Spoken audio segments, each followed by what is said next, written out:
Look.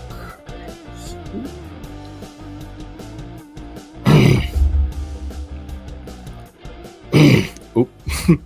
I felt so naked without them. I had forgot my antlers. That's the point it's getting at. I don't feel me without them anymore. Maybe I am xenogender. At least on the stream.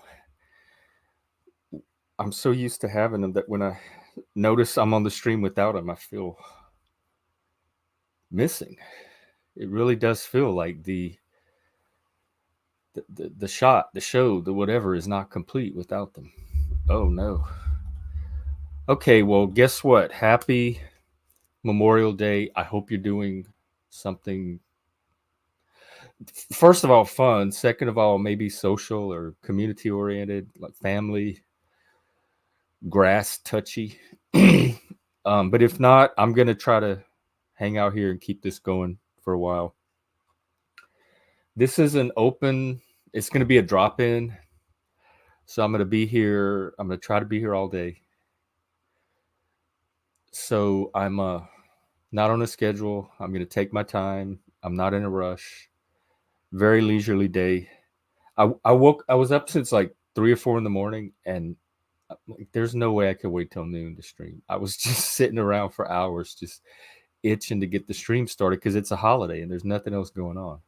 So that's why I'm here early. I'm going to do about an hour of topics, and then I'm going to open it up for panel, and people can drop in throughout the day. And if there's no one here, I'll do more topics in between and stuff. But we'll see how long we can keep it going, which means how long I can sit here and keep it going. All right. But first, I wanted to welcome in Memorial Day. This is where we remember at least here in the U.S., the soldiers that we lost, all the members of the armed forces that have died.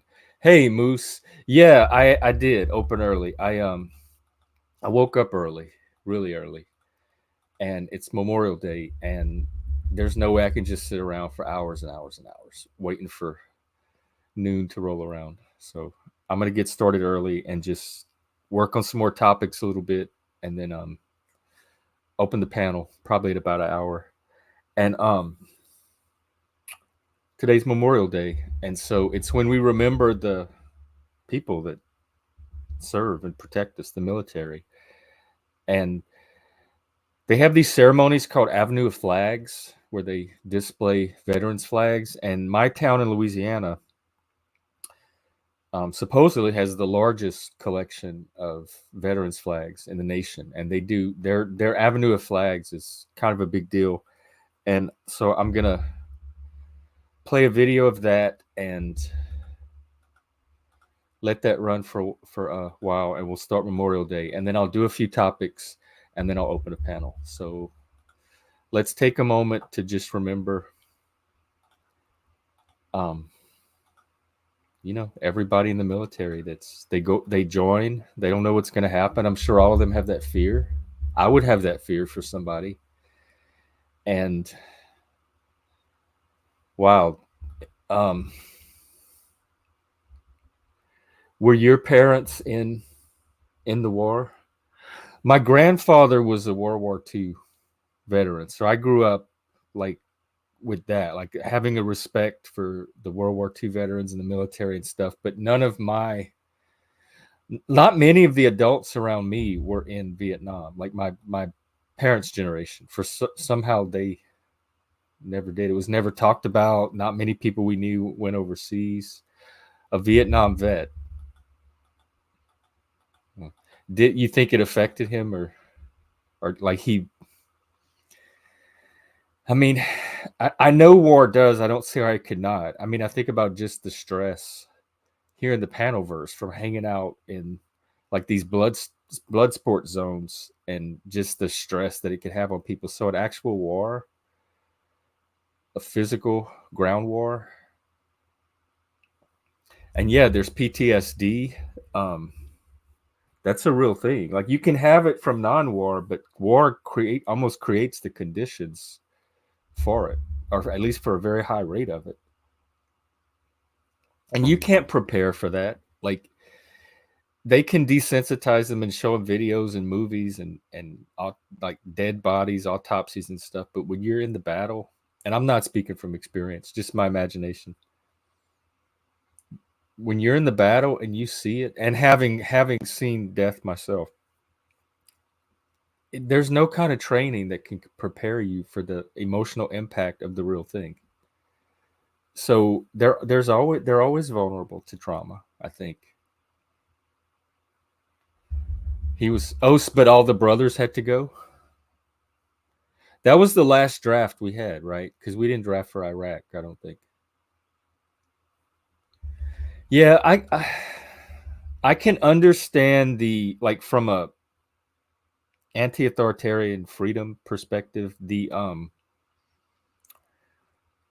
kind of resistance and grievance around being forced to enlist in a war that you don't agree with. Like, it's bad enough that we're in the war and you don't think we should be there, but now you're being actually forced to go fight in it as well. I could see how that would cause some feelings in people. Feelings, I might add, because of the story or narrative that they're telling themselves about the war and the story, which gets back to those myths of concern we talked about yesterday. To Iraq after.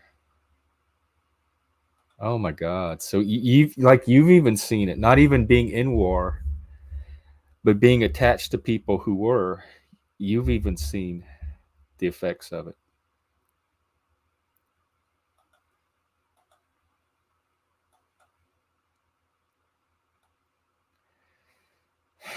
Yeah, I'm glad we're doing this today. It's a good day for it and a good topic.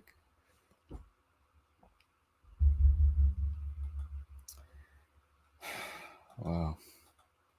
Yeah, and you're right. It does affect parents, fathers, men, males that are not in the home anymore to raise the kids. I was my parents were part of the boomer generation, which was the veterans getting back from the war and all finding girlfriends and having children. And so the birth rates boomed. They increased after the war. They showed a big boost of like population growth. And it was, I forgot, God damn it, my mind's all scrambled today. I forgot why I had brought it up. But it was a, I guess the point is my parents' generation was a generation kind of born out of war, and it was a justified war to many people, so it was seen as a honorable thing. So like the World War II veterans were revered and honored, and a whole generation came from their return, etc. And I think maybe the Vietnam people, at least the ones that weren't against it, that were just in the military and this was their assignment and they had faith in the decision makers of the US, etc.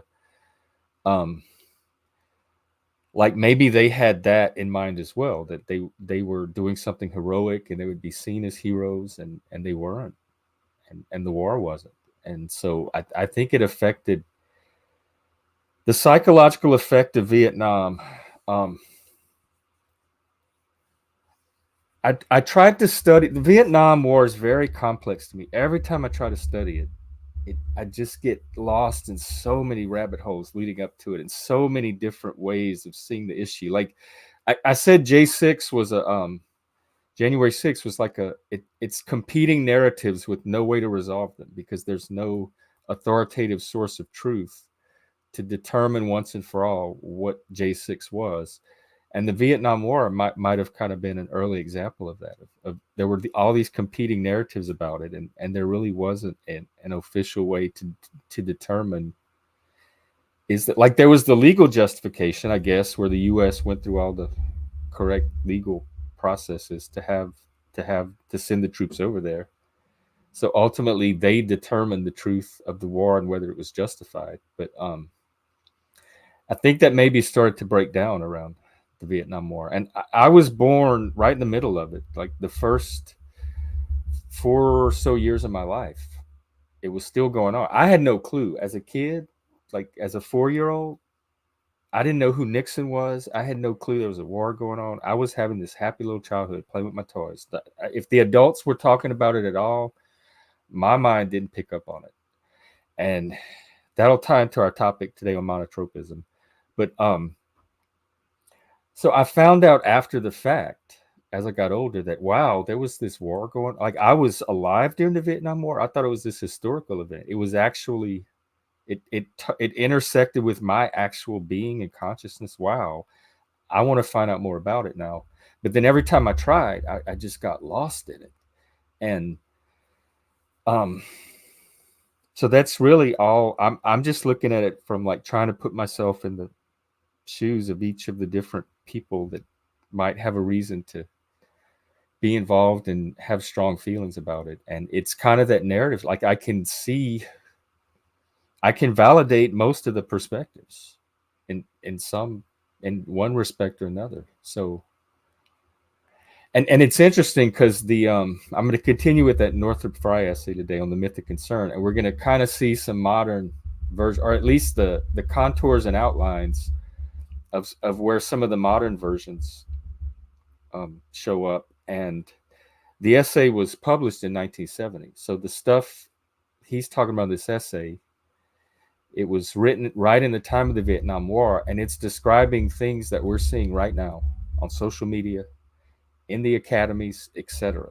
So there was a huge cultural shift. Like that's one thing I want to talk about today as well.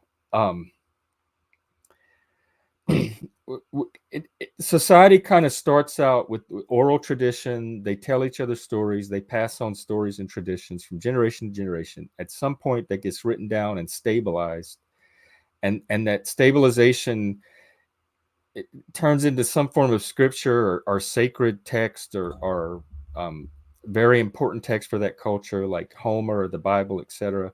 And whole cultures begin to develop around these myths, and everything that concerns society gets like taken into them. They become very comprehensive.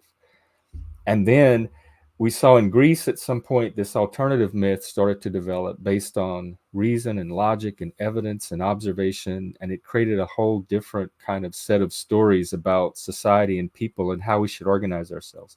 And I'd say about ever since then, and really you could kind of trace some of the tensions of it even in Homer himself and the contrast between Achilles and Odysseus. But I'd say ever since then, you've had two competing myths in the world now, and they've never really been resolved. And so everywhere you look in society, you can see these cultural shifts where one age drastically changes to another. And the psychology of the succeeding age is so different than what came before it. And I think if you look closely at those little transitional or liminal moments between these two shifts, you can kind of see that that's what's intention is. You have a myth of concern and you have a myth of freedom that shows up and starts to compete with it, and that dynamic plays out between the two. And I think if you study those cultural shifts throughout history, and then you look at, I think in the 60s here in America, that was a huge cultural shift for us. From like the modern age, modern being like pre-World War I to post-World War II. I would cut it off at about Kennedy's assassination. Like that's really kind of when an era changed. And then after that, you had the Beatles and the Rolling Stones and modern 60s, 70s culture. And so like we found a starting point yesterday with the Iliad and Homer and Achilles, who is important because he's our first written representation, at least for Western culture, the Western culture that became significant to us, of the heroic ideal and the hero. And what is a man? Masculinity. What is a hero? What is our position in society, our responsibility to society? All of that thinking becomes, or a different kind of thinking about it becomes possible once the Iliad is kind of stabilized into a written form that people can pass on from there. And it was passed on, of course, orally in the rhapsodic form before that. But the written shift allowed other ways of approaching it that the oral method did not. So once that happened, we have like a starting point for Western civilization. And the ending point, you could put it probably World War II. That was a huge, like cataclysmic realignment, like reevaluation and realignment of Western values, Western culture, everything. But you could also extend it further to like Kennedy and because that 50s era between World War II and the 60s was kind of a transitional era where the old way was starting to transform into the new. And I think Kennedy was the final kind of death bell on that old modern age of progress. Um, so anyway, God, I'm glad this is an all-day stream. I didn't mean to get that heavy into these topics. I wanted to do this little America Avenue of Flags video, and then I'll get back to yakking. All right, let's see. 1 second. Okay, happy Memorial to everyone. Let's just commemorate the ones we've lost, the ones that have come home that we've lost in other ways, the ones that have been changed, etc. This is for them.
All right, I'm all.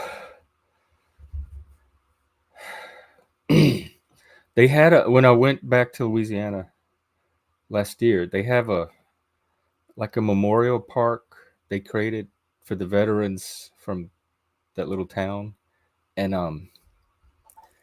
I toured it and I took videos of it, and I think they're on my laptop. They're definitely on my phone. So at some point when I need a break, I'll dig up those videos and play a little bit of them. And it has like tanks and airplanes, and it has all the different branches of the forces, and like a statue representing each, and plaque. And it was very touching to walk around and see that. And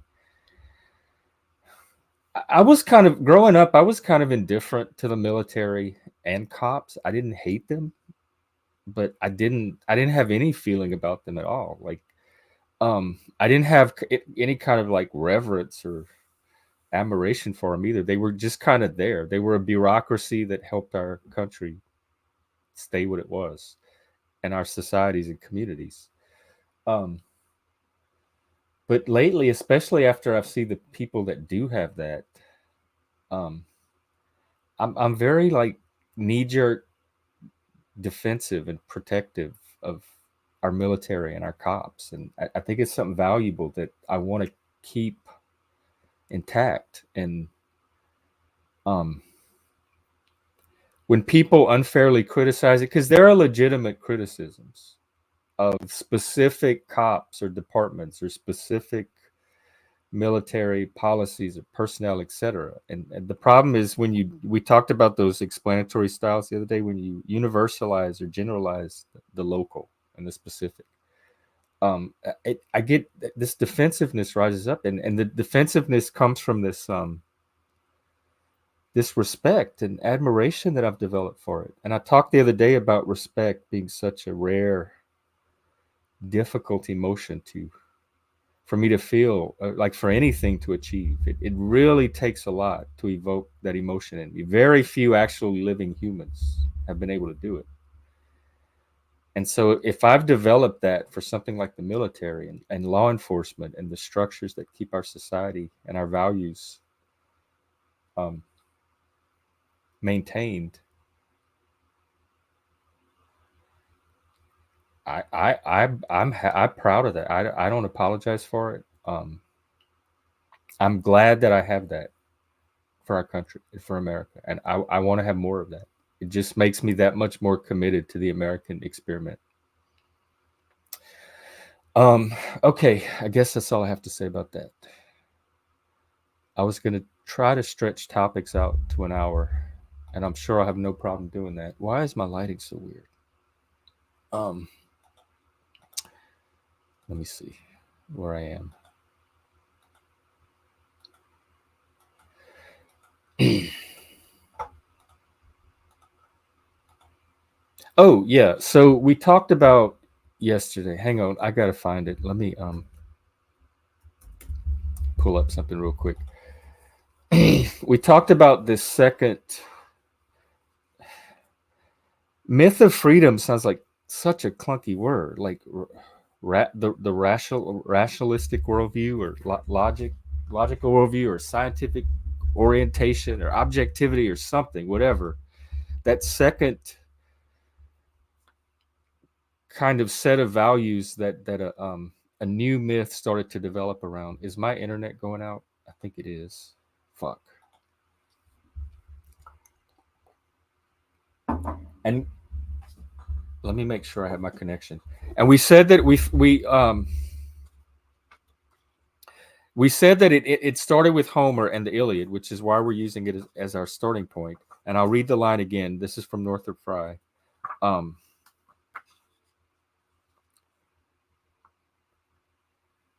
he's talking about a certain element that enters in with Homer into the Iliad that was kind of definitive for Western civilization from that point onwards.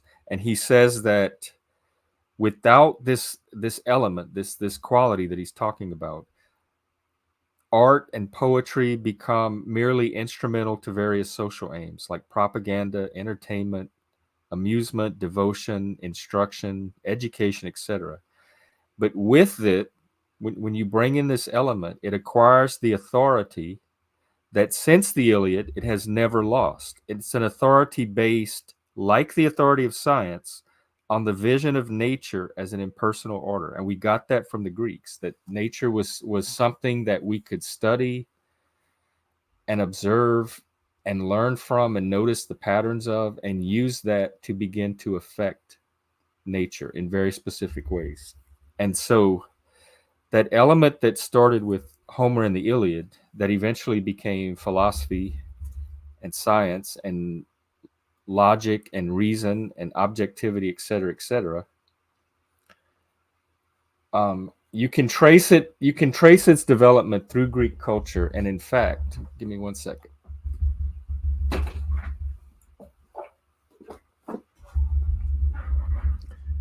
I'm sorry, I'm a nerd about this, and we're going to talk about monotropism later. But this is an example of monotropism in action. Like my attention can do this all day long. I never get tired of reading, studying, talking about this stuff. This book is Discovery of the Mind. It's by Bruno Snell, German. After World War II, there was a kind of a movement among some literature professors. A lot of them were German, some here in America, and Northrop Frye was Canadian. Because of the shock of World War II and the implications for what it meant for Western society and Western values, there was kind of this reevaluation of literature, the Western tradition. Because before that, there was kind of this, it was kind of idealized as these are like noble values that elevate our society that we're passing on through this art and literature and philosophy, etc. And so we thought we were more advanced than World War II showed us that we were. We were actually the same psychotic monkeys that we've always been, and that was just illusion and pretense. And it really kind of brought us down to earth. So there was this need to reevaluate the literary tradition in the light of World War II. And not overtly, but certain patterns and trends emerged from the individuals that were involved. This was all separate. They were separately doing this on their own. It wasn't a coordinated effort. It was kind of the trend at the time. And so a lot of these books came out of that, out of this reevaluation of our Western literary, philosophical, artistic tradition. And there really hasn't been a thorough, comprehensive like examination of it since, because after that we enter the 60s and postmodernism and Marxism, and all of a sudden everything's being deconstructed and looked at through their lens. So this is kind of the last little paving stone we have backwards into the past. And so most of what I'm drawing on are their studies, and this Discovery of the Mind is one of them, and it traces the development of the Western intellect of reason, science, etc. Hey, Frank, from Homer all the way to Virgil, actually in Rome, but all the way to scholars usually end it with Aristotle because that's a very convenient endpoint, because that is where one of those cultural shifts begin to happen that we talk about, because one of Aristotle's pupils was Alexander the Great, and he's the one that kind of unified Greece and conquered all of the surrounding kingdoms and stuff, and it became the Hellenistic Empire, which we talked about the other day, which is really the first time in history that multiple cultures had a chance to come together under one unity and mingle and kind of change each other. And we'll do a whole separate stream on Hellenism, because there's modern society was never the same before Hellenism. You have the Greeks, you have Hellenism, then you have the Romans.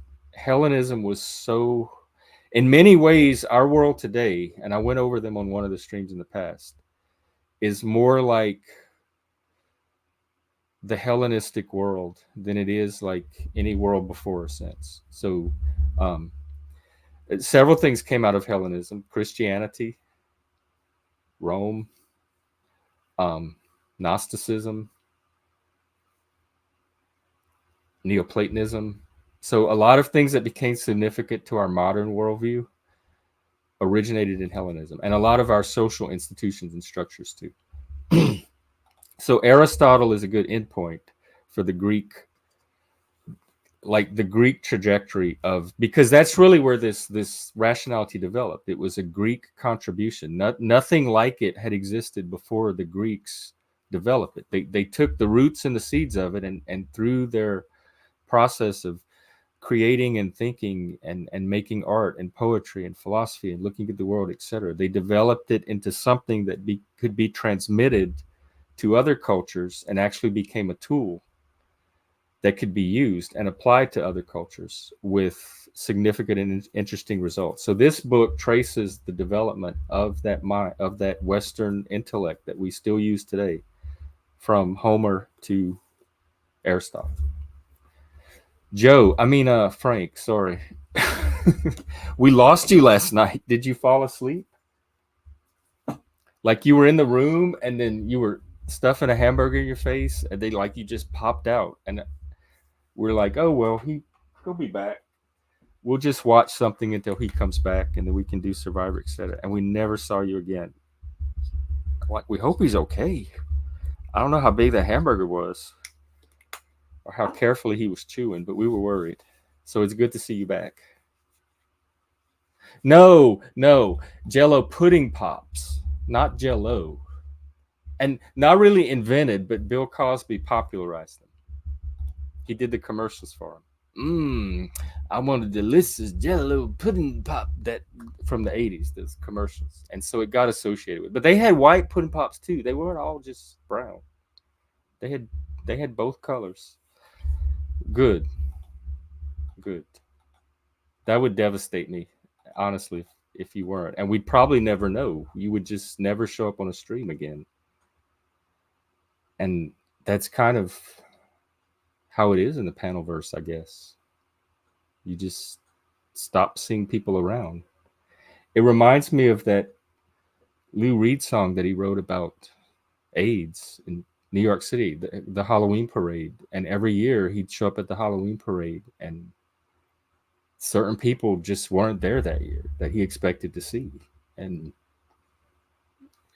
he comes to find out that many of them, it's because of AIDS. They died of AIDS. And the Halloween parade became like the place where you found out who was no longer with us that year. And you found it out because they just didn't show up anymore. And that's kind of how the panelverse is, unless we have a way of like finding out people's business outside of this. And my God, do we even want that? The butt market. Oh God. All right, I'm gonna try to get reoriented to my topic. I'm leading into monotropism. People don't think I'm ADHD or all that, but you're seeing it at work. I just hide it really well because it only comes out when I'm in my special interest zone, which this very much is. Mental health's another one. Well, for some reason, this thing I'm trying to pull up is not pulling up. And I don't know why. I hope my connection is... Can y'all hear me? It's telling me my website is down.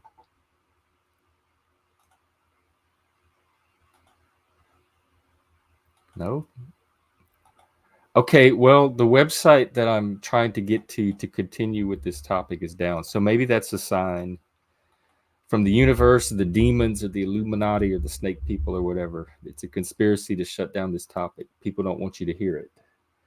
And what it's about, because it's about what exactly did Greece invent or discover and pass on to the rest of the world, and what happened after it left Greece through the conquest of Alexander, as it got spread to all of these other empires that he conquered.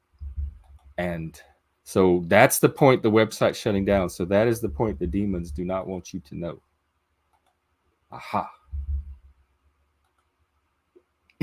They discovered the Greeks. Yeah, in a way they did.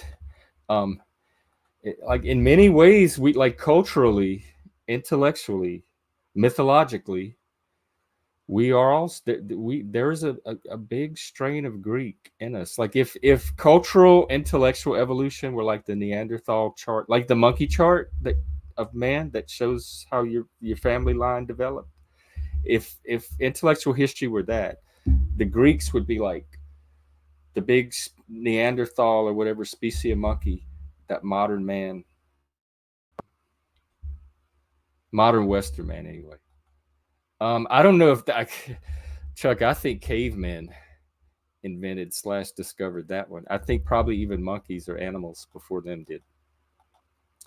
No, you got butt touching got incorporated into their social story, their myth of concern somehow, but they didn't invent it. They just somehow managed to socialize and culturalize it to where it shows up in their like writings, artifacts, whatever cultural detritus they leave behind. And so it looks like they invented it.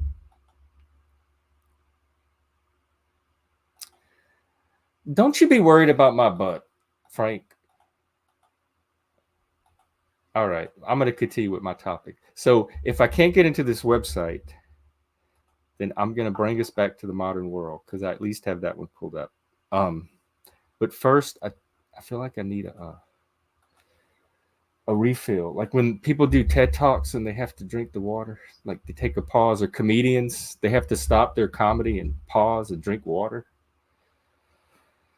I feel that in my mouth right now. Let me see if I can find some of those videos real quick. So I'll have them handy for breaks. This is going to be a long one. I'm really trying to pull a Machine Lies level stream today.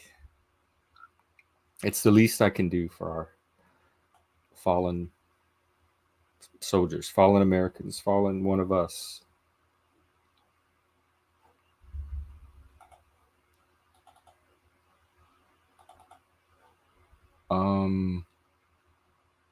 No, it looks like they're on my phone, which means I have to transfer them. Oh, wait. I think I have them. How long is it?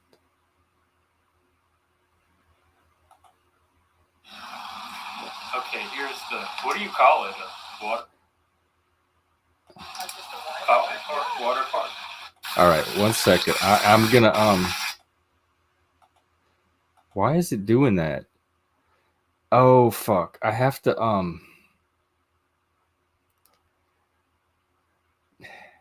so here's the issue I'm having. And I know there's a fix for it, but I don't know how to it was taken on my phone, so the video is vertical, but it's sideways. And so there's a way, and it pulls it up in Window Media Player.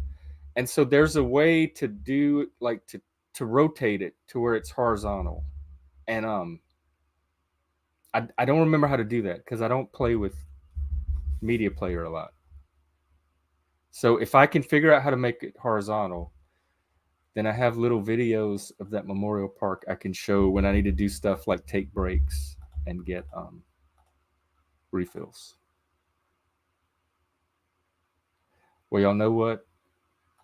In the meantime, I'm just gonna play it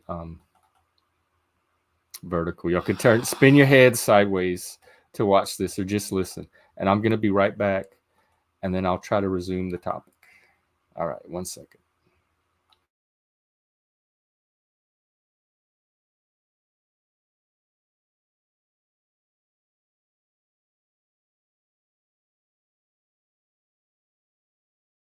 Sorry.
Oops, sorry guys. That was the little water park on the way to the park. That was at the park, but it wasn't the memorial stuff like I thought it was. I know I need a pee too. So next time I have to take a break, I'll put on a video of the park. Okay, where was I? Topics. Let me see if this website's working. Why is it down? It's off of archive.org. Is the whole archive down?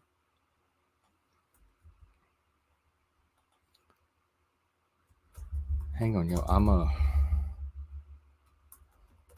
not a conspiracist, but I would like to get through my topic. Nope. Archive's down. Wow. Okay. Well.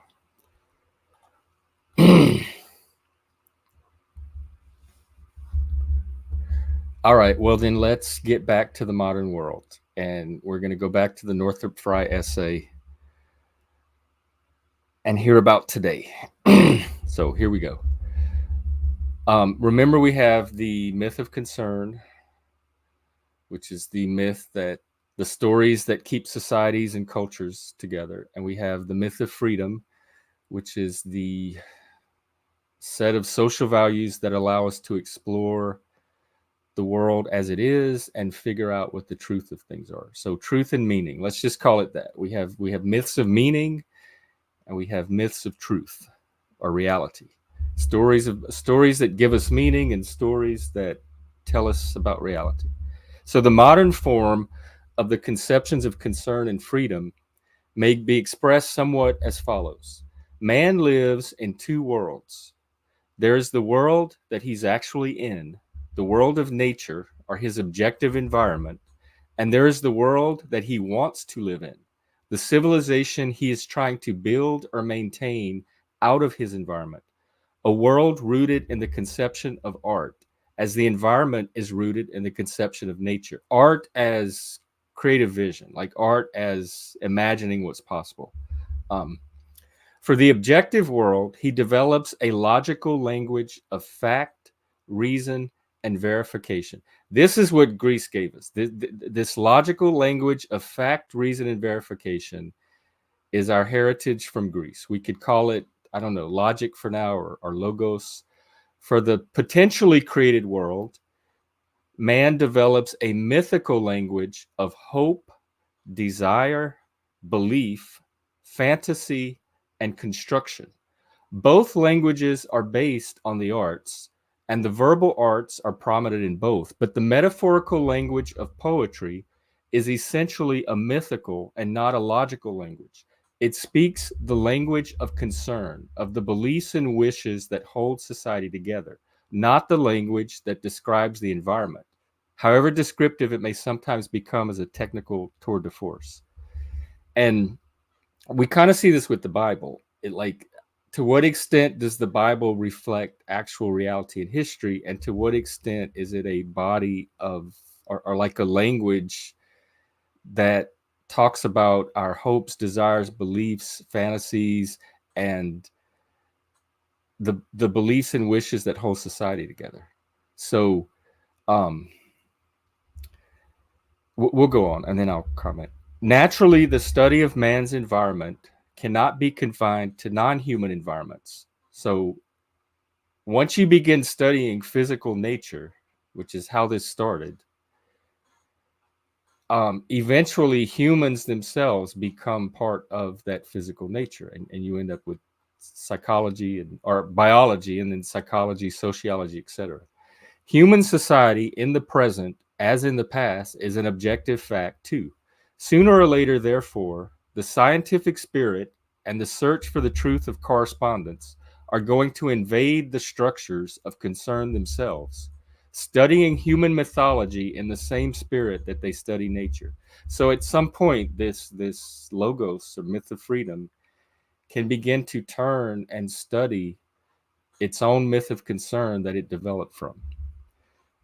This collision between concern and freedom may well be the most important type of what is now called culture shock that we have. That's that cultural split I'm talking about that first shows up in, I don't know, like 5th century Athens, 4th century Athens, somewhere around there. and that we're still seeing play out in our society and culture today. Because once again, we're part of Western society.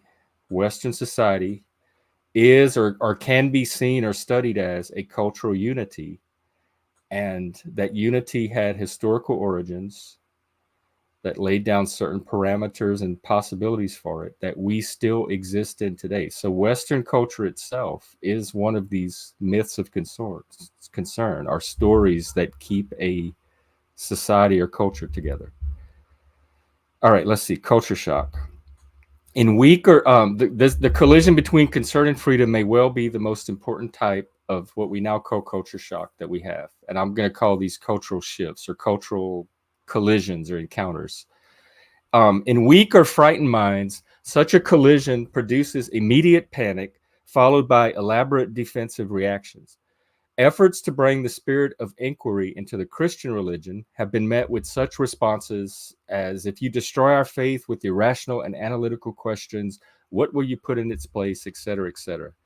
Marxist atheologians similarly insist that as everybody exists in a specific social context, there is no such thing as complete detachment from a social attitude, and that consequently all inquiry is rooted in a social attitude which must be either revolutionary and so in agreement with them, or counter-revolutionary.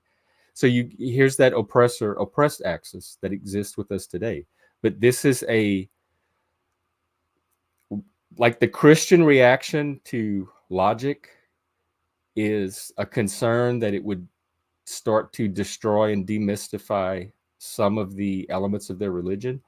And the Marxist reaction to it was to deconstruct logic itself and say, well, logic has no more epistemological authority than any other social context. So we're back to that kind of postmodern relativity of truth, which is actually as old as the sophist, which preceded even Plato back in Athens. So I see that on here when people talk about societal conditioning and programming, they talk as though there's no individual that develops before it meets society. Like you didn't have 3 or 4 years as a toddler kind of developing independently of your social setting. So in the Marxist conception, no one's ever free of that societal, like whatever happens when you interact with other people and you start to acquire that societal, what do we call it, that where you start to adopt the story of your society. So the Marxist thinks that that's the starting point of knowledge or anything. And that's also my reaction on here when I hear people talk about societal programming. Well, what is it that's being programmed? And why are you letting society program you? There's something in you that can react back against the programming. But in the Marxist worldview, it isn't possible to detach yourself from a social attitude and have like this purely logical observational perspective on things. And so they attempt to react to logic by attacking logic itself. And so back to Frye. One still often hears the argument among student militants that because complete objectivity is impossible, differences in degree of objectivity are not important. Let's look at this closely one more time. One still often hears. Now, this was put out in 1970, and still often hears, as if it's a trend that is still going on and had been going on for a while, that complete objectivity is impossible. I just want to highlight how old this stuff is. Like this idea that truth is relative or subjective, that we call postmodern, or in today's society takes the form of postmodernism. It's not a new thing. In his own field, he says, in my own field, I have often observed how the critical study of literature meets with resistance and guilt feelings based on a fear that if a professional knowledge of literature involves a deeper understanding of it than casual readers possess, it will build up some kind of undemocratic elite. This is exactly what we're seeing from the woke today, that like the study of literature and the humanities and the philosophy, and I guess even math and science and all that right now is inaccessible to the ordinary person because it requires this higher level of knowledge and deeper understanding. And so people, there's this guilt now that if you attempt to acquire this knowledge, you are actually making it less accessible to everyone, to the people. Like everybody should have access to this knowledge, but this knowledge is won by effort and study and determination and drive and everything. So there's kind of a hero's journey that you have to take to get the knowledge. But now there's a guilt that by taking this hero's journey, you're making the knowledge harder to acquire for everyone else. And that's a reaction too. That's one of those myth of meaning type reactions to this logical inquiry and examination. And I even see it on this stream. When I try to like use logic, I get a reaction because it's cutting into people's personal myths or societal myth, whatever story they come from about society. And there's always a resistance to that. Okay, let me see where, hang on one second.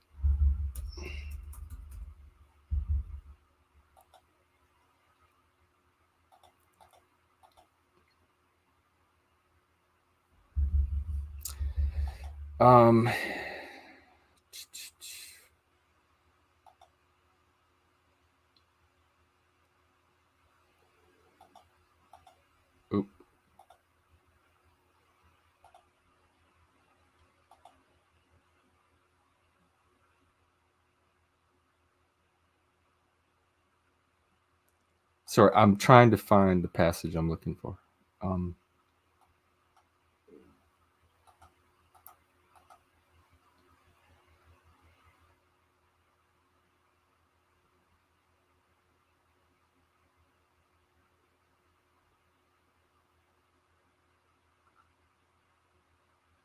All right, I think this.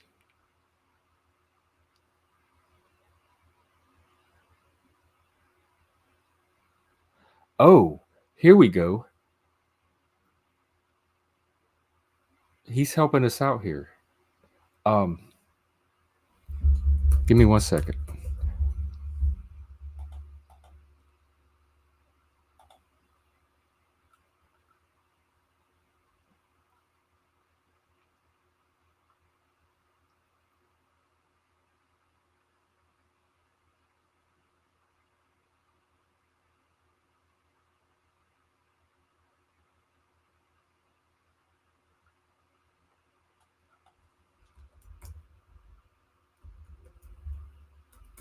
I'm sorry. I'm gonna I'm navigating here. This is my monotropism, by the way. I am trapped in an attention tunnel right now, and I cannot break out.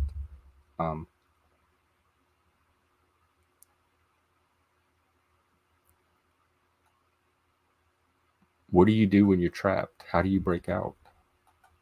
Does anybody have any tips? I'm literally like, you know how Chris is with movies and video games, or if he's like locked into, remember he was repairing those computers, his mind was just locked onto the laptop.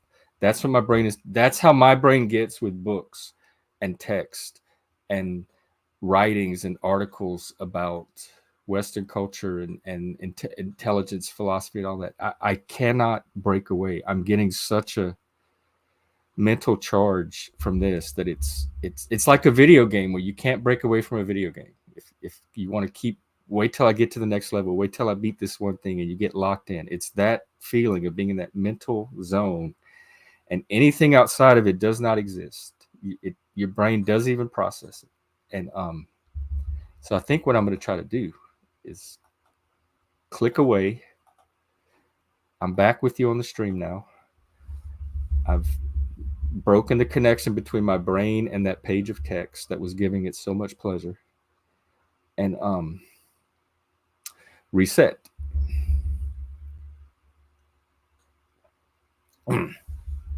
Because what I really want to talk about today is monotropism, is that attention tunnel. It shows up in neurodivergence. And by that, I mean that let's take let's say the neurotypical person, just the average, ordinary, middle of the curve person, the bell curve. So let's say most of the people in the middle of the curve, 60, 70, 80% range, one way or the other. When they look out of their brain window into the world, and they have, think of like a TV, just a widescreen TV. Let's say that's your attention span, that's your bandwidth, that's your attention window. And let's say this middle of the curve people looks out into the world, and their attention window more or less picks up the same or similar things in same or similar ways to the same or similar degree of emphasis. So if you take 10 neurotypicals and put them in a room and ask them to put their attention on something, and then all talk about what they saw, they're going to more or less have seen the same things in the same proportions to the same degree. And so they will all talk to each other. You notice this, this, and this. I noticed this, this, and this. There may be minor discrepancies between them because no two brains are alike. Every person alive, every single one of us has our own slightly individual attention pattern, things that catch our eye a little bit more than others. And that's unique. Like babies have, when the baby's in their crib looking around, some of the things are going to catch, like attract its brain more than other things. And we develop our own little individualized way of paying attention to things. But even within that range, neurotypicals, like I said, you could run this experiment, show them something, they can talk about it, and they're more or less all going to have had the same experience with this attention window. That's you've acquired much wisdom in your life. So see what just happened? That's a good, I was on my track and I saw a comment. So that's the point I want to make. So we looked at the neurotypical kind of attention window. Now, people that have any type of attention pattern that's markedly different from that, that's different in a way that's significant, that causes some kind of obvious discrepancy between you and the neurotypical person. What's happening in your window is you're noticing, I use me as an example. I miss really, really, really obvious things that you could have a room of 100 people or 1,000 people, and they are all going to notice this one thing right away, and I'm not even going to see it. But I also have a tendency to notice all kind of little things that nobody else picks up on. So my attention window is like low on the really obvious stuff. Those get like deprioritized. My brain, like I've been driving around Vegas with friends, and there will be this giant neon pink, flashy, rainbow looking casino. And I will be like, oh, wow, is this a new casino? When did they put this up? And my friends will say, Jeff, that's been there for 10 years. That's the so-and-so. And I will have never noticed it before that day. Like the whole time I lived in Vegas, I'd never noticed this giant neon building. And so when my brain finally noticed it, I thought it was a new casino. So that's how like dense and dull some of my attention is. But then what it does notice, and like nobody really controls. I guess you could train your attention to notice certain things. Pilots do. I hope they do. But just on its own, my native attention pattern or tendency, it picks up on some things and other things it doesn't. And I don't know why it notices the things it does and doesn't. I do know that I'm not a visual person, so things that are really visual, it tends to not notice. But things that are verbal or auditory or textual, it tends to pick up on. Um, I don't know why that is. So my attention window is very skewed in certain directions versus others. It's very spiky, what they call a spiky profile. There are peaks and valleys to it. And so with and another feature of like the neurotypical attention span is you can switch from one thing to another when you're paying attention. If you have 10 objects, you can look at one, like shopping. You can look at one, look at another, kind of pretty fluidly between them. I hate shopping. Oh my God. The act, the mental act, the brain, the cognitive act of shifting my attention span from one object and then look at this one and then this one again and then this has a different cut. Just describing it to you is wearing out my brain.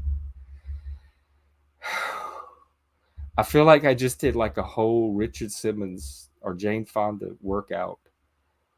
I spent the same amount of energy that I did just trying to imagine the memory of the process of me shopping. That's how much my brain does not have that attention ability. So with autism, with ADHD, you get these like weird, idiosyncratic, anomalous attention patterns, and there's nothing we can do about them. You just kind of have to go with them. You have them too. Yours is just less noticeable because you fall in the middle of that curve. But if you would start refining what the neurotypicals notice, you would notice little gaps. It's like fractals. At another fractal layer, you would even notice your gaps between you and other people. I just know with neurodivergent people, especially once you cross a certain threshold, our gaps or our attention anomalies become very obvious. And what monotropic, let's just get the Wikipedia definition to start. It's a person's tendency to focus their attention on a small number of interests at any time, tending to miss things outside of this attention tunnel. So mono means one. And when my neurologist tested me, he talked about, I told him I was good at the way my brain works. I am really good when I have 5 or 6 or 7 things going on at once, and my brain can switch from one to the other one. And a lot of people would call that multitasking. If I'm at work, give me 5 things to do at the same time, and they're going to get done better than if you give me one of them to do at a time. I'm not going to be able to keep my attention on one task until it's done. I need multiple tasks to switch between, and I do a little bit on this, a little bit of that. I come back to that. I'm like a bee going from flower to flower, and eventually all the things get done. That is how I'm most comfortable working and processing information and making decisions and executing ideas, etc. And so a lot of people would call that multitasking, but my neuropsychologist told me there's actually no such thing as multitasking. It should be called serial unitasking. I'm actually focusing on one single item at any given time, but I'm rapidly switching between them. And like when we make decisions or have argument, like do logical arguments or something, we're only really focusing on one data point at any given time, and we're moving between. So when we're making decisions, we're moving between a bunch of little points rapidly. When we're doing logical arguments, we're laying out different points and then moving between them, etc. So that attention point for some people, yeah, I could, that works for me too on a mental level. Because first, like, okay, so that's what I want to talk about. There's what's called exogenous and endogenous or something, endogenous. The attention switch, whatever switches from. I've heard ADHD people describe their brains like they have 16 movie screens or 20 movie screens going on at once, and they can constantly switch. It's like security cameras where you have. I had a job once where I had like, I think 8 cameras I had to watch at the same time, and they all were pointed at different parts of the building. Um, some people have a brain that can hold multiple points of attention and switch between them, however rapidly. And then some people have a brain that can lock on to one of these points for a very long time and not, like I was doing with that document earlier.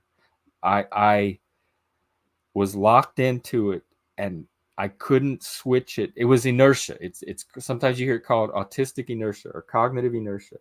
I had cognitive inertia that kept me from switching my attention point to anything outside of that. That's monotropism. So you can have a situation where a data point gets focused on very intently for long periods of time. So it's an actual tunnel that somebody is locked into. You see it with VR, video games. People, you can put an autistic kid or ADHD kid in front of a movie and they'll sit in front of that TV like this for 3 hours and not move or speak while their brain locks into that movie. We see Chris do it on screen sometimes. His brain gets locked in. And you also see it with their interests, the things they communicate about. If you get Chris talking about movies or video games, it's like a whole different part of his brain turns on. And he gets locked into that tunnel and the content just pours out and it's all related to that. It's all coming out of that one interest. So with us, kind of look for a combination of when we're really locked in and when we're locked in, but we're switching very rapidly between the two, because both can happen. But the thing to notice for is that locked inness. I have worked with, had friends who were, and even lived with neurodivergent people who, let's say, I'll give an extreme example. When they go to the bathroom or wash their hands and they do their business, their attention tunnel is over at that point. Anything left behind after that are like sinks, dishes, hands, washing, all that. Any mess that's left after their attention is through that activity, they don't even see. It is invisible to them. Their attention tunnel has moved on to something else. It's very common, like messes or chaos, physical chaos, etc. So there's that physical attention. There are things in our physical environment that catch our attention. That's the squirrel meme that's so common in ADHD. Like they'll be talking and something catches their attention. Ooh, a squirrel. Sometimes I'm locked into something that I want to say, and out of the corner of my eye, I'll catch a little comment from Frank. And that's like the squirrel. And it's completely taken me out of my tunnel and it switched me to something else. And now I can't get back to what it was I wanted to say. And that's me for like letting my attention be hijacked. So with ADHD people, your attention is very easily hijacked by external stimuli.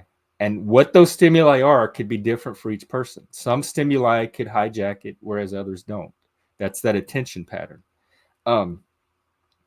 And they are less in control. Like we have less of that ability when it gets hijacked to bring it back.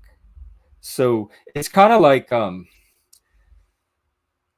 the laptop, when you have like one window that pulls the focus from another. Like when I have my browser pulled up and I'm browsing websites and then I decide to open Discord, takes a while to open and it sits there and it spins and spins. So I keep browsing, and at some point when Discord's ready to over, it will snatch the mouse, like the cursor, from my browser, and all of a sudden it will open on the screen, and whatever I was browsing gets deprioritized. That's what this attention hijacking is like. When our attention gets hijacked, it's like we're reading one thing and then something else suddenly just put itself in front of it. And if we don't have the ability, and a lot of ADHD people will just oops, sorry, look what I did. I hope I can still hear you. I mean, you can still hear me. Okay, looks like we're good to go. It's just whatever their brain puts in front of them at any moment. It's whatever's on that screen, those 16 or 20 screens. Yes, like boobs. It's just, and they don't have the ability to direct their attention. they can't choose what's like. If it gets hijacked, it's hard for them to go back to the screen they were on before, or say, oh, this is not important now, I can deprioritize this, let me go back to this. So when you're in your attention tunnel, sometimes these screens don't even register, so you have no problem deprioritizing them. And sometimes they're important screens, they're screens related to your life or things going on in the environment. Maybe you have something on the stove and the smoke detector's going off, and you're so in your attention tunnel that signal, that window is not even getting in for you to even look at. So sometimes it can keep windows from capturing your screen, but at other times it can make it so easy for windows to capture your screen that you can't even stay on a single screen. So you can have any combination. Some of it's that rigidity. In the autism community, you can hear a lot about, I know with me, and frustrations people have had with me, the word rigidity has come up over and over. Sometimes you hear the phrase sticky attention. So you have that sticky attention where you just pin it, and it does, nothing moves it, nothing outside moves it, can get in. Or you have that inertia where it's really hard once you're in to shift to another point. Or you have kind of that other version, that distractible version, or inattentive. The technical language for it is ADHD PI, primarily inattentive, where you're just vulnerable to every little thing hijacking your attention. You can't make one thing stick. So those are kind of like the two poles that this monotropism can range between. And do I want to go further? Do I need to go further? I think I might have said everything I need to say a lot more concisely than I had thought I was going to say it. So the whole reason I wanted to talk about monotropism was for two reasons. I think we see it play out in some of the dynamics and conflicts that happen on these panels, because people get locked in to, that's another thing I was going to say. So you have this kind of external attention, like the things that outside in your environment are catching your attention, but you also have internal thoughts and feelings and memories and experiences that can hijack your attention from within. And you kind of have that first and second factor again. You have it coming from within, from the body, from memory, and you have it coming from without, actual environment. And you have this like consciousness between the two that has to navigate the external and the internal. And so I wanted to give monotropism as an example of one of those internal factors that can affect some of the people that fall outside of the curve. I don't consider it's a disability if it keeps you from achieving your goals, or hinders, or is an obstacle to achieving your goals. So if your goal is to read this book and you have to get through it, and you don't have the ability to pin your attention and make it stick, then it becomes a disability at that point, because it's disabling your ability to achieve your goal. But if you're not trying to read a book and all you want to do is watch movies and play video games all day, and you're fine with your attention switching from one thing to another, that could be a strength. Like there's some situations where I can see that it's not a disability, because that task or job or whatever requires somebody whose attention doesn't stick. They want someone whose attention moves around rapidly from one thing to another. So in that case, it's just a like second factor, social, environmental. In my work, I find it a lot easier, whatever the problem is, whether it's coming from the body, the brain, or whether it's coming from social environments. It's easy to try to match you. Like find an environment that matches you. Think of it like trying on clothes. And you try different environments on. You try different social settings on. And the ones that fit comfortably are the ones that work for you. If it's too tight, too restrictive, it's not fitting, it's too loose, not enough structure, whatever, that's not the environment. And so sometimes you have to find the environments that match your particular attention span. And if yours is the jump all over place kind, and there's environments where that is actually a strength, then those are the environments it would be nice to look for. Like that might be where your place is. So it's finding your niche. And sometimes it's like there's environments where you need that sustained attention on one thing for a long time. And if you're in these real chaotic environments, it may be a mismatch. So you may just it's not so much about stigmatizing or pathologizing your individual like brain differences.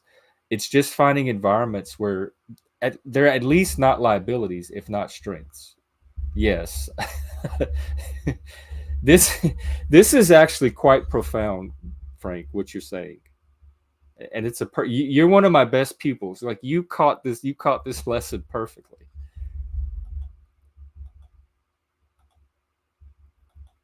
Yes, if your attention, that's why, like, there's the autistic train meme. Like, autistic people are obsessed with trains or planes or something, and they end up getting jobs as engineers and or airplane mechanics or whatever. Well, there's kind of some truth to that. If that's what their brain is wired for, and that's where their attention is, and it doesn't cause them any inner distress, and they're able to do something productive with it, that doesn't seem like a liability or disability to me. That seems like a strength if you can find the right niche where that's needed.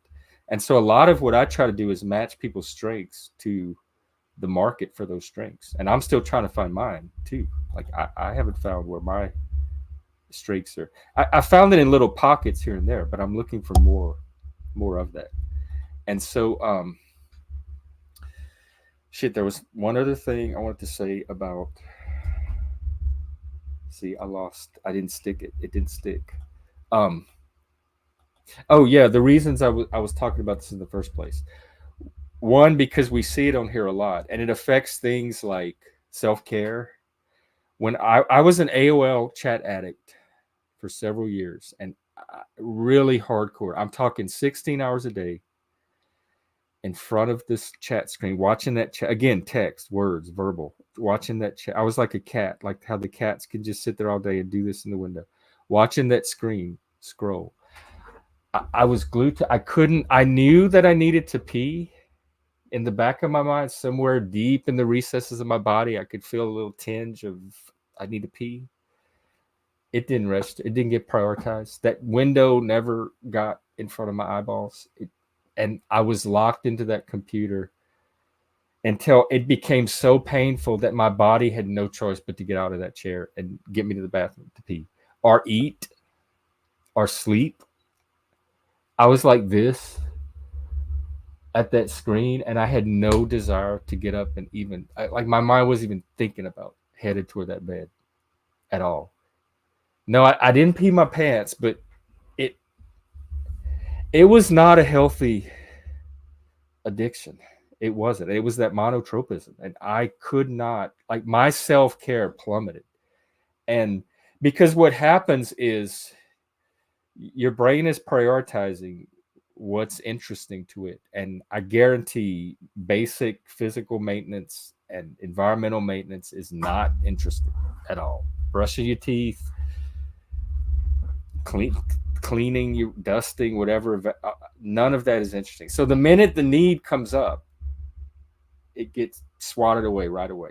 As less, because it gets compared to some. There's like 1,000 things more interesting in that, and all it takes is one thing slightly more interesting in that to hijack the window. And so those things constantly get prioritized unless you have a way or a system of keeping them at the forefront so you can do the basic maintenance that you need to do to keep yourself going. It also affects internally things like emotional regulation, executive functioning.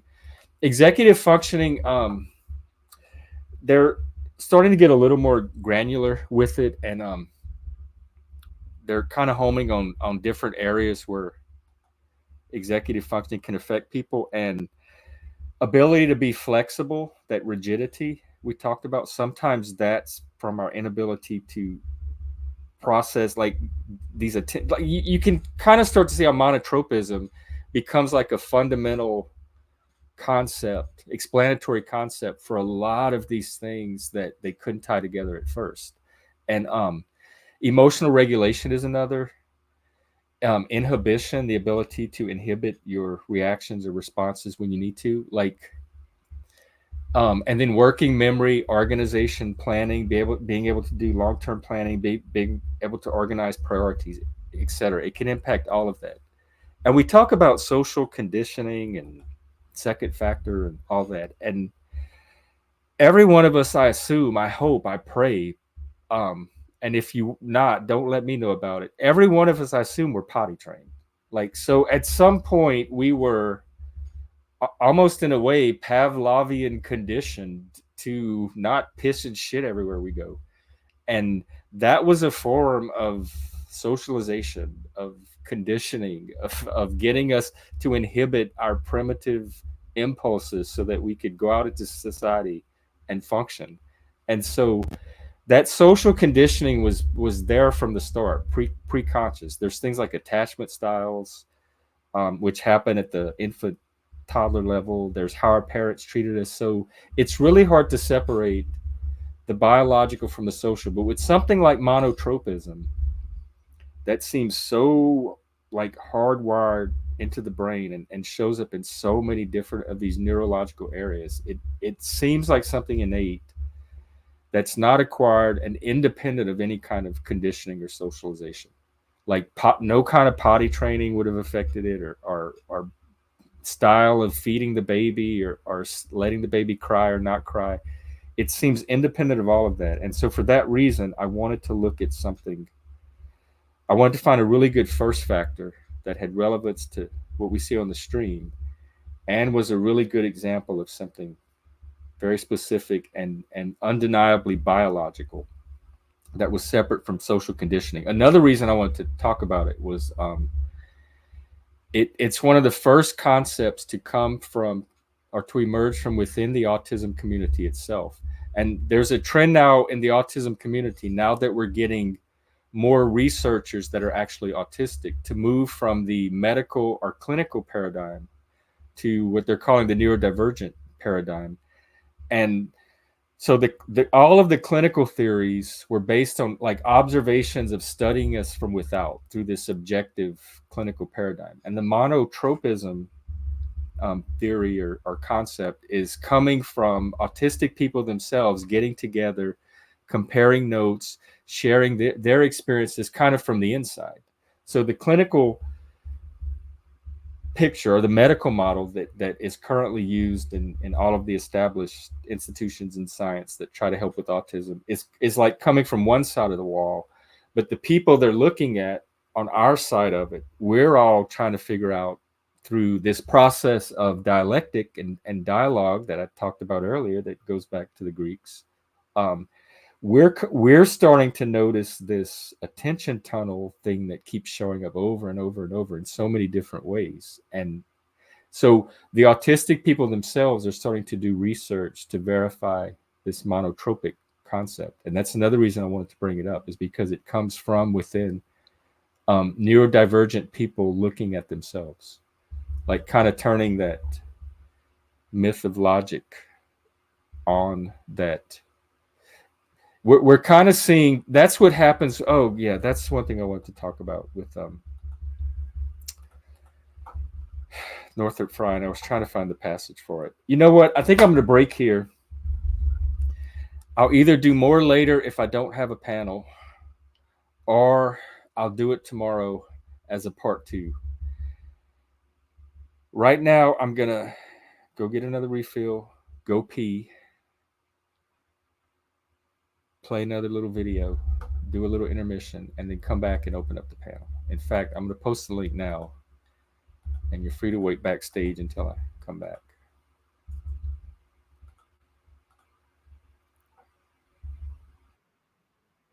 Open panel, everybody.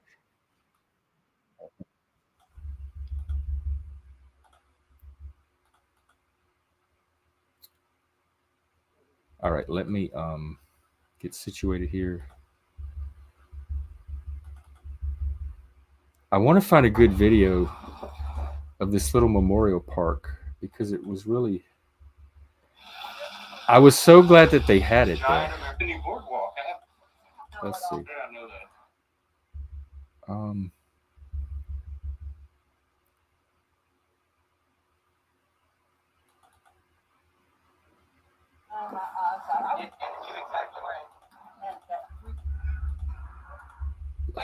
where's this damn video?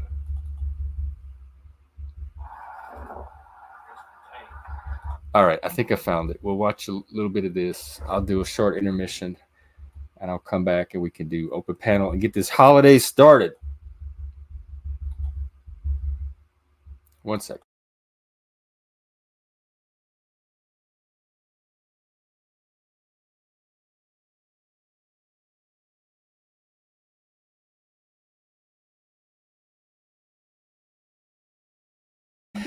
Technical difficulties again. I'm still a one-man show here. So, hey, Shelby, happy Memorial Day. Good to see you. Very good to see you. I'm going to show this video of when I went to Louisiana. We stopped by this little memorial park that this monument that they had just built, and it was I don't know. I just it's kind of like when you're this happened to me after 9/11. The first and only time I've ever been to New York City was March of 2002. So it was a few months after 9/11, and the city had kind of got back to normal, and it was New York, and I was in New York doing all these New York things, and we were walking from one end of Manhattan to the other, and at some point we were just walking just down the street, same street we were walking on. Something changed. Nothing physical changed, but little subtle things like it suddenly got quieter. People were moving slower. There were less cars. It just something subtle was different. And I started looking around and I realized we were at the World Trade Center monument. And there was this kind of solemnity to it that in that one or two little block area that you noticed. It was palpable, and people were just standing looking at the monument. There wasn't a lot of hustle and bustle, and I felt it when we walked through that little block or so area and then continued afterwards. We got back into the like New York City feel, but that one little bubble around the New York Trade Center, the monument, um, was different, and without even knowing where you were, you picked up on it when you got in that area. And that's kind of how this little memorial park was. Once I got to it, it was kind of like sacred space carved out, and like being in a church again. You could feel it, like it called for a different emotional mode or response than just the casual strolling around sightseeing looking at things. And I really enjoyed my visit to this little park. So I'm going to play this video, and then I will go recharge and come back and host the panel. So be right.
Alrighty, there's that.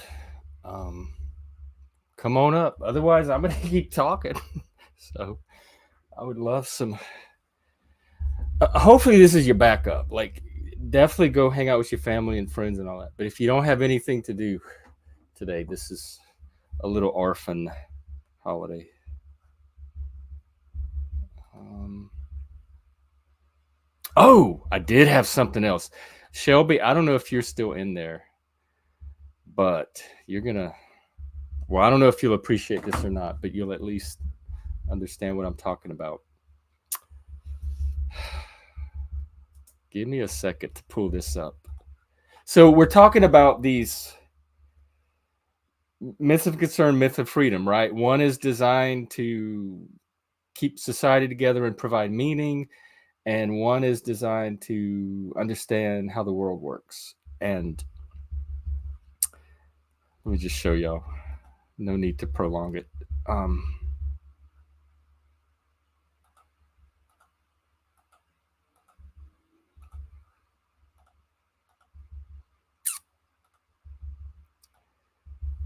Okay, this is Washington State Office of Equity. This was created in 2020. And remember, Washington is Seattle. It's where the Chaz and all that other stuff was. This was Washington State was the first state to create an entire department, an Office of Equity. This is a state department. The address is equity.wa.gov, wa.gov. That is our state government website. Okay.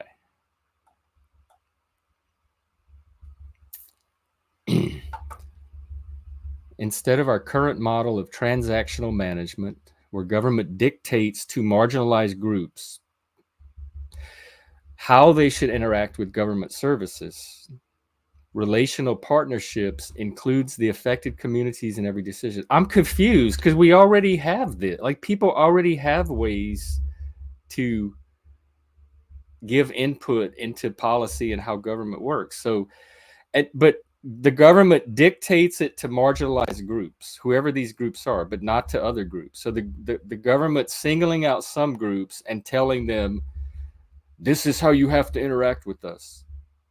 And that these groups feel like they should have a say in how the government, but we already have that. So I don't understand what this is, but that's not the part I even wanted to show. I wanted to go through some of these concepts, the 7 pit stops toward a belonging state. So this is our state government, mind you. And this, they're trying to become this belonging state. So trust, built over time, sure. We can't assume we already have it. I do that all the time, and it's always a mistake. It allows us to show up as our authentic self, sure. It gives us confidence when engaging with people, reassures that we treat one another respectfully. Trust is built out in the open, not behind closed doors. I have no idea what that means. Trust can be built anywhere. Like, I try to build trust here out in the open on the stream, but I also build it one-on-one with people outside of the stream. It's built both. So I'm suspicious here. It gets worse. We're just beginning to scratch the surface. Vulnerability. Being vulnerable means creating an environment where individuals feel safe to take risks, share their ideas, and be authentic without fear of judgment or reprisal. The irony is, I don't feel like I get this from these people. I feel like I do not feel like I can be vulnerable around these people and be interpreted properly. So the vulnerability they're valuing, they do not know how to extend to people like me. It encourages open communication, trust, co-creation among team members. Sure, it reflects, let's look, psychological safety in workplace culture. You know what? Let me right quick ask the AI what this is. This is the state website. Remember, this government. What is it called? Psychological safety.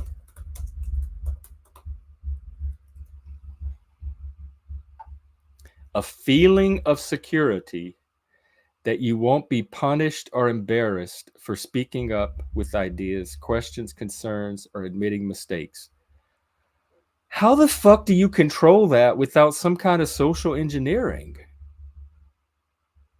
Like, so basically they don't want people to say mean things or hurt their feelings. That's what psychological safety is. I'm going to talk and nobody's going to say anything negative in reaction to it. You're going to guarantee that I'm not going to get any kind of negative reaction, feedback, opinion, anything that causes me distress or discomfort as a result. Wow.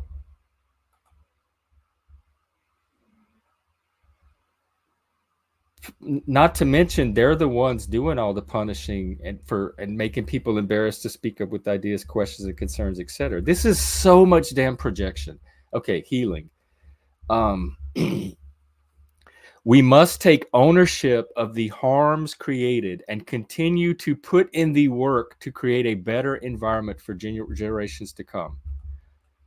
Mindset. Changing mindset begins internally and requires self-reflection to change old behaviors, patterns, and thoughts. Mindset also requires a willingness to embrace new perspectives to empower an inclusive environment. What the fuck business does the state government have trying to change my mindset internally and requiring self-reflection to change old behaviors, patterns, and thoughts? What business is it of the state that this is for an individual to determine on his own if and when they decide they want to change old behaviors, it's having problems in relationships, etc. Not the state government. Oh, look, we're only halfway through and I'm already getting. We must utilize the lived experience of those in the community and co-create solutions to be truly in order to be truly equitable. Community must be at the center of our work. Intentionality, pivotal. Oh God. Okay, here we go. Pivoting our focus to the impact and moving with purpose to continuously incorporate pro-equity, anti-racism. Okay. First of all, I don't know what that just meant. That was so much wordsmithing.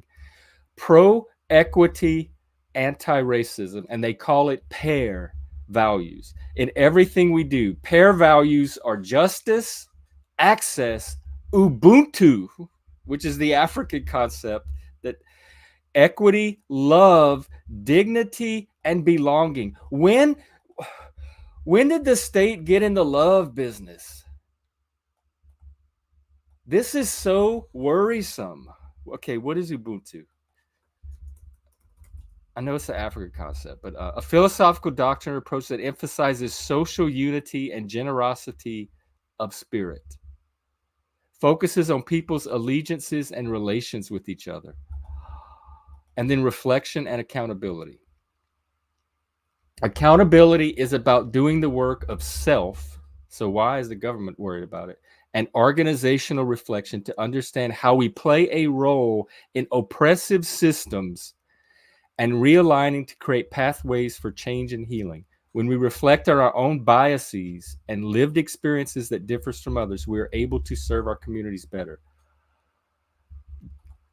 You'll recognize all of this, of course, from the woke, but do you see how this is the state government? This has made its way. They were the first state to create an entire department that they inserted this stuff into, and now it has state power, and you can see some of the values and priorities that this official state government department has. Now we're going to look at one more thing.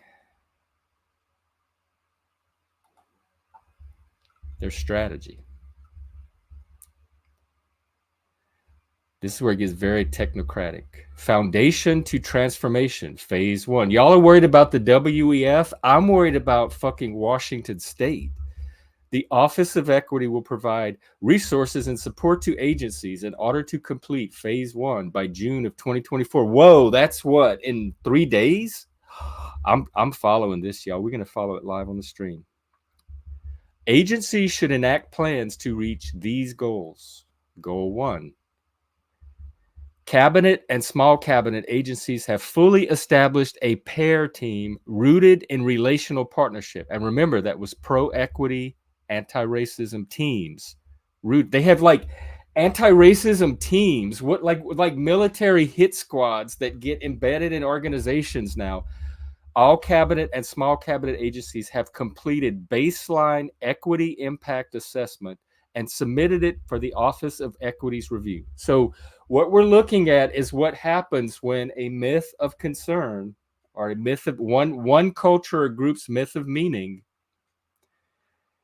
embeds itself into the state structures, which are supposed to be neutral. There's equality under the law, which we have, and then there's social equality. These people are trying to achieve social equality, not legal or political equality. And they're trying to use the legal and political apparatuses of our government to do so. This is an attempt to install a myth of concern, not a myth of freedom, this is not truth. This is vision. This is exactly what, one second. This is exactly what Northrop Frye described it as when he said it is, let me find the passage. It's a mythical language of hope, desire, belief, fantasy, and construction, as in made up, designed. That's what this is. Okay, so goal 1, goal 2, goal 3. Remember, this is only phase 1. And they even have completion dates. So they have to have the plans to reach these goals in a few days by next month. But then these are the dates they actually have the goals reached. By the way, this is how they work here. It is a bureaucratic, it is a Kafkan nightmare. All cabinet and small cabinet have published their pair strategic action plans and have started working on meeting their equity goals. Phase 2, transformation to accountability. We will strive to meet our mandate to advance systems change by embedding.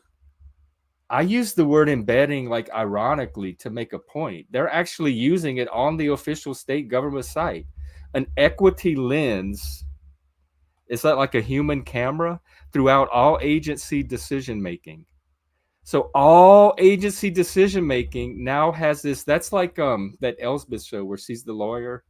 She's on a consent decree to go watch the cops and make sure they do their investigations right. So she's not a cop, but she has the power to watch everything they do and make sure they're doing it according to whatever that plan was. Our strategies to accomplish this include legislatively funded work, relational partnership resources, deploy. Listen to this language, this military language. Embed, deploy, the pair framework, resources, support workshops, devise and implement a consultation process. Okay, this is just, Office of Equity rebrand. I can't wait for this. This is just boilerplate right here. Drive accountability through innovation, release the equity hub and performance dashboards. Oh my God, if this doesn't sound on the way to a social credit system. I mean, it's for agencies and organizations, but you think it's not going to make its way into the individuals? Build and deploy an accountability framework, development for greater government transparency, and provide resources, et cetera, et cetera. Okay, what I want to know is, how is this not social engineering? How is... Okay. We are going to get back into this. Hang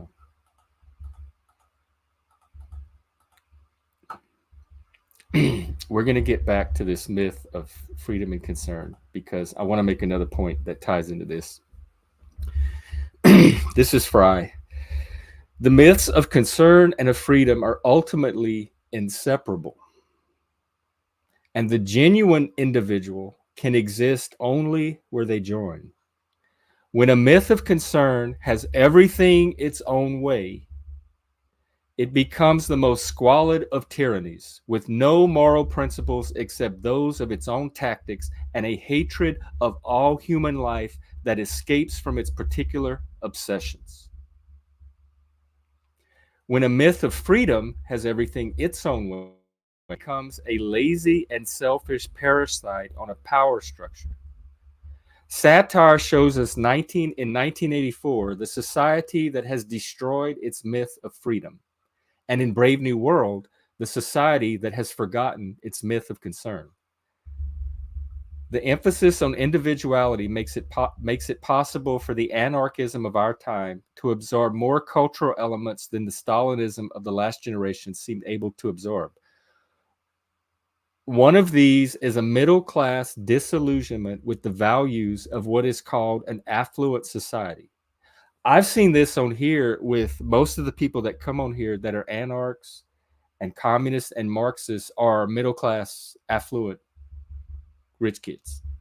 This kind of, and this is from 1970, by the way, this kind of disaffection is not like orthodox Marxism directed at the centers of economic power.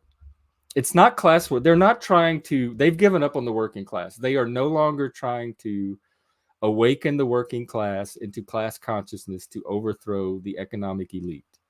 It is rather a psychologically based revolution, a movement of protest directed at the anxieties of privilege. That's why they call everything privilege, because it's projection. It does not fight for the workers against the exploiters. It attacks and ridicules the work ethic itself. It does not see Negro segregation or the Vietnam War merely as byproducts of a class struggle, which a Marxist would. It sees the fears and prejudices involved in these issues as primary and the insecurity that inspires them as the real enemy. Thus, the revolutionary feeling of our time, meaning the 60s, 70s, is at least as psychological as economic, as Freudian as it is Marxist, and in many aspects of it carries on the bohemian lifestyle revolution of the previous century. Okay, I think I'm going to stop there today with Mr. Frye, but after looking at that Office of Equity thing, and that keeping in mind the myth of concern, myth of freedom, etc., and what happens when one myth gets too much of the upper hand, etc., I think what we're seeing in society play out is a little more complex dialectic in the sense that both sides see the other, or both sides see themselves as the myth of freedom that's reacting to. He also uses the term open and closed. The myth of freedom is an open mythology that allows exploration and change and new ideas to come in. And the closed version is an attempt to stabilize a story or a narrative in a single form so that it can serve the social function it's supposed to serve to keep a society together. So you have kind of like an open form of mythology and a closed version. So each one of these groups, like let's say the progressive left, the revolutionaries, and the conservative right, the people that are trying to conserve the modern narrative, which we learn from Frye is the Christian mythological worldview, but it's kind of broken down at some point, and a secular kind of, not version of it, but a secular, what's the word I'm looking for? We'll just call it a piece for now. A little secular, a little chunk of it peeled off and became secularized. So right now, our current myth of concern is a combination Christian secular that's being set into contrast with this other myth, this more Marxist myth of woke and oppressor oppressed and social justice and freedom and liberation, etc. It's right there in the name. Liberation is freedom.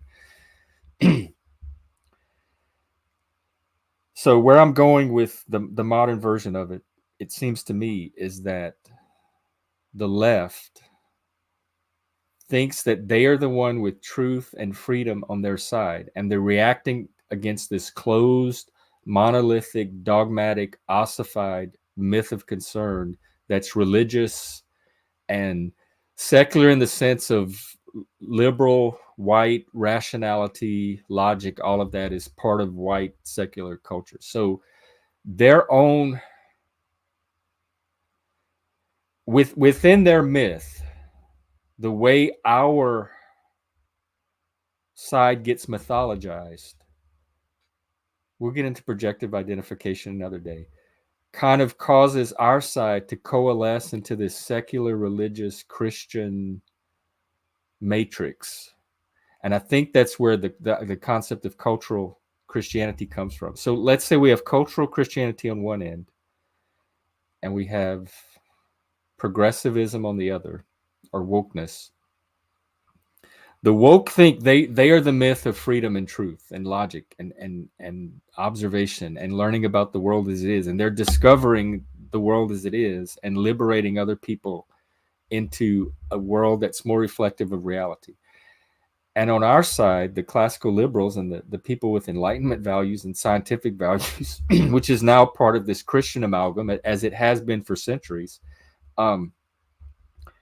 we see ourselves as the myth of truth and freedom because we are a direct continuation of that original myth of truth and freedom that developed, as we saw in Greece and Athens and Plato and Socrates, that got transmitted afterwards. So we see ourselves as a direct, in the direct line of tradition, as that initial myth of freedom. But they see themselves as that. So we both think we're the people that are free and seeing things as they are, and that the other people are locked into this rigid mythology that's not reflective of reality, but is reflective of their desires and hopes for society as they want it to be. And there's probably some partial truth in both. I think both, because as Northrop Frye said, neither are inseparable. I think that the conservative right has a mythological story to it that keeps it together, and it also is attracting people that can look at things very logically and clearly and rationally and objectively, much more so than people on the left, especially when it comes to human and social issues. And then I think there's people on the left who are caught up in a mythology and are mistaking it for truth, like a myth of truth versus but it's actually a myth of meaning. They're mistaking truth for meaning. And I think that's ultimately what this comes down to, is how do we distinguish truth from meaning? How do we know when something is satisfying our need for truth, or rather our need for meaning, and we think it's satisfying our need for truth as well? And that comes back to one of my favorite projects on here, epistemology, what is true. So part of distinguishing truth from meaning, I would imagine, would involve determining what truth is in the first place. So being able to figure out what truth is going to be part of that process. And do we need to distinguish it? Frye himself even says the genuine individual, he uses that word specifically, can only exist where truth and meaning meet. Do we need to distinguish? I think at the very least, we should keep in mind, not only in our own thinking and our own imagining and wishing and dreaming, but when we're evaluating other narratives and accounts that we see out there on social media and from other people, like just the stories that are out there about reality.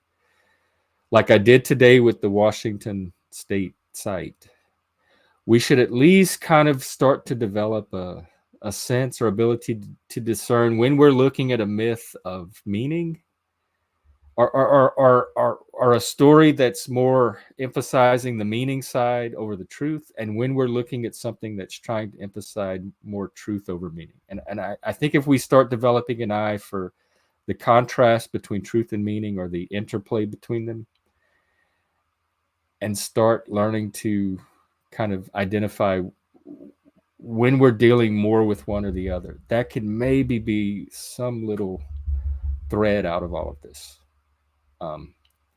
I put that out there as an offering. We will see what the experiment yields, if anything. All right, so Y'all, I've been up since 3 in the morning.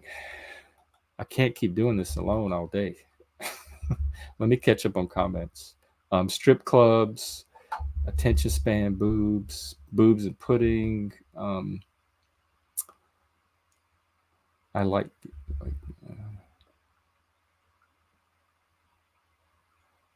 oh, I was making, yeah, probably was making the mic hum.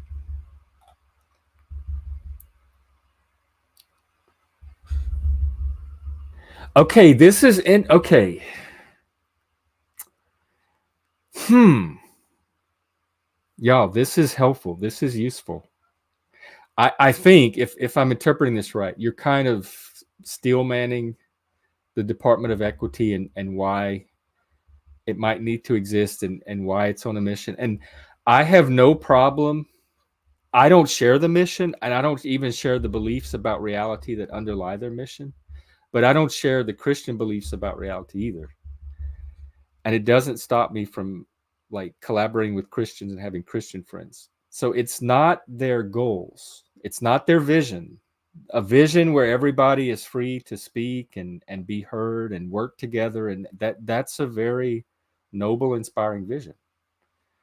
Just like Talcott, his actual vision, it's hard to find fault with his vision. My issue is the state backing that this vision now has. That to me crosses a line from liberalism into illiberalism, into authoritarianism, into something undemocratic. We've seen it in what is it, China, the Cultural Revolution in China, et cetera, et cetera. So that makes me nervous. That to me is overreach.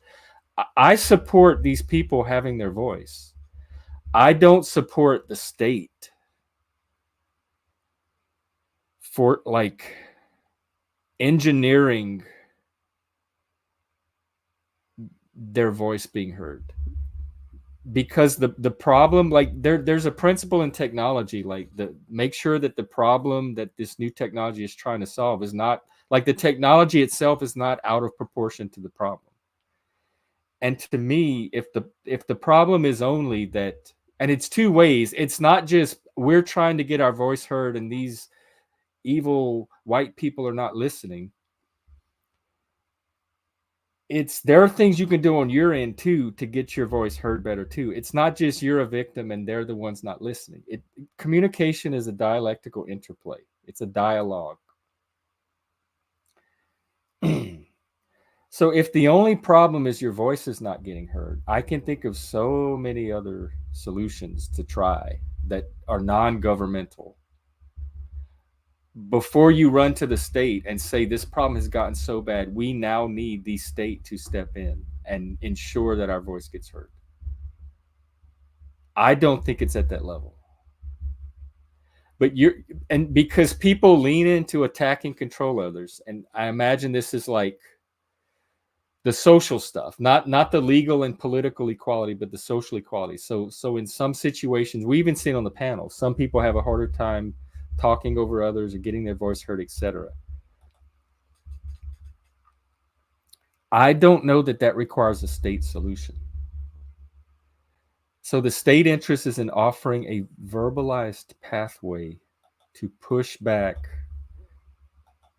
So it's the state's responsibility to give people tools or a path that they can use to help boost their voice against whatever they subjectively feel is what they have to work against to get their voice heard. Is that the role of the state? And if so, when did that become the role of the state? To facilitate interpersonal communication, not to provide the opportunities and the spaces and the platforms for that community to happen, but to actually facilitate the process itself.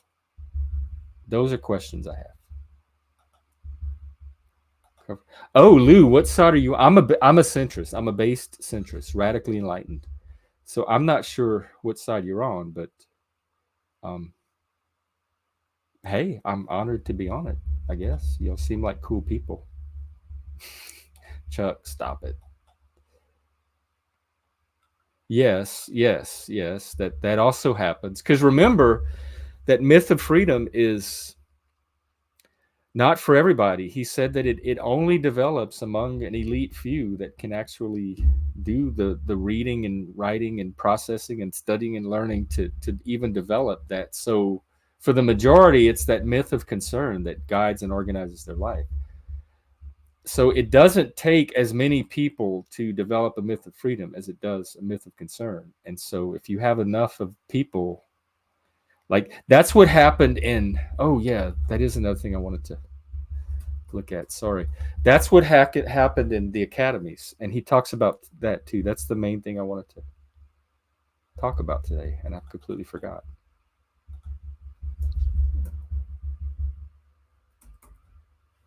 So let me just find it.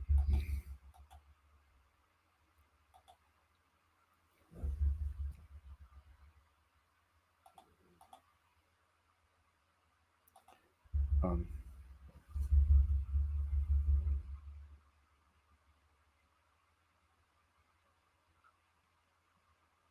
all right, I'm searching.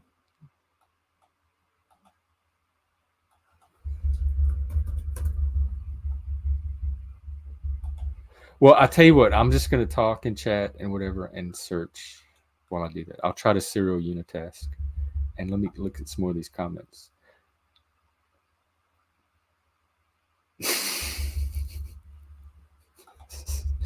Frank, did you see that he was on the show last night?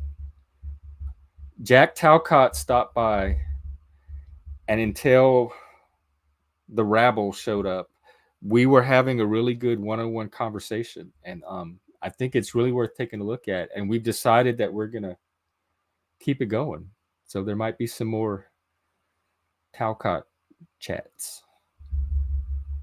Okay, let's see. The state has taken a calculated step. Shelby, this is one of the most honest statements I think I have seen in the last at least 4 or 5 years. This is the first time I think I have seen any live human, like not, or maybe even any human,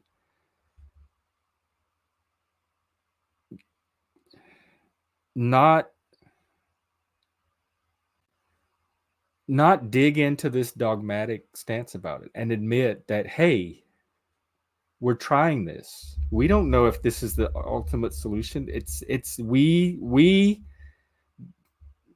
have decided as a state that it's something that we want to try, and the states are the, like, it is the laboratory of democracy, and the states are kind of set up to try different things. So if it's seen like that, now that's not how they're portraying it. They're portraying it in this very smug, self-righteous, condescending, maternalistic way of, we have the answers and we need to bring you in line into what we have determined is the vision for the future. They even practically verbally say it on the website. But if it's just like, we're a state and this is what our state is deciding to experiment with until the Supreme Court or Congress comes in and tells us differently, we want to try this thing and see what happens. I'll never be sympathetic to it, but I would be much less hostile to it. This is a very excellent comment. I think it's deeper than it even seems.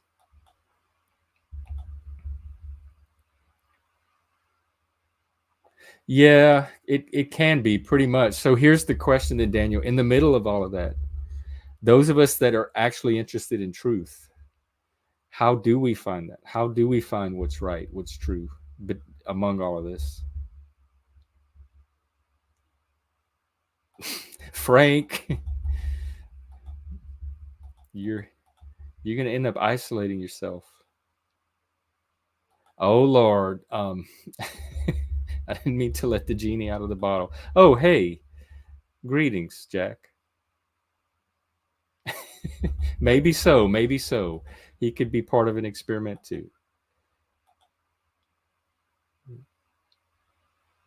Oh, okay. That still blows my mind that people catch up on the stream before when they come in afterwards. Um, yeah, well, you're always welcome. Yes, Daniel, thank you. That's what I'm trying to help with. I am ultimately all of this big nerdy, like special interest monotropic journey is to hopefully provide tools that will aid and help in doing that and give a historical context for those tools. And I still don't know who these powers are, and they change with everybody I talk to. But yeah, point taken. Um, all right, I'm still looking for this.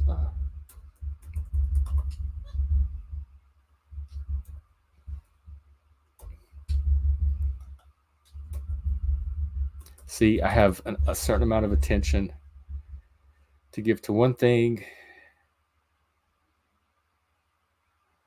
and then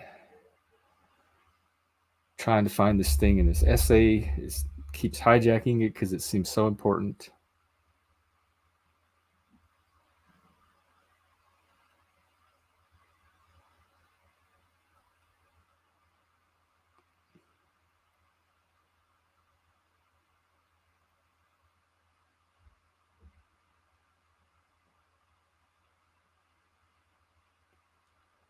All right, let's see.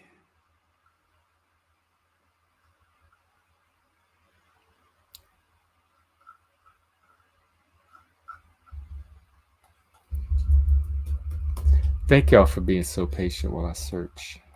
All right, let me see. Take another little break. Didn't find it. Take a break. Come back to the stream. I'll try again.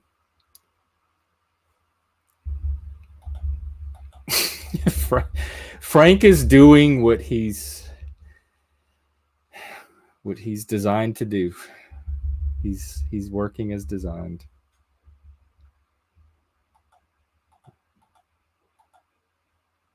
Oh well, it was some kind of panel. Flo showed up afterwards with some of his gang, and the panel took a different tone. Oh no, everyone's getting sick. My roommate was sick too.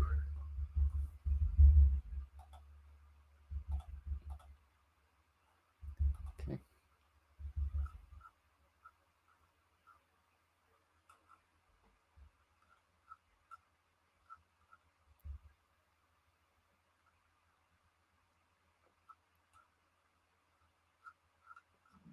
I'm still searching.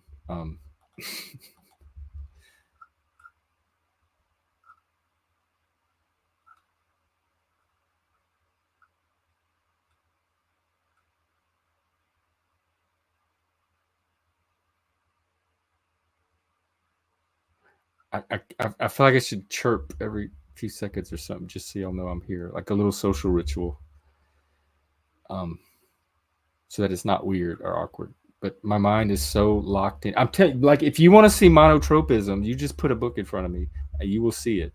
I told you, like, growing up at school, my whole day was just me at school with my face in a book, ignoring everybody. And music does the same thing. If I can get lost in music. A good movie, definitely. We've been watching so much cool stuff on Discord lately, and I've just been getting lost in all of it. That's monotropism. Conversation, talking. Um, I actually think we've talked about this before on some panel we were on together. You know, you never know. You know, like everybody has their own little unique processing patterns. So in a way, everybody is. But Jack strikes me as more or less neurotypical, more or less adjusted to,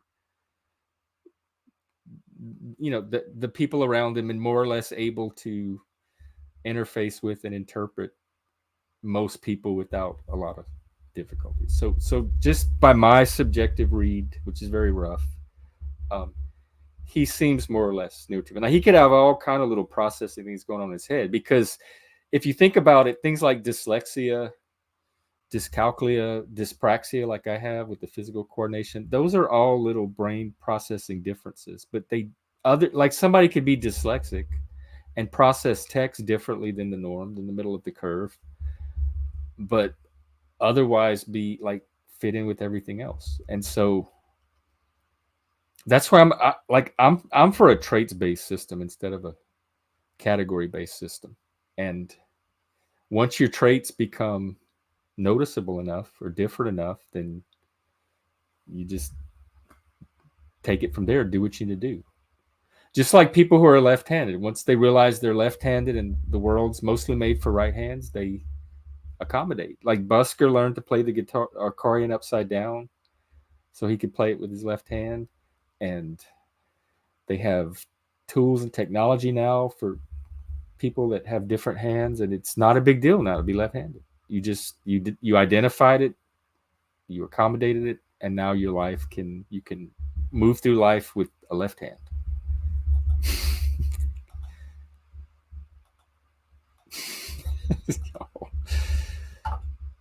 All right, I'm searching for the part where he specifically talks about this new myth of what I would call a new myth of concern that's masquerading as a myth of freedom to the people within it, because it seems like knowledge and liberation. Keep those words in mind, knowledge and liberation. We're going to do a whole stream on where that came from.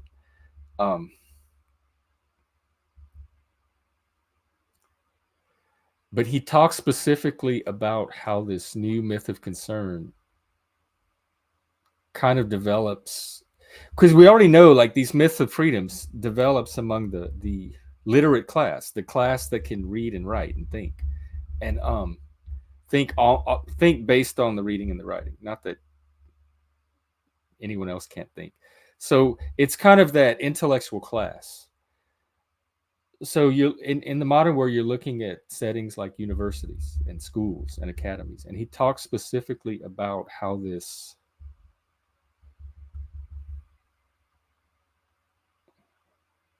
hang on, we might. Yeah, okay, I think I found it. I'm going to take a break and I'm just going to go through the whole paragraph. Is it still a big deal to be left-handed? I also hear that with because I'm tall, and people that are short have something about being short too. That's invisible to me as a tall person. I have no idea what they're experiencing that's difficult for them. Well, maybe left-handed is more of a accommodation than I'm aware of. But it's an example of like, instead of creating a whole category of people and calling them the left-handers and having like entire social programs for somebody that's identified as this category, you can just break it down to a single trait or phenomena, like, oh, this person uses his left hand instead of his right. Let's come up with a solution for that one thing. And then you don't need a whole category of people with a label. And so for something like autism, if it's the monotropism that you have a hard time getting your attention to pin and stick, then all you need to do is come up with a solution for that one trait. Of course, they do cluster together, and eventually we'll get into some other traits and how they might cluster. But if we take just this one, you don't need a label like ADHD and a school program and all of that. You just know that this person has this one type of monotropism, and if you have this setting and this kind of learning approach, that gives him the best chance to keep his attention span where he needs to be to learn. It's a much more like micro targeted solution, and it's easy to come up with these ad hoc once you identify what the particular needs are. So here we go with the essay. If our argument is on the right track so far, we get two kinds of education in life. The primary kind is an education in concern, an understanding of the axioms and assumptions on which the people around us act or say they act. It is an education in loyalties, attachments, beliefs, responses, and ideals, along with the growing sense of dissonance between professed and genuine beliefs, between ideals and realities. So that kind of describes that primary integration, that initial socialization that we all grew up with, whatever form it took. Mine took a Catholic form, there was a Cajun form, There was an American form, like, which, if you think about it, democracy itself is one of these myths of concern. It's a story of values, beliefs, responses, ideals that we kind of, it's democracy doesn't describe any actual necessary reality as it is or must be. Democracy is something that we are deciding that we want to create for ourselves because it reflects our vision for how we want our society to be. It's definitely a myth of concern. Democracy is not a science.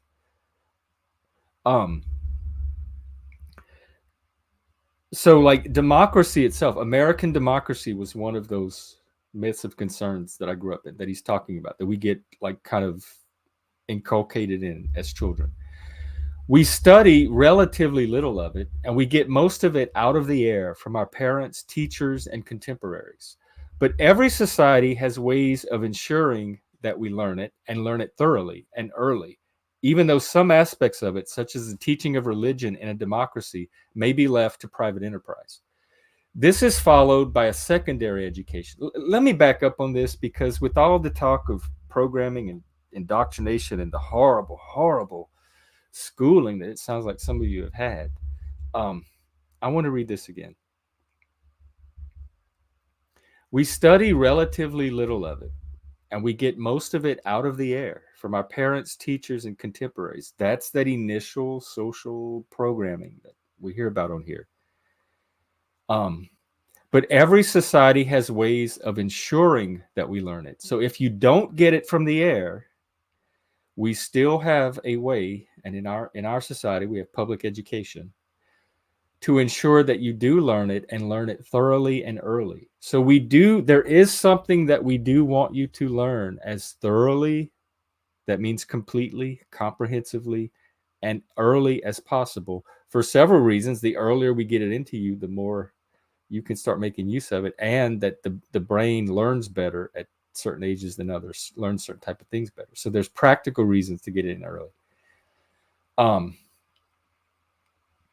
So for some people on here, in that process of society attempting, and we do this ultimately, I believe, this is my belief in society, or about society, because we want that person to be able to participate in the society as an adult. So we're trying to give them all the tools that they need. Like, the child doesn't fully understand the complete myth of concern of the society that he's born into. He just gets enough of it from the air, like he says, to start to socialize. The adults have more of the complete picture, and so they have an idea of what it's important for this child to learn inside of this societal mythological framework. And so that's what they're attempting, or me, when I was in it, was attempting to make sure that the kid learns thoroughly and early. And apparently in the attempt to do this for some of the kids, the methods that were used maybe created some mistrust in institutions and authority. And there are certainly traits about certain kids themselves that could be a factor in that process too. So I wanted to emphasize this because it shows up on here so often, that early childhood socialization. It shows up here under very dramatic terms a lot. Okay, and then this is followed by a secondary education, and this is mainly in the truth of correspondence, which is, does this match reality? It's that second type of thinking, of correspondence to reality, not necessarily correspondence to society as we want it to be, which is education, properly speaking. And it's the chief business of schools and universities. From the universities in particular, the concept of the educated minority, which is centered on the myth of freedom, the myth of logic and knowledge, leaks out to society as a whole. But whenever the sense of concern receives a shock, whenever the sense of a solid social order that we accept and go along with is weakened, we realize how primary social concern is. And I think we see that happening now. I think our sense of what held us together as a nation, as a people, as a group, is starting to take a hit and kind of fracture and fray a little bit, and it is being called, like, all called into question. And I think that process has been going on for a while, popularly with the 60s and academically even before that. But we're just seeing the intensification and expansion of it. Um, we realize that it does take more than just truth and science and logic and whatever the universities were originally doing with research and everything. There is some kind of social cohesion that comes from having a shared narrative or mythology that is necessary to a society and a culture, especially one is on the scale of ours. So he says that this seems to be the kind of situation we are in now. In North America, at least, most of us take in, through the pores of our primary education, a concerned belief in democracy as an inclusive social ideal that works toward giving equal rights to all citizens. So that's like the basic kernel of the myth of democracy, which is one of those myths of concern. um, we have a belief in democracy. We're taught that it's valuable and to be concerned with it and to take care and concern over this democracy, and that it's an inclusive social ideal. So it's that social equality. We've achieved the political and legal equality, and it's this ideal of as socially equal as you can make people.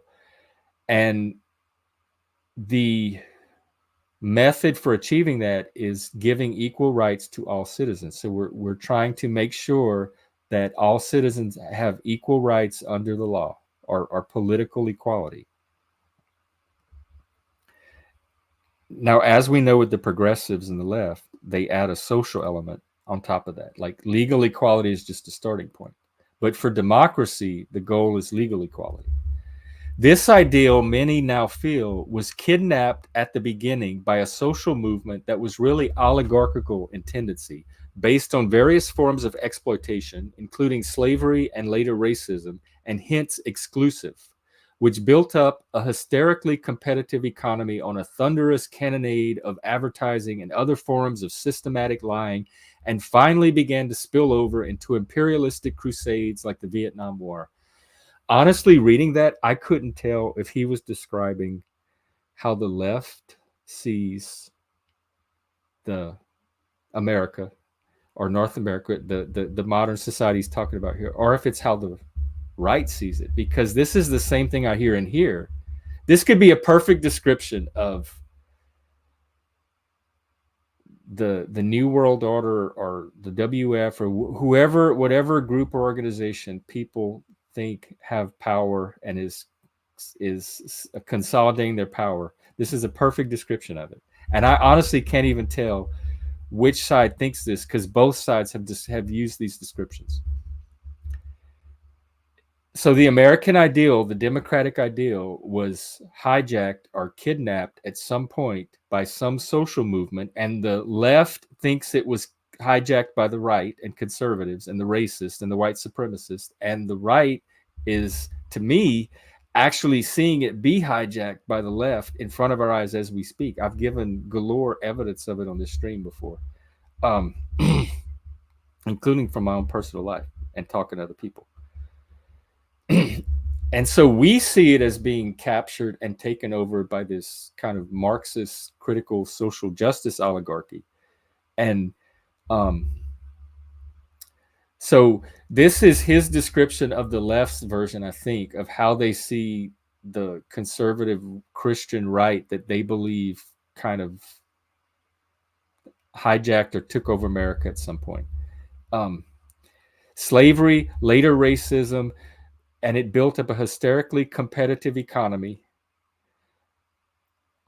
based on advertising and other forms of systematic lying, like propaganda. So there's this economy, this money system that's created, and there's this propaganda, and they're lying to you, et cetera, and it finally began to spill over into imperialistic crusades like the Vietnam War. You hear about how all of the wars are proxy wars, et cetera. So what started as a leftist hysteria seems to me, from being on these streams, have the same hysteria has made its way to the right. The result, Frye says, is that many people, especially in the under 30 age group, millennials, Z's, he's looking at y'all, or I'm looking at y'all, he was looking at us actually, feel alienated from their own society to the point of what is sometimes called an identity crisis. The lunatic obsessiveness of a foreign policy that keeps on making aggressive gestures at a time when any serious war would wipe out the human race forms the nucleus of this crisis. I see this on here a lot too. Fear of war, fear of nuclear war, almost to the point of panic. And as a Cold War veteran myself, I'm over. Like, I have no more nerve cells to even get worked up about nuclear war. I have burnt every single one of them out living through the Cold War. I don't have any anxiety to give about it anymore. If it happens, it's gonna happen. I can't, my mental health cannot take on the burden of worrying about it.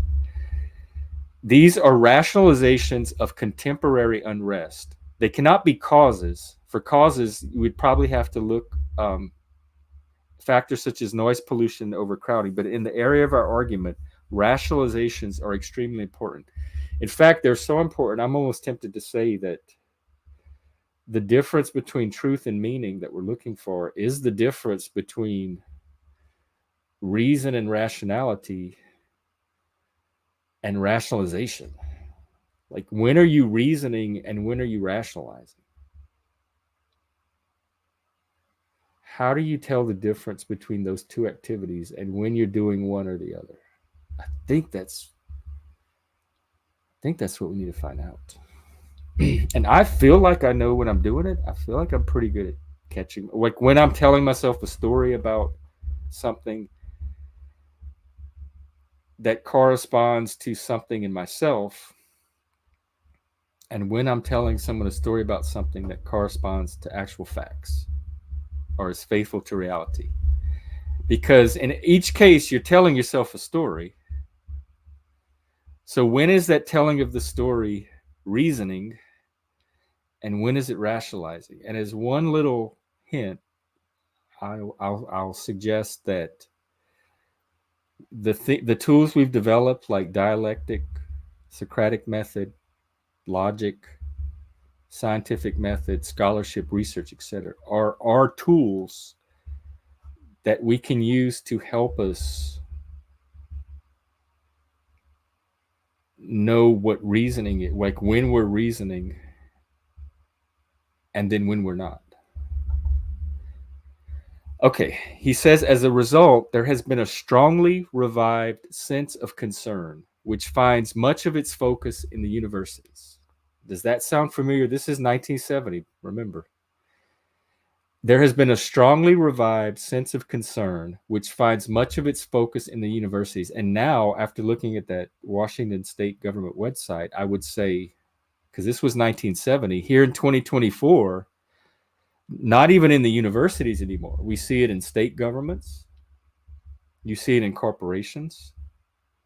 You see it in public school systems. The universities are the social centers of the myth of freedom and are, by necessity, devoted to the virtues of the truth of correspondence, including objectivity and detachment. Remember that quality that entered in with the Iliad? These are felt to be insufficient virtues in the face of a direct threat to human survival, and hence there is a strong desire to transform the university into a society of concern, like a church or a political party. Those are the appropriate vehicles of concern, not the university and not the state. Again,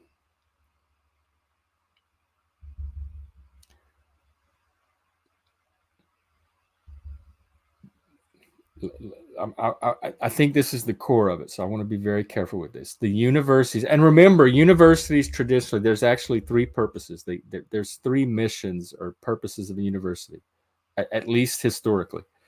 One was to transmit societal and cultural values. So to transmit this myth of concern, the Western myth of concern, or whatever culture the university is in. The other is research, is the search for truth, science, etc. So already you see those two right there in the mission of the university combine, as Northrop Frye said that they are. They are inseparable. So you have a search for truth.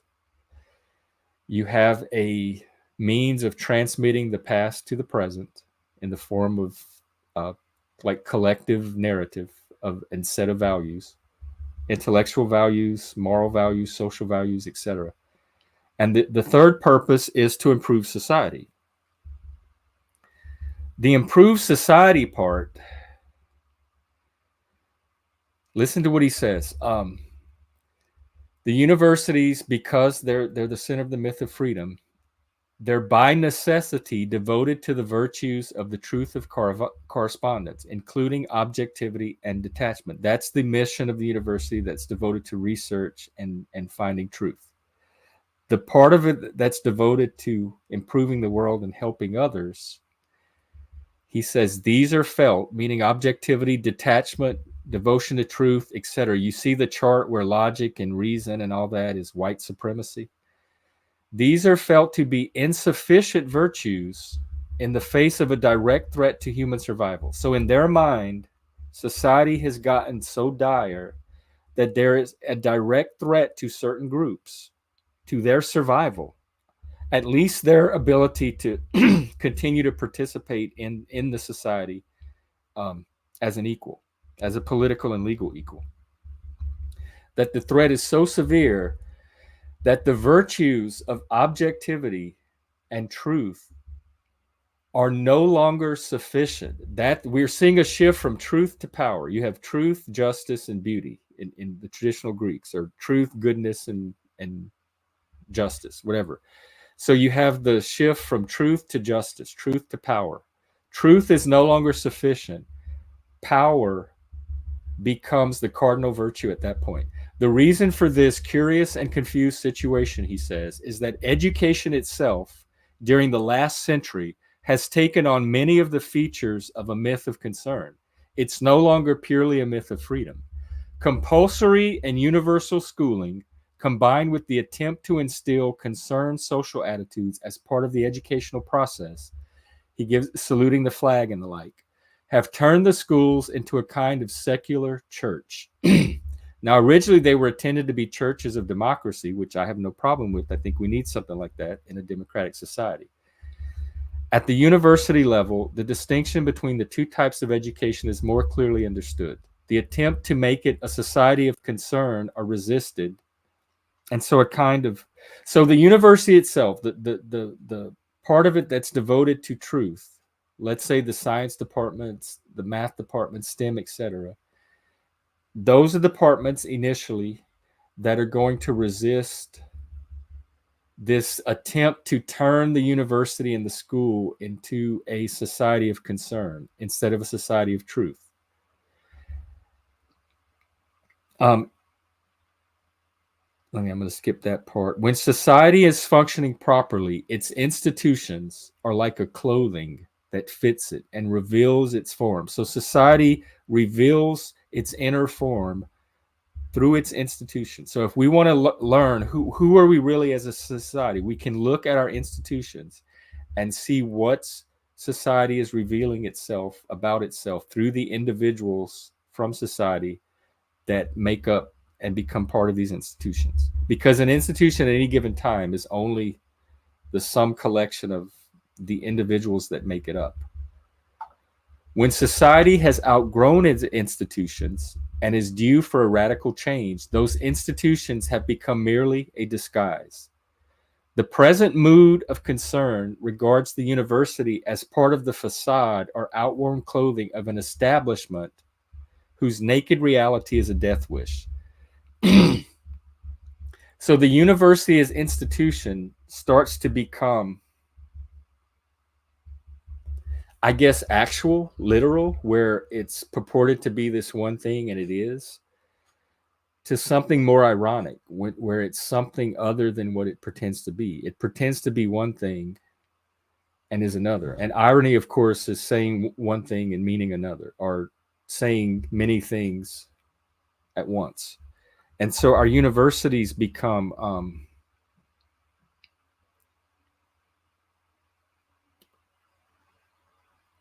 oh, hang on, let me This is, oh, listen to this.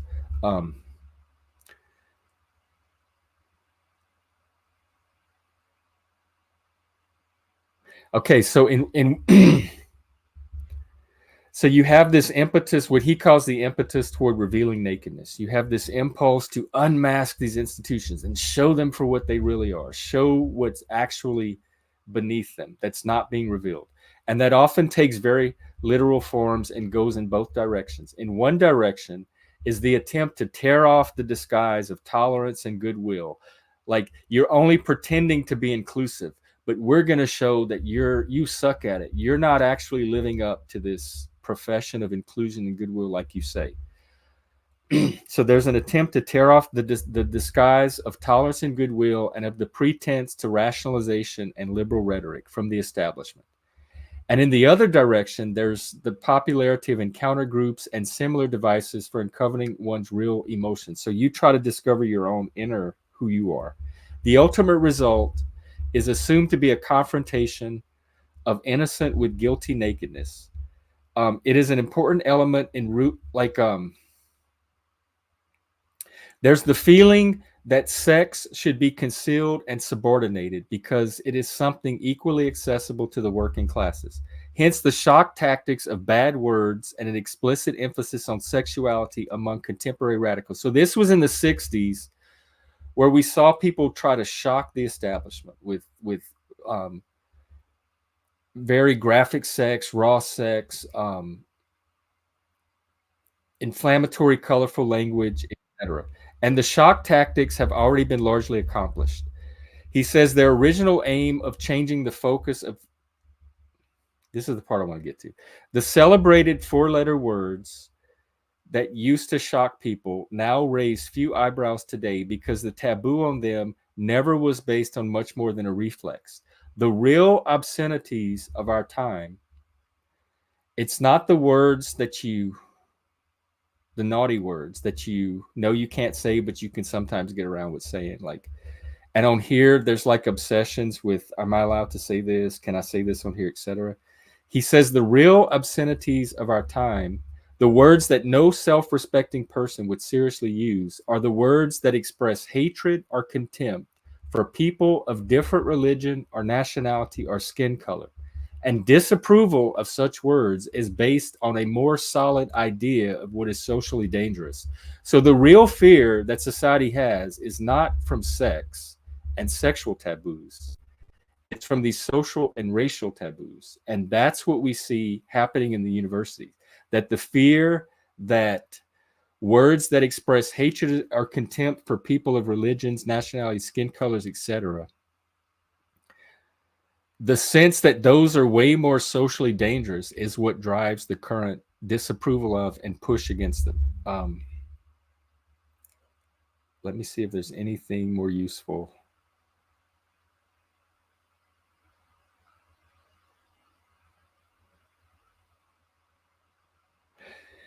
Okay, he says, while some American radicals may look for the illustration of their social ideals in whatever Marxist leadership appears to still be in the age of innocence, this search for a heroic ideal just beyond the frontier is itself a central part of American mythology.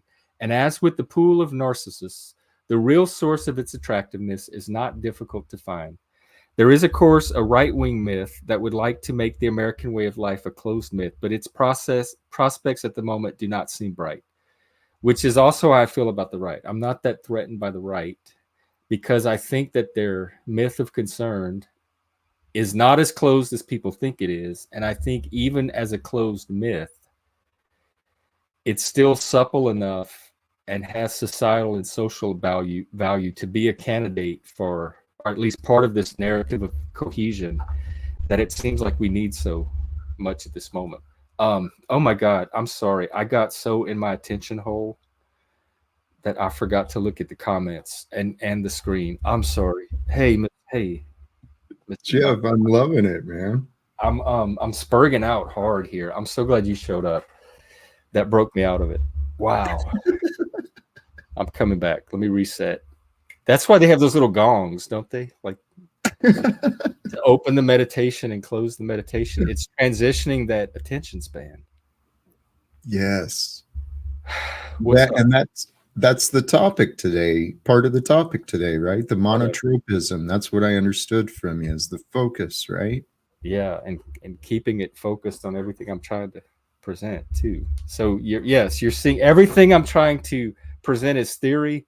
You're probably also going to see live in action at the same time as I present it. It's amazing. I love how it's a term that I hadn't come across before. And your explanations and how it's coming out into the discussions is pretty cool. It's yeah, well, hyper focus was kind of a concept that some people, special interest, hyper focus, people are starting to hear around autism and ADHD. So it's I think it's a little more granular way of looking at that. I haven't had much direct experience with people who are real symptomatic. I know I've experienced people who identify with diagnosis, but what I was considering with what you were describing, what came to my mind is just how amazing and unique we all are. Yes, or have the potential to be, even if we're not aware. And that's where I'm at with all this personality development stuff and discovering your authentic, say, who you really are, and living from your higher ideal. Because I think if we don't have the potential, we have the potential to discover potential down the road. And so if we can start that process. Jeff, can I give you some feedback from what I was with you through the majority of the stream? I had to pause for a bit and then I Yes, played it back. this will be very helpful. I will take my feedback like a deer. No, I love it. Your mind. I love the way your mind looks at things, and you're seeing both, right? You're seeing the two, cause and effect, and how there are contradictions. It's We're all very unique, right? And there's a lot of explanations and observations being shared on the uniqueness of the different minds, particularly with the ideas of this monotropism. That's It's a description of something that we can all kind of recognize Mm-hmm. to varying degrees. Hopefully. Yes. And so we're all unique and diverse, and so we can experience the same thing and have different results, like you were talking about earlier, right? That's where I'm talking about our uniqueness. And yet, within the uniqueness, there's all these patterns that are common within us. Um, fuck, hang on, my sound went out 1 second. So, well, you're taking care of that, if it's all right. Have you back. So I heard we're unique, but then there's these patterns as well, and then my sound dropped out. Well, that's kind of what I was trying to point to, is the contradiction. How unique. Yes, and I think that's one of the foundations of democracy. Democracy in the sense of, like, even as far as back as Greece, is that because Lanza was in here the other day, and he gave the example of, like, pretend we're all sitting around a table and there's a pin on it. We're all seeing that pin from a slightly different angle, and we only have the angle that we're seeing it from. So to get the full pin, or it's the, like, blind man and the elephant thing too. You'd have to get everybody to describe their version, and then the artist can make a composite, and we might get closer to the real pin. We're never going to get the full pin because we only have however many people are there. But if we start sharing what the pin looks like from where we're sitting, and then we hear what it looks like from where you're sitting, and then the other person, we have a better chance of getting closer to something more like the truth. And that was kind of, I think, one of the ideas about liberal democracies. It gives us an opportunity to come together and all do that when people are not micromanaging that process and allowing it to just happen, and they're not inserting dogma with what comes out. and enforcing like one set of facts or opinion over another. There is a place for fact and there is a place for opinion, but I think in this dialogical process, that is not the play. It's just letting, like, just hearing. My friend calls it feed the story. So when someone shares something, you can either rebut and argue or defend, or you can just share what came up for you. Like they're telling you something about them, and you can share, well, here's what that brought up for me. All you're doing is you're feeding their story with whatever came up in your story. And if we can listen in a way where we just feed the story, and in the peer world, in the mental health movement, that shows up as I statements. Like if you can use an I statement instead of a you statement, or a descriptive statement, then you can start like saying it, expressing it from your perspective.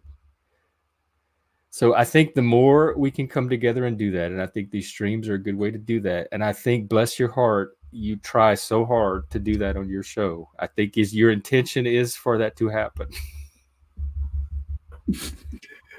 It's an interesting world we live in. And Jeff, sincerely, I am loving the conversations. I don't know how I've overlooked you for maybe I didn't check your stuff out earlier, but some of these discussions are amazing. Philosophy, the idea of knowledge. When you were saying how you just got that fire within you, you just want to consume it. I know what you're talking about. That curiosity, that drive. Yes. Yeah. Ever since a kid, I've had it. Like, I was into everything I could get into, try to figure out how things work, or wherever my curiosity took me. I lost my curiosity on the way because I learned how to obey. That was the thing. Okay, talk to me about that, because that's a common story I hear on here. What age, what grade? It happened in school? Was it teachers or parents? It was a perfect path for me. This is what I've realized. I don't know exactly when or what happened. I know there was different stages in my life where I was different. 15 was when my anger really started rising up within me and I got rebellious. And you had daddy issues, or yeah, that sounds very familiar. Yep. I had you weren't necessarily talking about like kindergarten where they're making you obey and behave. You're talking about more as you were coming into an adult. It was in the home. It was a very strict household with a lot of rules and punishment if the rules were broken. And then at the same time, there's the mother role model that didn't really show honesty. So I was taught to lie in a very punishing household, and it wasn't a good fit. Wow. And you were aware at the time, like, something's just off here? I was scared. I was a scared kid, and in my mind, I saw a scared woman and I saw an angry man. And in a way, I became those two things without realizing it. Mm-hmm. But after doing a lot of inner work, seeking questions, seeking answers, trying to figure out what the hell's going on in my mind, I learned to see things a little differently. And did that start as a teenager, like through the crisis of adolescence? The way I see it, the early childhood taught me. My mom left the controlling stepfather when I was 15, and that's when my rebelliousness really came out. And honestly, I think in hindsight, if I didn't raise my hand and go in the military, my path was taking me to jail. I was a punk. Was it just you and your mom at that? Like when the dad was out of the picture, was there another male figure? No other male figures. Yeah. Fuck. Jack, that happened. That is the exact thing that happened to me When we were around, I was around 14. The stepfather left, and it was just me and the sister and the women and all their friends, and I was the only male in the house. And 2 years later, I was hospitalized for mental health. I was in like the middle of a crisis. I had no coping skills on my own in that role. I was treated differently because I was a male, but I had no clue what the fuck was going on or what I was supposed to do, and I was left on my own. I had no one to turn to. It was this internal process of like, if I don't figure this out, and I didn't figure it out, I had to have outside intervention, and that's what helped me finally get on the right track. But same thing, yours was military school. Mm-hmm. Not the school. I enlisted in the military. Oh, the actual military. Yeah. So did you get to do the obstacle course? Yep. Oh my god. All that stuff. Oh my god. I'm so jealous. You what? I'm so jealous. I wanted to join the army just to do the 2 weeks of basic training so I could do the obstacle course, and then that's it. I didn't want to do any more commitment after that. But I wanted to do the obstacle course. There's ways you can. You might still be able to do it, Jeff. You're they have kind it of for old civilians now. Oh my god, I would jump at it. You know what?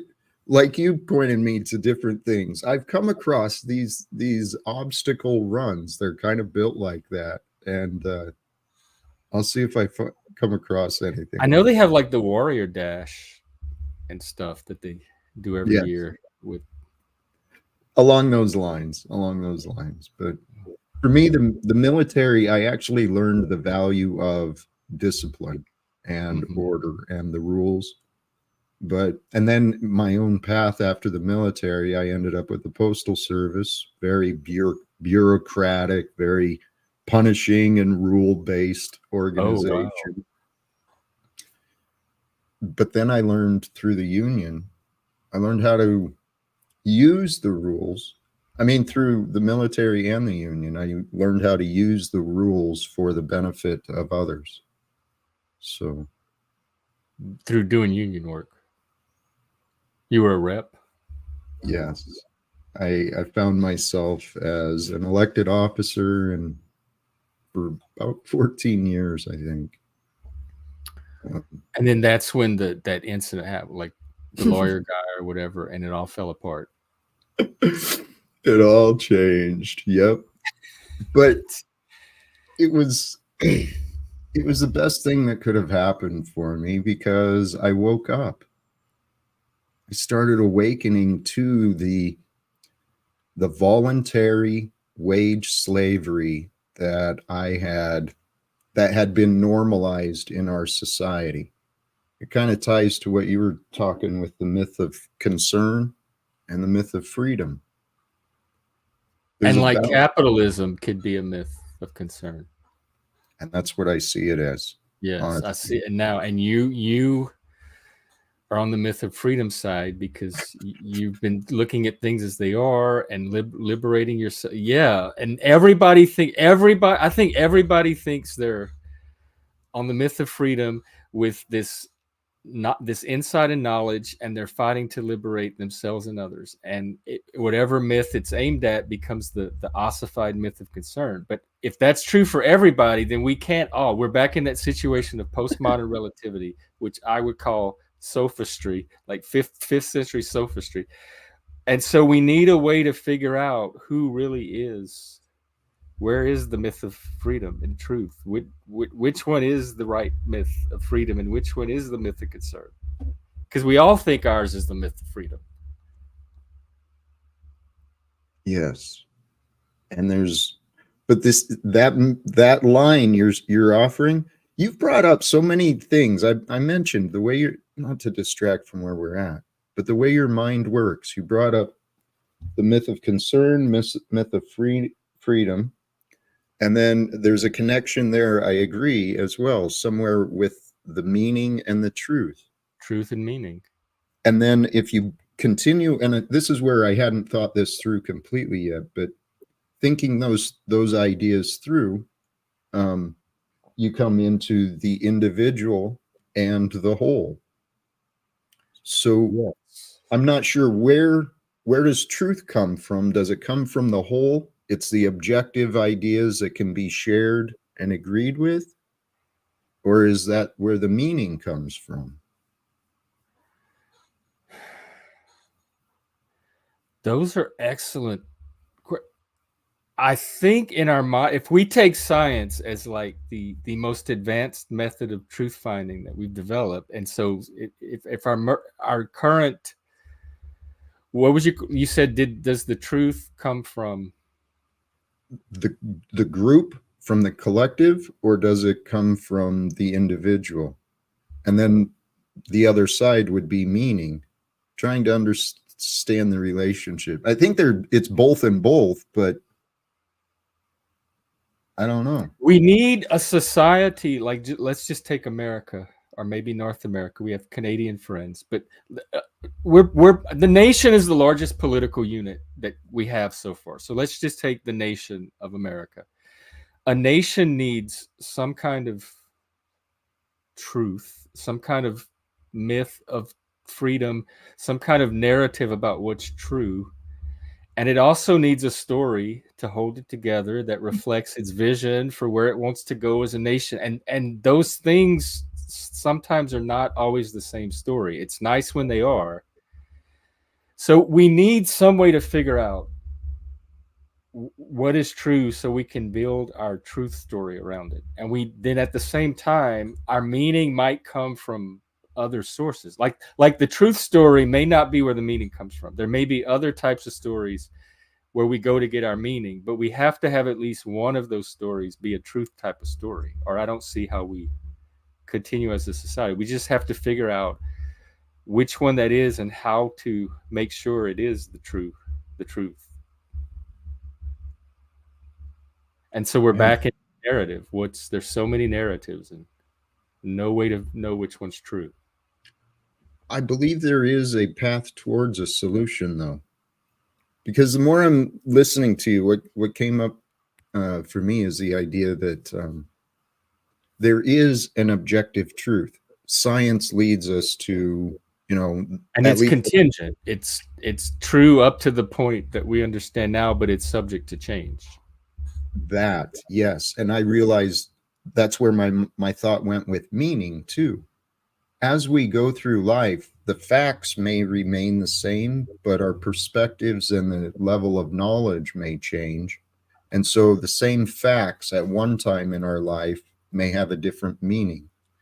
Yes, I like that. That facts, so maybe not truth and meaning, but facts and meaning. Yes. And it's easier to see what facts are than what truth is. So like, what are the facts? What are the things we can all agree we know as a fact in a situation? And then what do they mean? What is the individual meaning for each person in this conversation? Jeff, that's beautiful. And that's I like it. that, Jack. In my own practice, this is where I found resolve for my own confusion. I realized I am seeking the truth. The truth comes from the facts. So what do the facts say? And the facts don't speak, right? They show themselves. They're interpreted and put into a narrative. Yes, but that narrative comes from me. Yeah. It's like puzzle pieces, and we all have the same pieces, but we arrange them in a different way. And so we need everybody to share how they have their pieces arranged, and that will have a better sense of what the common truth is than we did before people start doing that. So it's at least one step a little closer. At least that's the theory. I think so. If we can find agreement too, agreement first within ourselves, so we don't have a disagreement about what the facts might show, then we can start discussing the facts with each other. Hey, yeah, I think Sterling's offering some comments towards me. My story is a crazy story, and there is a possibility that there's a daughter related to me that I've not yet met. and Yeah, I but you're don't know not for sure. sure. You don't have verification yet. Oh, Correct. I was actually just speaking with my mother about that yesterday. My was life is this? bizarre. Well, yes, mine too. And They more are. so in the past, like right now, though, at this present moment, it's unfucked enough that if I make the right choices, I can. So it like, yes, it's fucked up. Like any life, part of it was fucked up, and part of it was very blessed actually, and I had things to be grateful and for. So the combination of that, but it's unfucked enough right now that I'm kind of in charge of how fucked up it stays or does it from here. And so now it's on me, like that moral responsibility. I love that confidence and that Well, acknowledgement. Good for you. I mean, you're watching it live pretty much. Just like you, we're watching your attempts to unfuck your life, and Hmm. I'm opening the world to my attempts to do it, and there's other people doing it, and I think there's value in just that alone. But My you're mind, you're on the path at least, and one of the principles in peer support is that recovery is nonlinear. It's not a straight line. So as long as you're just on the path, there's gonna be setbacks. It's gonna like to backtrack a little bit, two steps forward, etc. But as long as you just stay on the ride and don't give up on it, it's not always going to look like continuous progress.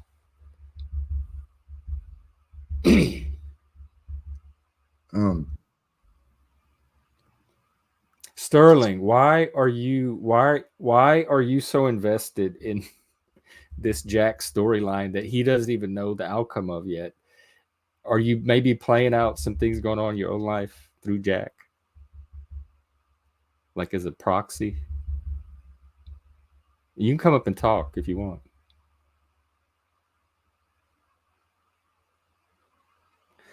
So the military did help you. Jeff, I'm sorry. I was engaging in the chat instead of you, but One thing I noticed that you do, and it's kind of a credit to you, but maybe kind of a liability at the same time. You are willing to give every single person the most generous amount of good faith I have seen anyone in this panel verse. You take everybody so you take their intentions so seriously and so nobly. I would never think Snafu is coming up here to have a rational conversation, but you take every single person as though not only are they capable of it, that they're actually here to do that. I believe it, Jeff. I really do.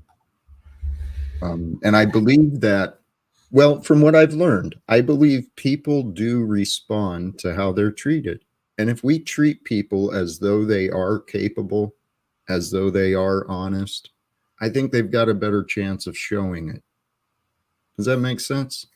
But then it does make sense, but you're taking a big risk by doing that because you're opening Yep. yourself up to people that are going to exploit that for their own entertainment, manipulation, etc. So they can pretend to be what you're seeing them as Mm-hmm. while they work their own agenda. Yes. But you're saying when they actually are, then you're giving them that opportunity is a benefit for them.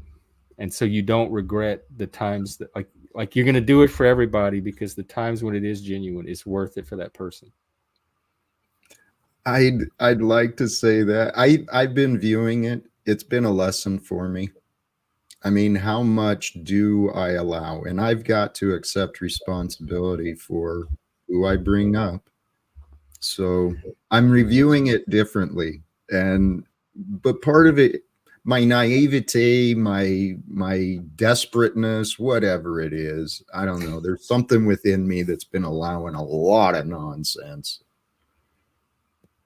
Some of it's just the panover, like that temptation to like this is content. You know that this is what people want to see.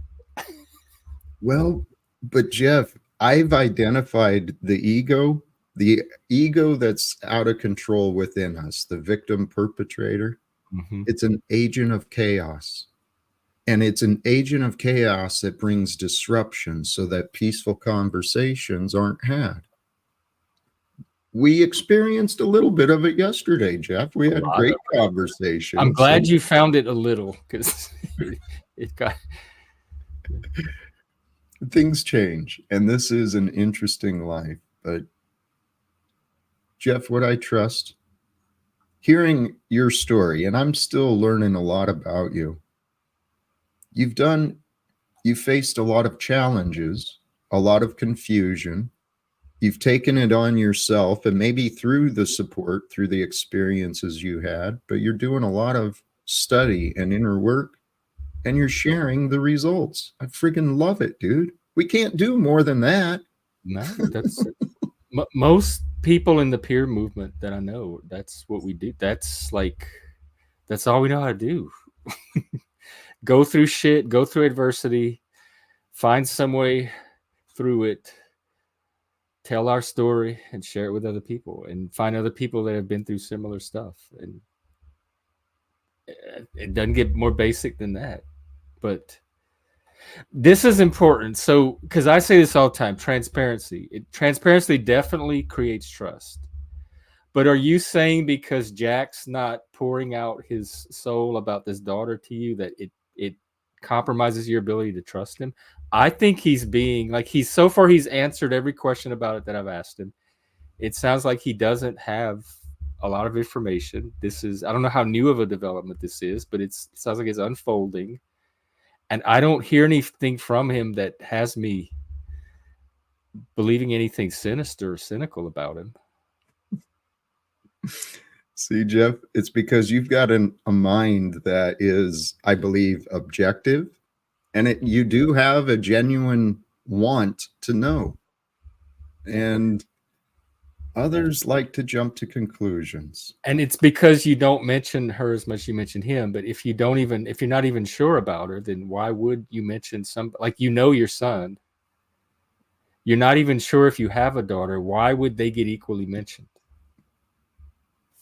People like to find flaws, particularly in those who want to claim to be loving.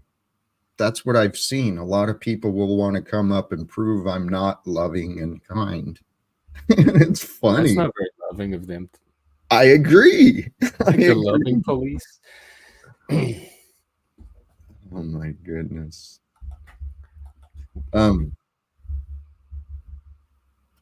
living an interesting life.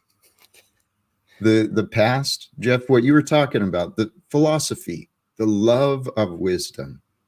I believe within all of us, we do have a love of wisdom. But as we grow in wisdom, we do create a separation between us and others. And I wonder if maybe that's why people have been afraid to learn subconsciously. Because it's isolating. Like there's a social cost to it. It could be. I mean, that's why I never considered a spiritual path in the past, right? The idea of devoting myself to God, something I couldn't Were you an see. atheist most of your life? I identified myself as agnostic. I saw there was something behind nature, and it was amazing, but I saw very little value in religion based on the people I saw coming out of the churches. Yeah.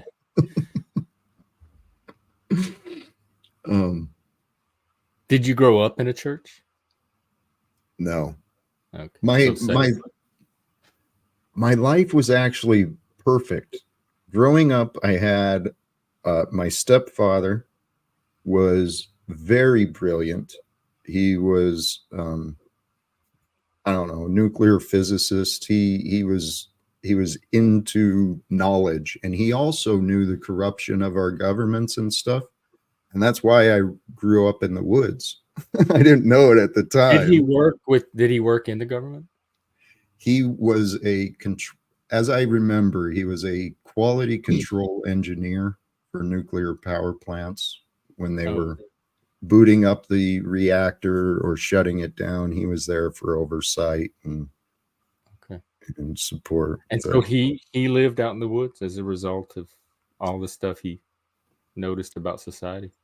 he made damn good money back in the 80s. He was making bank, Oh, and so he'd go to a job. We'd travel with him most of the time, but he'd go to a job and work 3-6 months out of the year, and then we'd go back to the woods.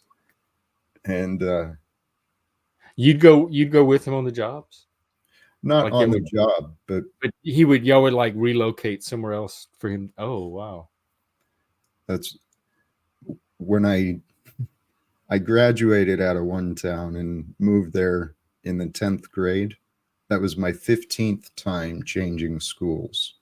Wow. So From his job, from all his moving around. Wow. so moving around a lot, having a lot of unknown uncertainties from my perspective. I was such a confused kid. I really was.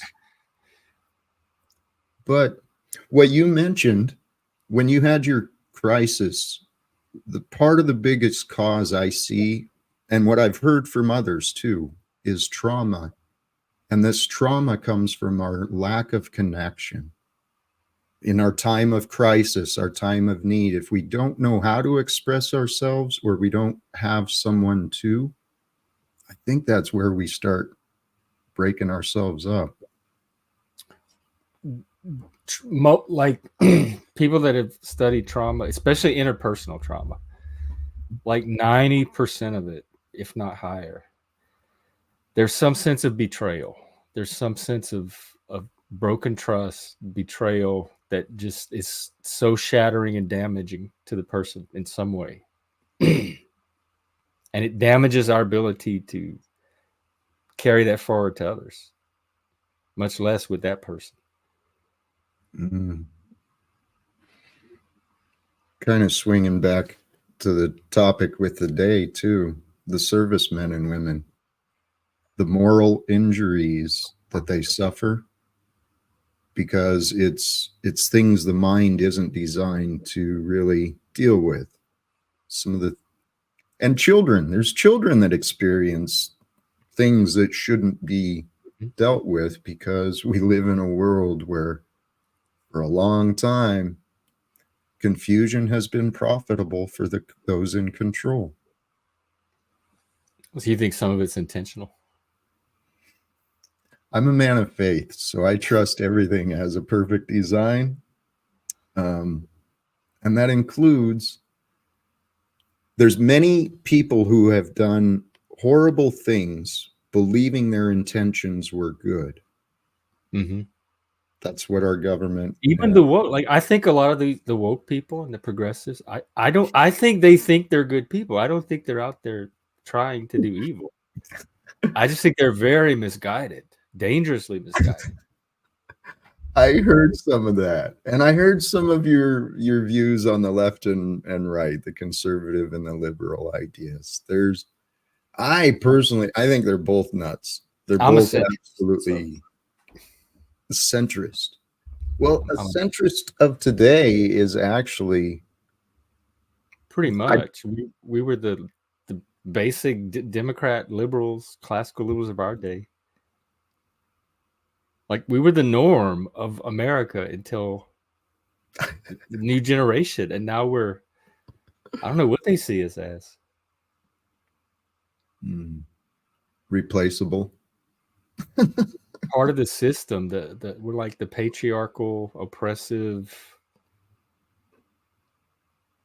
establishment, part of Western culture. I don't know. I didn't see the world like when I was a kid. I had like I had people I was having difficulty with in my life, immediate people, but the world itself, I didn't see it as oppressive, or I didn't see America as the bad guy. Growing up, I didn't either. I thought we were the good guys in the world. If we are not, then who is? It's the potential that's within America. Within the structures, within the people, there's a potential there that is waiting to come forth. I believe in that.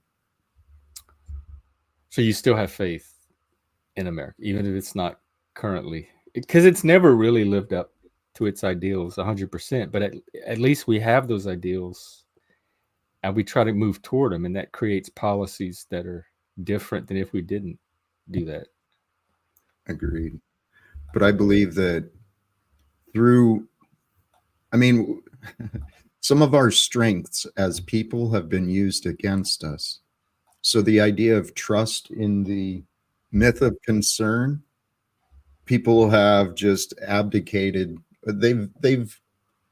We haven't realized the responsibility and the opportunities we hold as individuals because we've given power away to these people in government. But if we recognize the government should be under the people's direction and control and not just the bankers or the lobbyists, I think we could make some amazing changes. So you think the bankers and lobbyists have more influence than the voice of the people? Yes, the corporations, and it's all about the money. I think some of that's probably true, but I don't think it's total capturing control. I think because we're talking about specific bill, like so on any one given bill, the voice of the people might carry the day, the corporation might. They spend a lot of money lobbying, so it's not a guaranteed thing. They have to invest to keep their influence going, so they're taking risk on their end as well. So I don't know if it's as captured as like totalitarian as some people think, but I do agree that yes, money has an influence, and it's probably outsized in many areas, and but I also think it's diffuse. I don't think it's any one person or set of people that are pulling the money strings. I think there's many money strings pulling in many different directions. But I think the voice of the people is also in there competing with the money strings, and they may not always get their voice heard, but I think they do enough to make me have faith. Well, the voices got heard enough to create that Washington. What was the woke? Yeah, Department of Woke. I knew you were going to bring that up. That's a good example. Yes. Hey, but if they can get that at the state level, why can't we get something at the state level for something more realistic and practical? I would love at the national level rather to oversee the Department of Defense and maybe even Department of Treasury to have a future planning, right? With public oversight of this is the direction we want to go in the future. Seattle had, like, cities have stuff like their comprehensive plans where they put out. Seattle had. I used to look at it, and they'd update it every 10 years or so, and how they were going to rezone and what new parts of the city were going to be allotted for what, and the public could weigh in on it, etc. So I've seen those at the local level. Actually, you know what? Yes. The more I'm thinking that there are some ideas of that. I think for success, people do need to be future minded. They need to make plans. I'm horrible at that. And things like Citizen United, I think was bad. I think it was Yes. bad. Yes, I think agree. the lobbying, the money in politics, I think that it might be good to take a look at how to clean some of that up. So I don't disagree with a lot of your diagnosis. And there are actual impacts that I can point to and say, this happened here, this happened here. It does seem like money is pulling more in one direction than the people. But back to your other point, Jeff, people are somewhat still got a voice because otherwise we wouldn't have these massive welfare programs that we have doled out true. by the government. I disagree because The welfare programs are a band-aid that actually benefit the wealthy. I mean, the It benefits nobody. right. It's the illusion of solving a problem, but the problem, what gives wealth its power is poverty. No, Yes. Think it through, Chuck. it's what they earn is what gives them the money. Like you can't have wealth without poverty. Correct. And If capitalism, all the poor people disappear today, would the wealthy people still? Yep. who would do They- the work? The Nobody. poor don't work. So their civilization would collapse because all of a sudden they wouldn't have anybody to clean their house, and they wouldn't know how to do any of it themselves. So they'd be sitting there all trying to figure it out, and nobody knows how to clean a toilet. So everything Yeah. just shit. They may know how to do it, but the reality is, I mean, it's been said a long time ago here in America, half of the working class can be hired to kill the other half of the working class. We've got it in our militaries, in our police. And I'm not saying that's what their design is, but the wealthy have been using the working class as slaves and pawns for these battle games. I'm trying to be a wage slave. I wish somebody would hire me for a wage. What would you want to do, Jeff? You're not a wage slave, though. Well, I tried to do what you do. I tried to go out on my own, but in the meantime, I have to still do practical things like feed myself and pay bills. Yeah. So I thought I had left the workforce forever during COVID, but I might have to dip my toe back into it. But Yeah. reading that like Washington State DEI site makes me like, those are the reasons I'm nervous of going in the workforce, because that shit is everywhere up here. Yeah, Oh, that's crazy. You know, Shelby, remember in Seattle they had those democracy vouchers? The Seattle or Washington State, one of them, I don't know, some level of government. The people voted.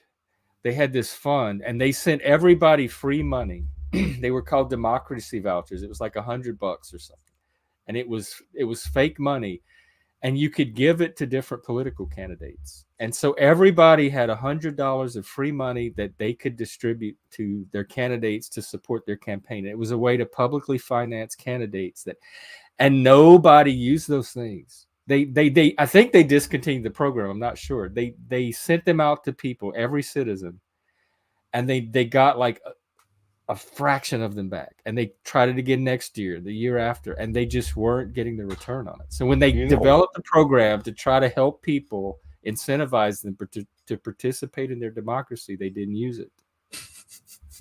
Only a third of Americans vote. Like that's the oppression. 1/3 of us are making decisions for 2/3 of the rest, and everybody's fine with that because the 2/3. I think the last election might have been 50% between because we got 330 million, and I think like 170 million voted in 2020, if I'm not mistaken. I could be wrong, but I think that's what the numbers were. I could look it up.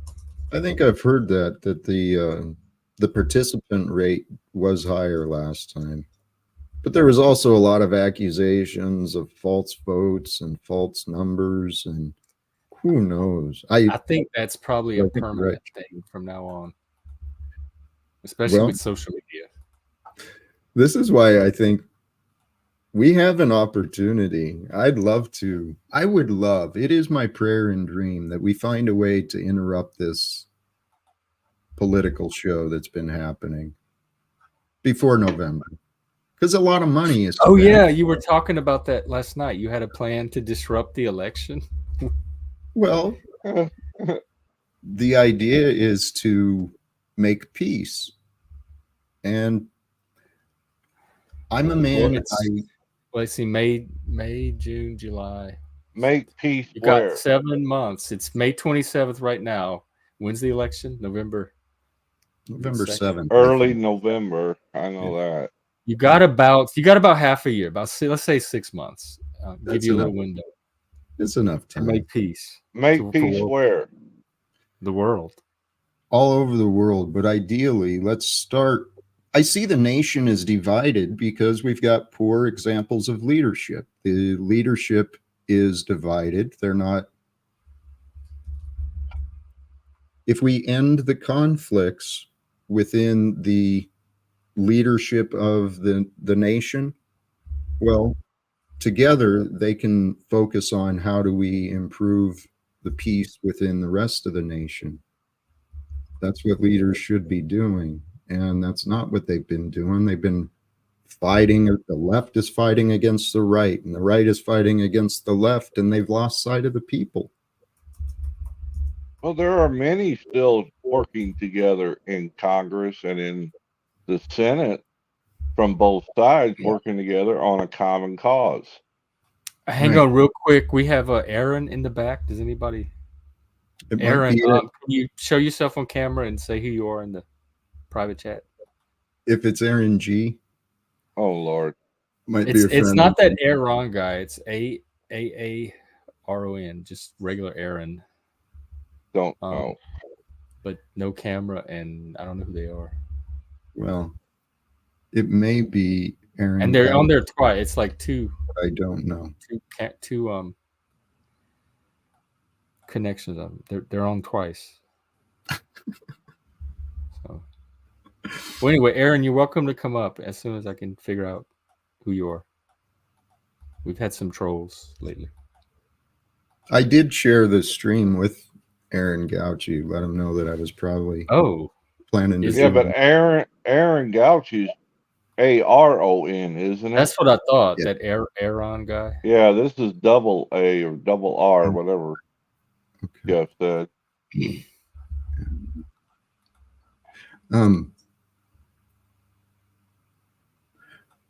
Can I change the subject? Oh yeah, there's no topics here. We don't stay on topics here. They go all over the place. There was a thought I wanted to bring up regarding the monotropism, that ability to focus. Not only is that a great gift as far as learning and the gifts, but what came to mind is I bet that's what the yogis are doing. Focus on the inner peace. You could direct your hyperfocus inward. Yes. But you can have peace in almost any situation. That's an inside job, no matter the situation. Yeah, that is a personal thing. It's also learned. Like it takes a while. It's learned over time, but it's definitely true. And you have a good point, because I tend to take it for granted. I'm like, well, why don't you just manage your emotions? It's so easy. It really took me like a good 8 to 10 years to gradually, slowly develop that skill. So call me on that next time. It's for someone just starting out on it, it's not easy. And I need to remember that. But yeah, you can control your emotions and stuff in the moment. Like what you're saying, Chuck, you're responsible for like how miserable something affects you or not. Yeah. But at the same time, what were you saying, Jack? What was that he was responding to? I forgot. Oh, turning it inward, like meditation. Yes. Thank you. And inner peace or focus. I forgot what I was going to say, but that's a totally different skill set anyway. That inner focus, I definitely don't have that. You do. If you've been doing your emotional, growing in your emotional intelligence, you had to been paying attention to what's within you, and that's where the key is. I guess I have the focus. Well, I don't have the discipline. I can't sit there and like look at a candle flame for 2 hours until I find God. Sure. You don't need 2 hours. You can little as 5 minutes will reach. I can't even sit still. Like I went to a Buddhist meditation before. We had to sit in a dark room for 40 minutes and not talk. And I thought I was going to end up in a mental institution. But I made it. I lasted the 40 Good minutes. job. Well, that experience, that was a good learning experience. But sincerely, there is value to be found from spending time just in stillness and bringing that focus inside. Just to what the focus is on the silence behind the sounds. It's the focus. Oh my God. Of the My skin is crawling right now. Just listen. That's so boring. It may seem that way, but Jeff, I'm telling you, man, it's an adventure. I hate silence and stillness are like, if you want to ever torture me to get information out of me, that's the way Jeff, to do it. You can do it for 5 minutes can be adequate. Like It just doesn't have to sit in silence for 5 minutes. Practice. And just it starts. Try to clear your mind. Is all you're trying to do. No, my mind. I don't have my mind is not. There's no clear. Mm. Y'all seen what's in my like? Y'all getting? You mean getting all that to silence? That's what they make sledgehammers for. To make what for? Sledgehammers. Oh, if you're having trouble silencing yourself. No, Jeff, sleep. That's silence and stillness. That's enough for me. What you just reminded yourself that, it did take you some years to grow in your ability to overcome and understand your emotions better. Same thing with the idea of meditation. 40 minutes. I tried going to these different places and I didn't get it. I didn't get it until I changed my mind about what I wanted to receive from it. And that's where I started really kind of learning the focus, learning how to change my perspective on what I expected, what I hoped for, and then that kind of changed what I was finding. If that makes sense. It does. I almost sound like predetermining the outcome of what you're trying to achieve. And you had military school too, though. Like, so you had, when you said you learned to obey as a kid, like that probably helped you a lot. However, because I didn't get that discipline, and to this day, I don't know how to have. I have no discipline. I don't know how to get it. But you had the military school that helped you internalize it and build it from within at an early age. Well, the early age was just the strict stepfather, but then at 17, I went in the military. But I wouldn't exactly classify that as meditation. That the training we got. No, but for discipline though, like providing people like I didn't grow up with self-discipline. Some people have it and find it easy, but I didn't. So without some kind of external way for me to start to internalize discipline, I had no way to do that on my own. And so whether people get it from military or private school or strict families or what, there's a way to give that to children to help them start building that. And not only did I not get it, the few people that did try to, I resisted it strongly. I didn't want discipline. You were rebellious, yeah. I think that's within us. I think within us, there's a natural part of us that wants to rebel and defy and to be free. So yeah, and the best way I think children do learn, the best way people learn is through examples. The instruction is there to help fill in the gaps, but they're going to imitate what they see the adults around them do. More than anything, you sit down and overtly teach them. This is true. How many times have I heard the F word come out of a 3 or a 4-year-old? It's amazing. Oh, yeah, and the N word sometimes where I come from. Yep. Unfortunately. This is one of the aspects where I've humbly realize that I have been blessed. In my life, I was allowed to meet some incredible examples of leadership, of men, of wisdom. And I may not have had the direct teaching, but we learn by You got model. something though that Yes. I had the same thing. Like I talk all the time. Like people ask me, "You're gifted. What's your gift? What is gifted?" For me, my gift was not me. It was the people that have come into my life just randomly. I don't know what they saw in me, why they went out of their way to help me or mentor me or anything. That was a true gift. That was something that came out of nowhere that I did not earn or deserve or anything. And I'm just so amazed and grateful that I even had all those people. That was the gift, was the people, not whatever about my brain. That's beautiful that you see that perspective too. And there's this sense of like, because I feel like it was a gift, it was something that was unearned, that they like gave out of their own bounty.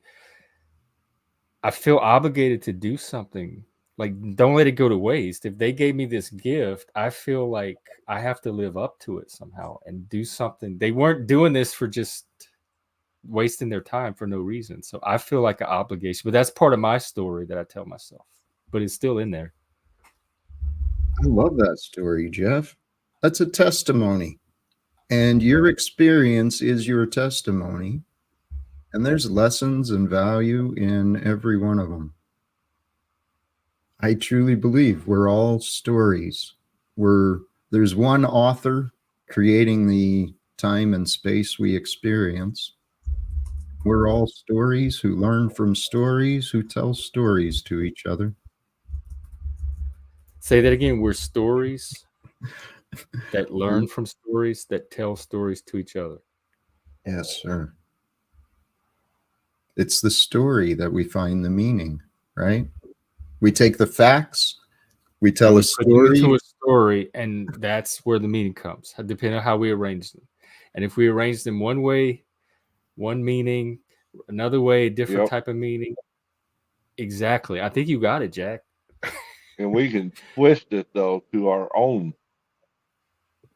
Yeah. Even though it's not to our detriment, we tell ourselves, or to our benefit. Yeah. And I did that talk the other day on the explanatory styles. And that's kind of what it was, like how we arrange the facts, our tendency to either universalize it or keep it localized, or etc. There's narrative patterns that we have a tendency to use over others, and everyone's different. And that contributes to how like anxious or fearful we feel about something is by what narrative style we use to arrange those facts. I love that observation, Jeff. Something that came up for me earlier, though, too, when you were talking, and tied to this, not just the narrative in the story, but the vocabulary. The vocabulary we develop, it'll change based on our perspective and the influences. But having the accurate words, being truthful without exaggeration, that's how the true stories and meanings are shared. Wow.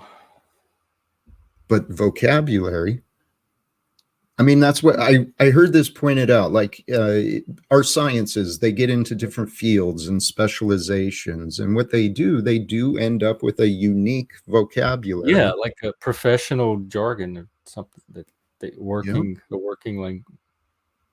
Yeah, a tech language. And each of us, we are, I don't know if we're the subject. I mean, we are who we are, and the stories in our vocabulary, that's either going to bring us clarity or confusion. And we all want clarity. We're both. We're subject and object of our own explorations. We are the one.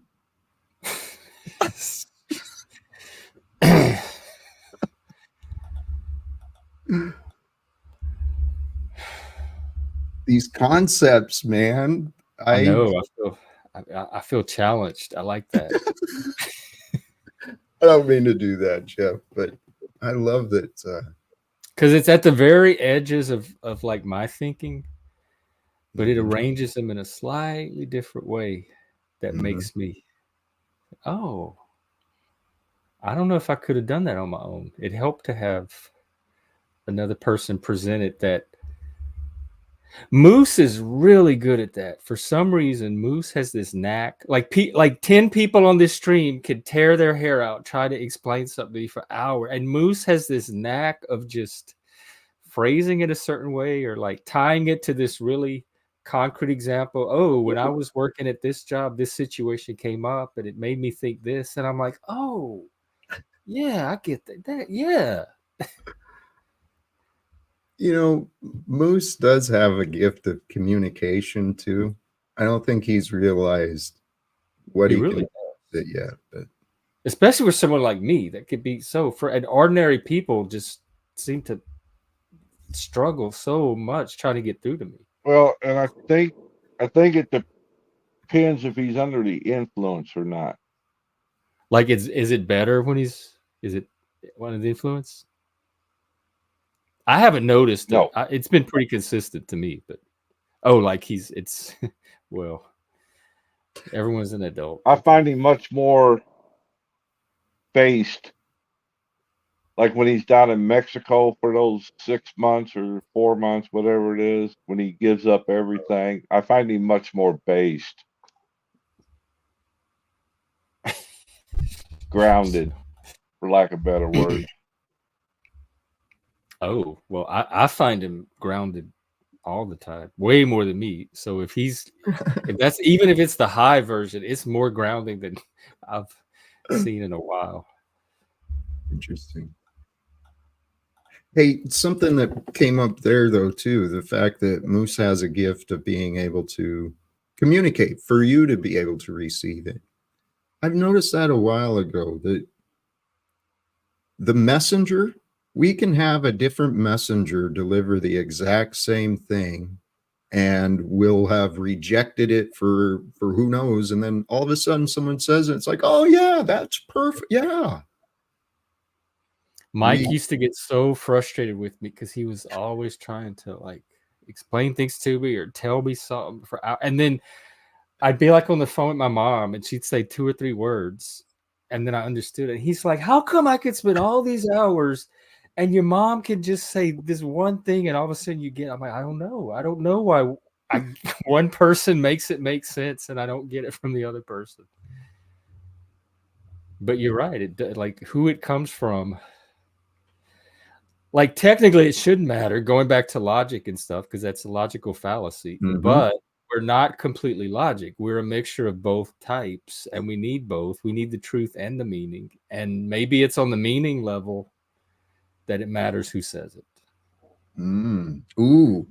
It could be the tone, Yeah. the delivery, the situation when you receive it. Yeah, it could be. Or I think with me, I just have a hard time grasping concepts if people explain them in a very confusing way, or if they're not concrete about it, if they're too abstract and I can't tie it to anything real. Sometimes Liv was good about going around in circles. Yeah, I was Chuck. That's exactly who I had in my head. I thought I was just describing. Before he got to what he was trying to say, yes. There are people we encounter who they don't have the explanations either. They just talk in circles. It's the confusion. And I think that has value too as part of this Yes. process of sharing your perspective. But then there's a point where it has to feed into some larger conversation and become collaborative, like a reciprocity to it. Yeah, it's a give and take. I was wondering, what's your thoughts, Jeff? I mean, because this is the reality. It's illogical that one person can understand the same thing from one but not another, right? So if it is, I mean, these facts are there. What do you think about does that point you to the idea of spiritual or karmic paths? That's where I find myself. I'm not making that connection. I don't know what Okay. a karmic path is at all, actually. But Supernatural. I've had experiences recently, like watching certain movies and stuff. It's taken me to a very high state, like a not an ordinary state. And so I'm like on the cusp of what I'm calling spiritual. And it seems to like it involves the body, the emotion, the intellect. It's all the parts of me are engaged. So all those other levels. And it's something like all of that, but something greater than all of that that ties that all together. And I know when I hit those moments, because they're different from when it's just my body or my emotions or my intellect. It's like all of it at once plus something else. Like it's a holism. So I know when I'm at those moments, but that's as far as I've gotten with it. So I don't, it doesn't have a supernatural or divine origin to it, but it feels like it could because it's very powerful. And it feels like if I can continue tapping into it or experiencing it or pushing into it, that there's more to explore there. I just know I can get to that very edge of it using art and music and stuff like that. Or like being out in the desert sometimes brought me to that spiritual. It was like touching that spiritual experience. So I can get close, but I don't know what it is after that. I love And that. love. People love, like the experience of love. Jeff, that's in my mind, that's what the yogis are doing. They're taking this pattern of specific focus, the monotropism, and they're bringing it to focus on that experience of wholeness, what you're talking about. That's beautiful. And I've heard it said by others, and it is becoming my experience. The levels of joy, and it's a different relationship when your focus is on the love and the peace that you can manifest, you can bring forth. It's rare. It doesn't. In fact, I think we talked about it before when you did a topic on forgiveness, and I'm like, I can find those little moments every now and then and forgive, and I feel that peace, and it feels great. I'm like, I'm free of this, but it doesn't stick. It comes back like that. The next day, that anger is all right back where it starts. So it's a temporary state to get to, but it's not a lasting state. Especially if the other person hasn't done the same. The anger can come right back. It doesn't. Well, it shouldn't. Ideally, it shouldn't depend on the other person because the forgiveness is for you to move on. And in this case, it's a person that haven't been in contact with since. So there's no way to even know what's going on in the person's in it. I only have what my own head, like whatever I tell myself about it. So I'm kind of stuck with only my end of it. Like a VCR on the auto repeat. Yeah, that's the trauma. That's what trauma does, and it plays over. But sometimes forgiveness can release me from it and get me to that peace, and it feels really good when I'm in those moments. And they don't even happen on purpose; they're kind of spontaneous. I have such a sense of relief and peace. I'm like, oh my God, finally, I don't have. This is over. I can put it behind me, and I feel good about it. I just can't get it to stick. It's not like you forgive and then you move on. It's you forgive. That's because you're still hanging on. Right back in that initial rage and anger that you started from. Did you forgive yourself? No. I haven't figured out how to do that. And that's why you're hanging. From the start, that's where the anger was directed. I'm the one that put myself in this. I went against my own intuition, my own intellect, my own knowledge. Mm-hmm. I put myself in it. Mm-hmm. In complete contradiction to my own self, knowing better. That is hard to forgive. We call that a mistake. But it was a mistake that I knew not to make. Okay. We all do that. I mean, maybe we don't all do that knowingly, make mistakes that we know are wrong, but it is part of life. And the reason I asked about that, Jeff, I want to offer two things for you. If you've already you've experienced that release from forgiveness, so Several times. you know it's possible. You know it is the path. And with practice, and we learn and grow, eventually we can overcome those. In myself, one of the humbling things I had to do was accept responsibility for my choices to drink every day, to be angry and use those excuses.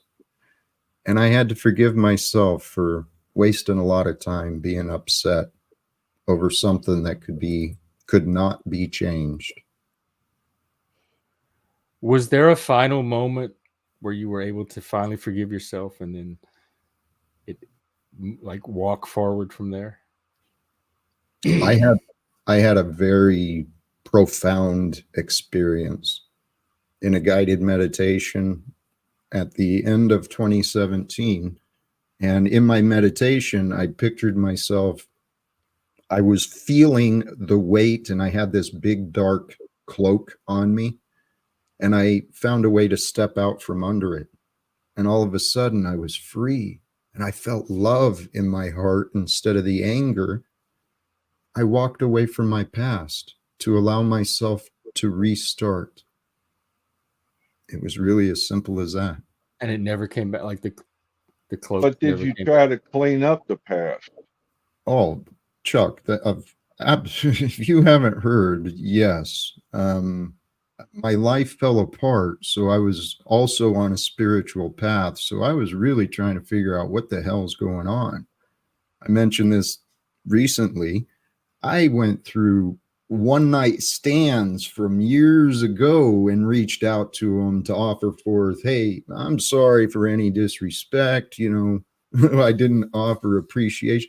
Chuck, yes, I went looking for skeletons in my closet. But and Jeff, your question, it took more, right? It wasn't just a sudden one thing and everything was hunky-dory. I was allowed over the past several years to discover fears I didn't know I had. And that's what allowed me to kind of connect the dots to some of the earlier experiences. But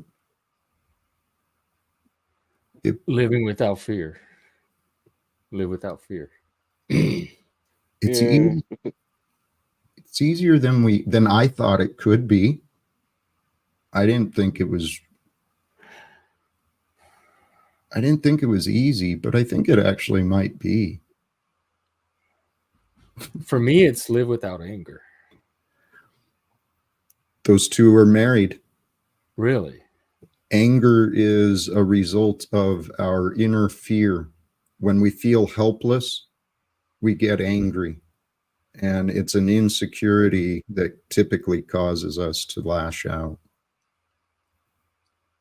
So anger and fear, it comes down to what need do I perceive as being neglected? And then if we can identify the need that's behind our anger, we can deal with our lack within. But no, not all anger comes from fear. Mine is Yeah. anger at myself for being such a dumbass. Mm-hmm. Egos judge. The spirit forgives. The spirit loves.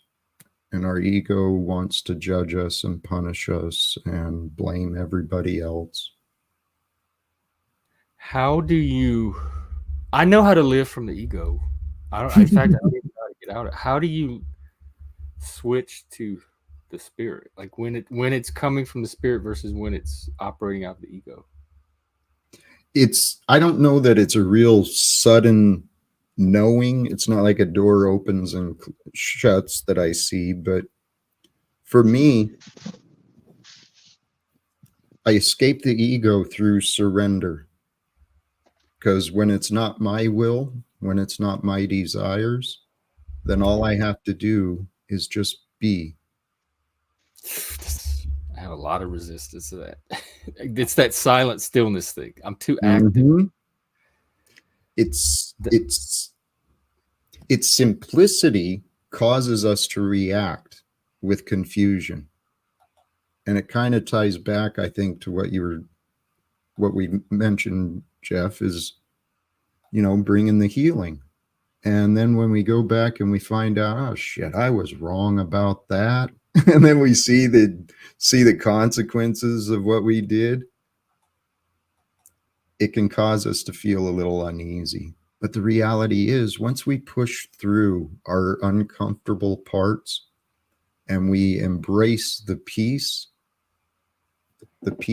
from the gift of just being, then we don't have to worry so much about what we're doing.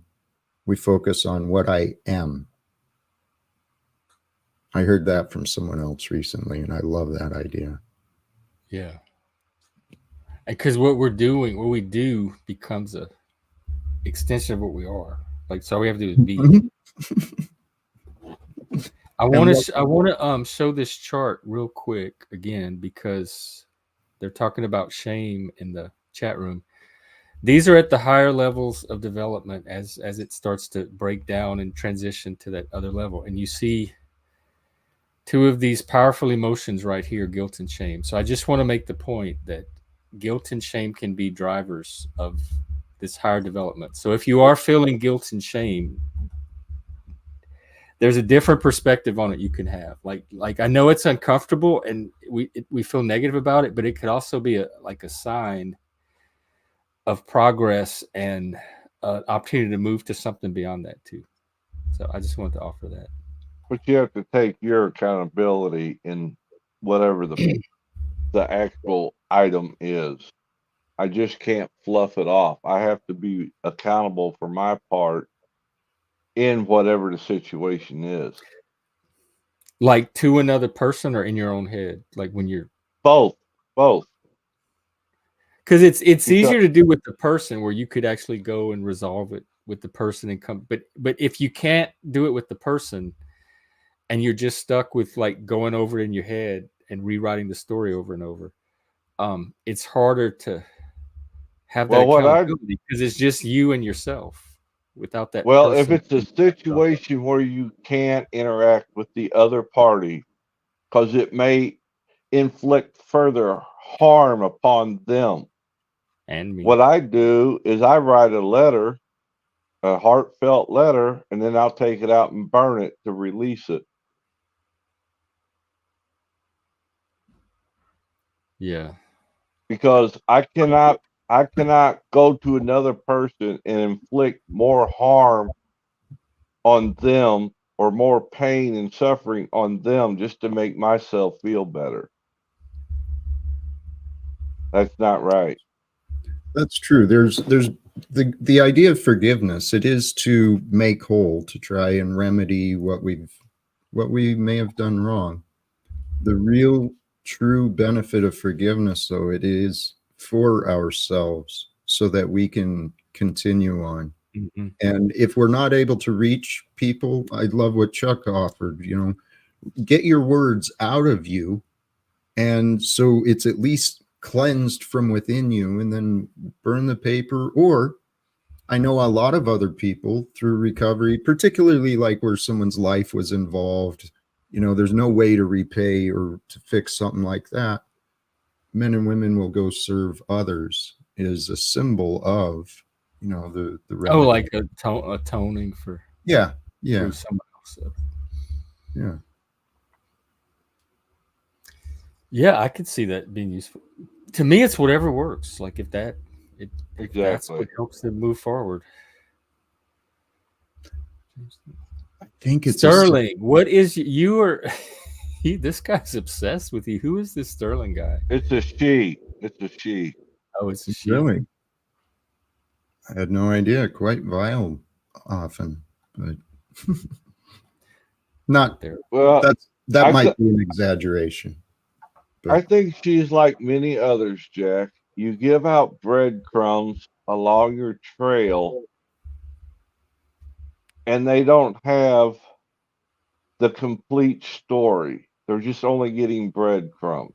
And then when they say something, they don't get the rest of it, so they're left to make up to fill in the gaps. I Does know. that make any sense? I've heard you share that narrative many times, Chuck, and I don't agree with the way you describe me. Because I've shared my story honestly. I'm very authentic, very transparent. I don't have all the answers, and yet He doesn't. He just said he doesn't even know if he has a daughter. How is that deception? He doesn't even know what the facts are. it's not been confirmed. Right? This happened. How old am I? And he doesn't owe you. He doesn't owe you revealing his private life. That if he chooses to, because he wants to be transparent or authentic, but it's not deception for someone to not tell you something that you're not entitled to know in the first place. It's something I don't have all the details on. I did make the mistake of bringing up the past relationship. And Sterling, I wasn't on Ian's stream yesterday, so perhaps you saw a restream from a while ago. It was Ian did a replay of when he interviewed you on his channel. Interesting. Many eons ago, if you remember. Dude, if that was the day I did that stream with him, what is this place? That was nuts. It was just a gauntlet of people coming up to attack me and my character. I was really disappointed in that. How is that different from the Jack Talcott show? Well, I thought Ian was different. I thought he was going to I thought things would be different. I learned a lot about me, him, and many others who came forth that day. But Sterling Ray, it is a very small, yet there's still some sensitivity there too, because I have reached out, attempted to get these answers. The world we live in, it wants to judge everyone by their perceptions, the perceptions of the results.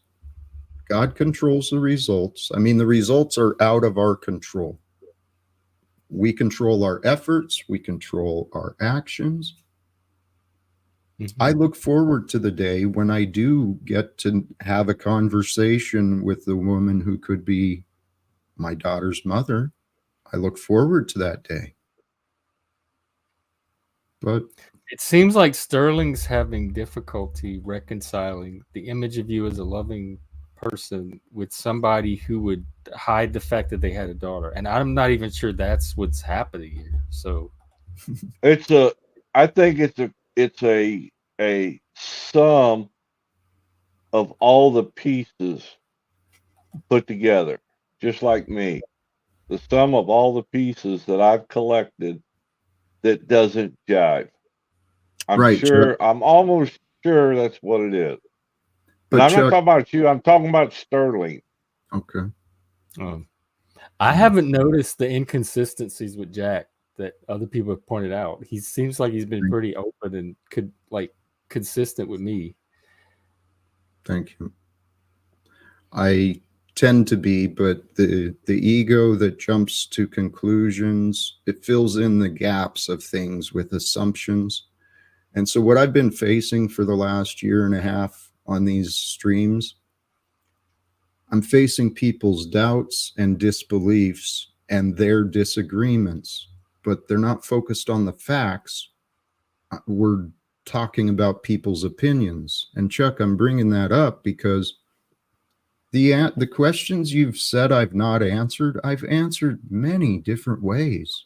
I'm sorry you've not come across them or you've not found the answers that would help you better understand me. But for people to run around calling me a liar, it's not helpful.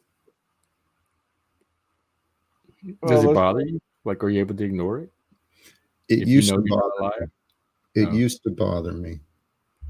But I'm learning more this last year and a half, sincerely. My testimony My life testimony says the failures I've experienced show me there is a God. I'm absolutely convinced that higher powers are guiding all of us, and we're all experiencing this life. My failures allowed me to learn how to surrender to a higher power. And the higher power for me is love, man.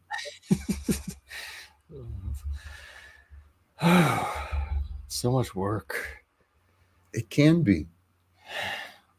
Chuck, what was the question that he didn't? You brought that up last night too about a question. And everybody was talking, and I could never get the focus. He's the one that brought up the fact he wanted people to get in touch with his son, this, that, and the other. However, the only story he ever gave was, I punched a door once. And I said, there's got to be more to the story for him to Okay. turn his back against you. Well, Chuck, don't be, please. I don't want to be offensive, but don't be stupid, dude. Think for yourself. Okay.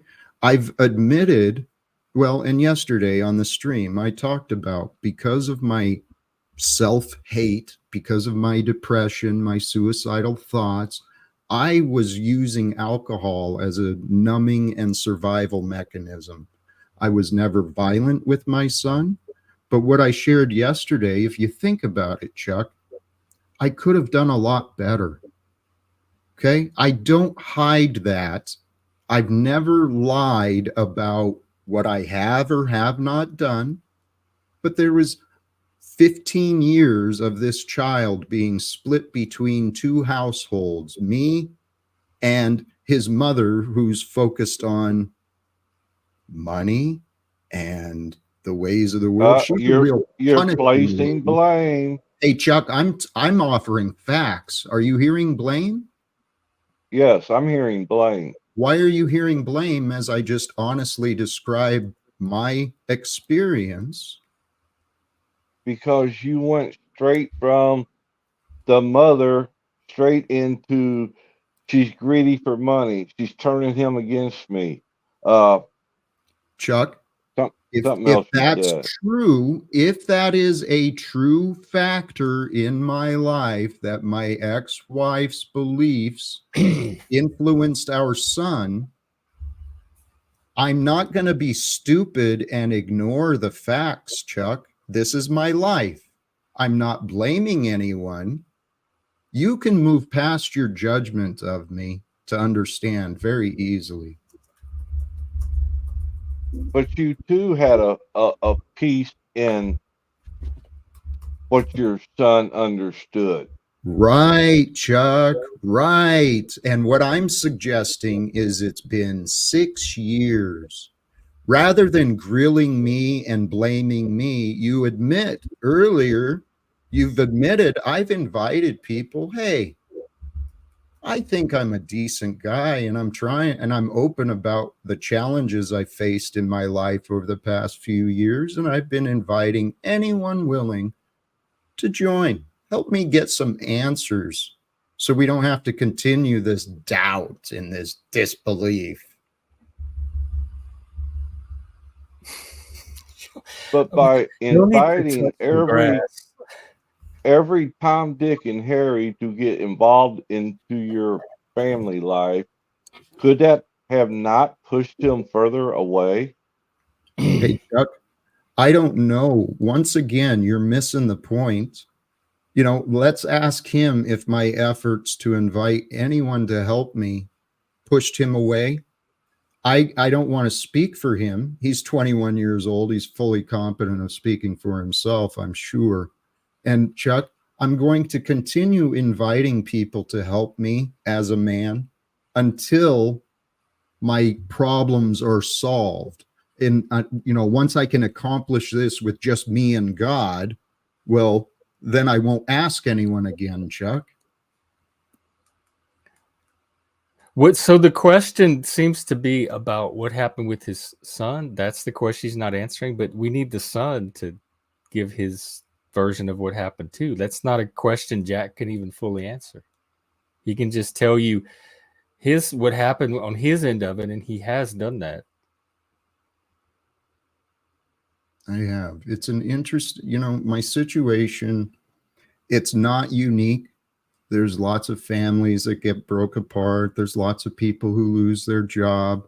My life's not unique, but I know for a fact what's in my heart and my mind is to help others.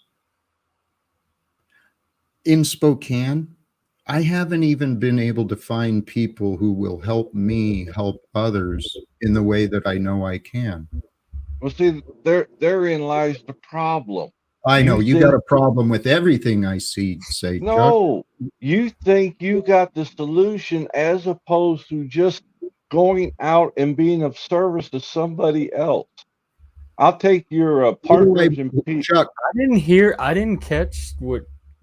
This is some ongoing stuff, but like your veterans, Chuck, it's ongoing. Let your judgment drop. Allow your damn mind to change. This your is Veterans ridiculous, for Chuck. Peace organization.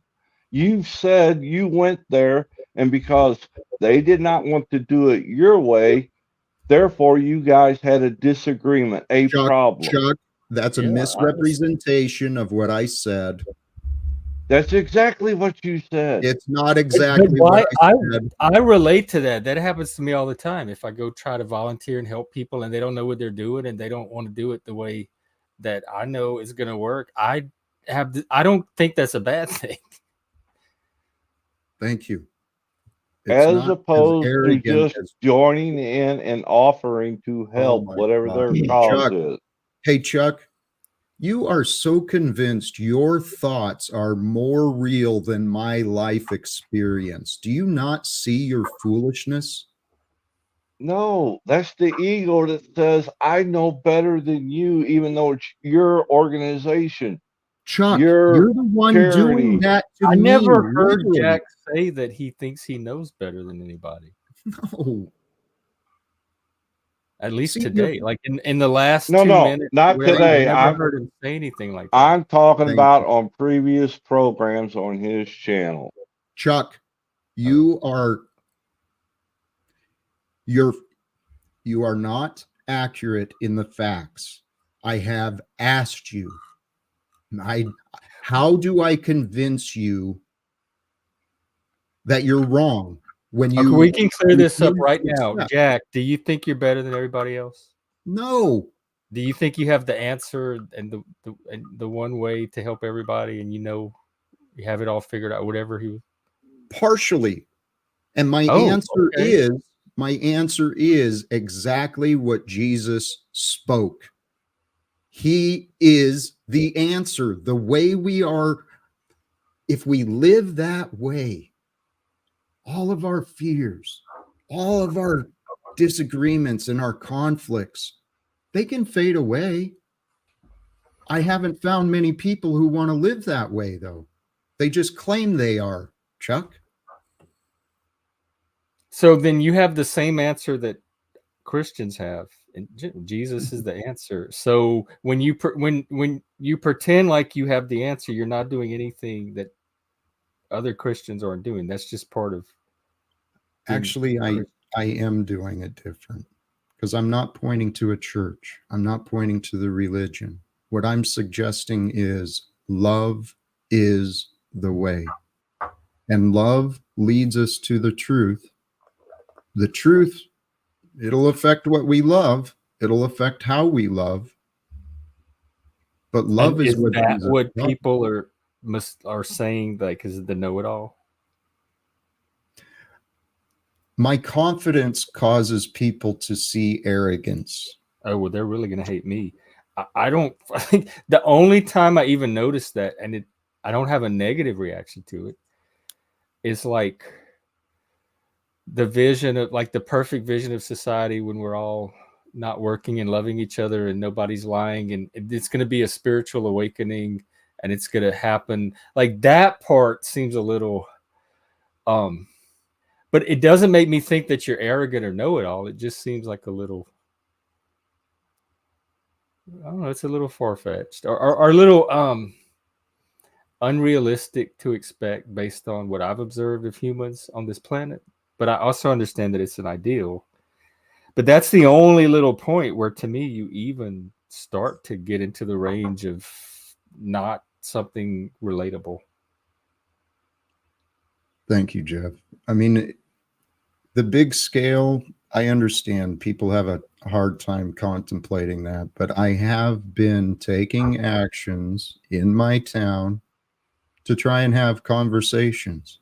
But we have no control over when or if someone will listen. Yeah, that's true. We have little control over when we actually get to speak to people.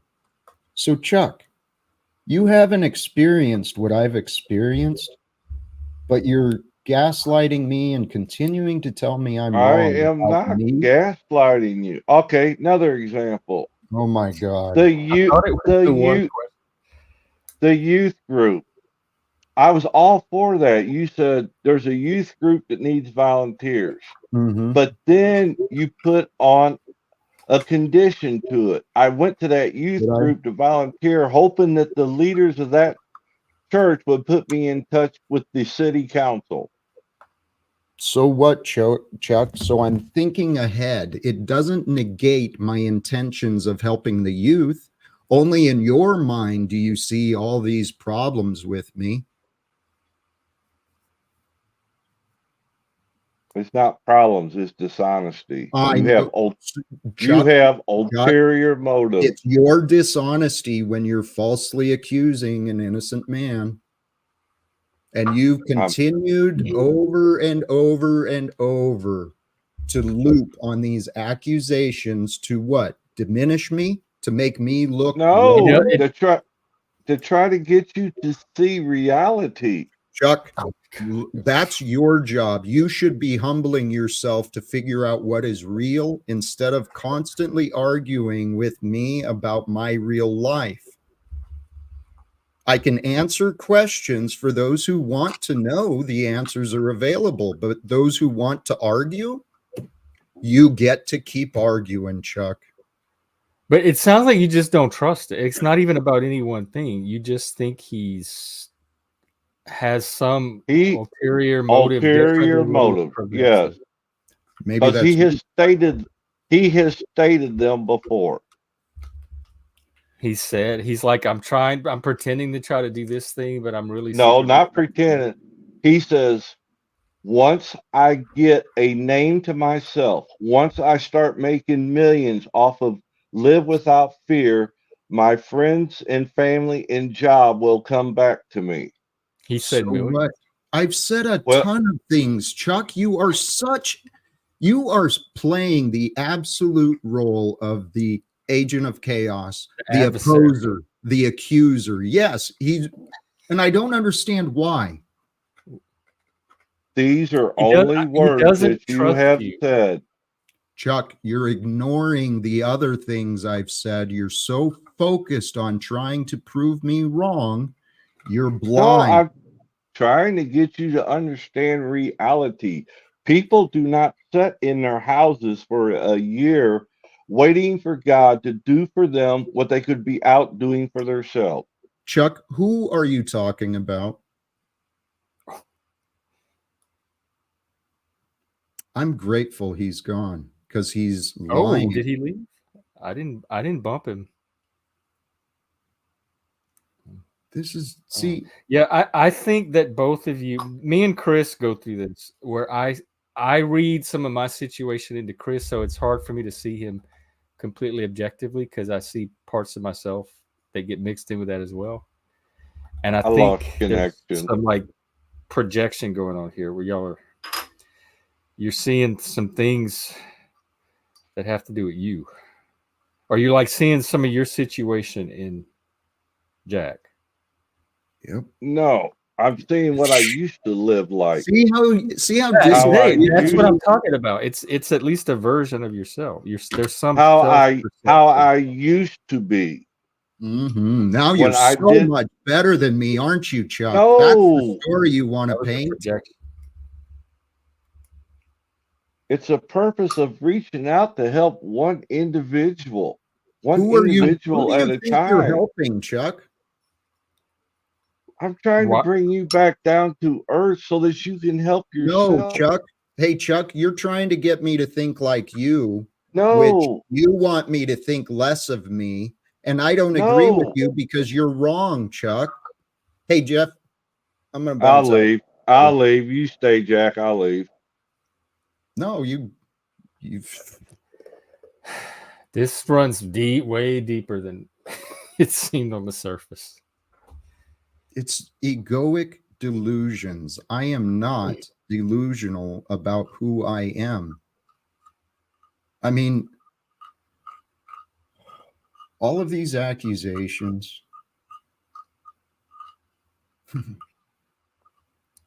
You know, this is what the church, this is what many people have done with the truth, the power of the truth. They've manipulated what is real into these false stories so that they feel safe. Yeah. I'm just real Yeah, curious. that's what I've been saying. Like, I think people are much less concerned with truth than they are with meaning, and that the amount of people that actually are concerned with truth are that small little group, like that few. And today I asked earlier, like, how many of us really, like, we think we want truth, but what we want is meaning. So, like, we think we want to get to the bottom of a situation, but how many of us really want the utter absolute truth about something? What we probably really want is some version of the truth that aligns with our story about ourselves, how we think feel about ourselves, etc. I don't know how many of, even me, I don't know how many of us are actually pushing on for that just the truth thing at the end. Cognitive bias is real. But with your situation with Chuck, there's no truth or not truth. It's just you've shared some stuff about your life. He's interpreted them a certain way. He's trying to get more. It's not a truth. We're not looking at a fact, Right. and we could say this happened or didn't happen. It's your story about yourself, and then he has a different story that kind of collides with that. So it's not even about getting to any particular fact. Exactly. What this was with Chuck was an argument over meaning, but it wasn't focused on facts, and he never really thought his thoughts through. When I was asking him, what are you doing? Why are you doing this? What do you think you're doing? His idea of helping me is, according to him, bringing me back to reality. Not in the reality you're trying to do to other people. Like, everyone's trying to get everybody to see some kind of reality that they don't currently see. Yes, but let's focus on facts. Arguing over his damn opinion over what he thinks he heard when he's clearly exercising selective memory. So it's the ignorance. People, here, Jeff, something I noticed. It kind of ties to that monotropism too. Our focus becomes the focus, and we lose sight of what's being ignored. Oh, Makes yeah. sense? Like, we get that tunnel vision that fixates on the, and that happens with trauma too, where that trauma memory takes up all of we become fixated on that one fact, and we miss the larger before and after and surrounding contexts and perspectives. We become Did blind. you oh, go ahead. We become blind to the greater information, the greater truth, the greater meaning. Because that's a good point, because trauma can lock us into like this emotional tunnel. That keeps us from like having a larger experience of it outside of what our emotions are driving us to. Were you and Chuck friends before this, and then something, because it sounds like he doesn't trust you, but you don't trust him either. Like neither one of you trust that the other person is being honest or good faith or open or authentic or well-intentioned. I believe Chuck's intentions are true. I believe he does care, but his mind is confused. I've pointed this out, that this appears to be my life. I trigger egos, and everyone's ego wants to show me how much better they are than me. I'm not better nor worse than any others. And when others, I mean, I see us all like this. We're all just experiencing this time of today together. The opinions of me and what happened in my past are irrelevant towards changing the real life situation that I'm facing. So people who have good intentions have actually caused a lot of damage to me and my life. So we just deal with what life brings, though. I mean, and what I mean, I get in that situation too sometimes with people that I care about and I want to help them, but there's not really anything I can do. And I have to kind of sit there and just watch them do the thing. And it's frustrating because you feel like you could help them if they would, but it has to come from them. And I think even if your intention is to help, I guess, Chuck, this is what I would say to you. Even if your intention is to help, and it probably is, I don't think any of us doubt that your well intention. It's not something you can force on somebody. So if you're on this mission to help Jack and Jack doesn't want the help, then it starts to look a little weird on your part to keep having that as a fixation. The other part too is maybe look at what's offered. When I'm telling you, hey, Chuck, if you want to help me, great. But what you're offering me is unhelpful. Well, what would help? Somebody could. What's that? What is there something he could do that would help? As a man who's been turned on to the Bible, I see the practical application of inviting a witness. I have been searching for a witness to join me to help resolve any disagreements between me and anyone in Spokane. But it's not like I have disagreements with everyone either. Or like a character witness?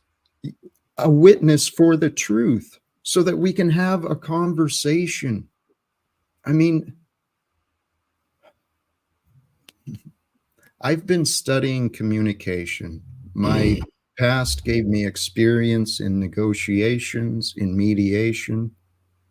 I know I can help others with this. It's my mind. Just do that. If that's where you are, I'm kind of there too. And you focus on that, this other stuff's not even going to be important. It's not even going to matter. You're going to be so busy helping other people. Yes, but until one person trusts me enough to join me, work with me, even allow themselves to learn from me. I mean, here, Moose was here earlier. There's people who have been disparaging me or calling me a liar because I've invested and trained and studied as a life coach. Yet legitimately, I've had 0 clients. Oh, you're actually certified? You went through the life coach. Oh, okay. That's a valuable thing because anybody can be a life coach. And so if you actually invested in the accreditation, that shows some commitment on your part. I've invested in my education and my growth. I've been studying not just from one coach. I've been studying many different coaches and learning many different modalities. I got a ton of exercises. I got a ton of practical tips and steps that people could apply real easily. Mm-hmm. But most of my time online has been battling people like Chuck and Paul and others who want. Well, I don't know that this is the audience for personal growth. Like, you're right. I started out in the community and at bars and all these organizations, believing maybe I could even work with some of the people on the streets, help them with some of their traumas and addictions. But I haven't found anyone willing to open the door yet. So I keep knocking on doors, trying to communicate. Well, I do know that there are people in Spokane doing that kind of work. So I'm going to check that. And I'll try to get some names for you once I see my people again. But Thank you. Mike could look into the peer program too, because there's a waiting list, but if you get accepted, which I'm sure you would have no problem doing, it's all free. Like the state pays for the training and the license and everything. And in a few years, they're changing the license where you're going to be able to start billing Medicaid and private insurance as well. So that's another thing you could look into. And while you're waiting, it puts you in touch with at least people that are trying to do the same thing you're doing. And then the certification is just a formality at some point once you get into the program. My goal is to establish connections. To me, we live in a world where, yes, the material, the finances, it's part of life. It's a reality we all have to deal with. But my focus, the only thing I care about is relationships. So since I was unsuccessful with my outer world relationships, I've had the past 6 years to grow in my relationship with myself and the divine. And my faith is strong, Jeff. Faith in a higher power that's moving all of us. And I actually believe everything is becoming aligned and that I will find the opportunity to reunite my family, to restore justice to my finances and my reputation. And as I reunite my family and I recover some of the past remedies, I'll be stronger. And the education I've received over the past years, Jeff, man, it's been life-changing. The idea of studying the mind. That's what drew me here. This is how people see you, but I am one of these people too.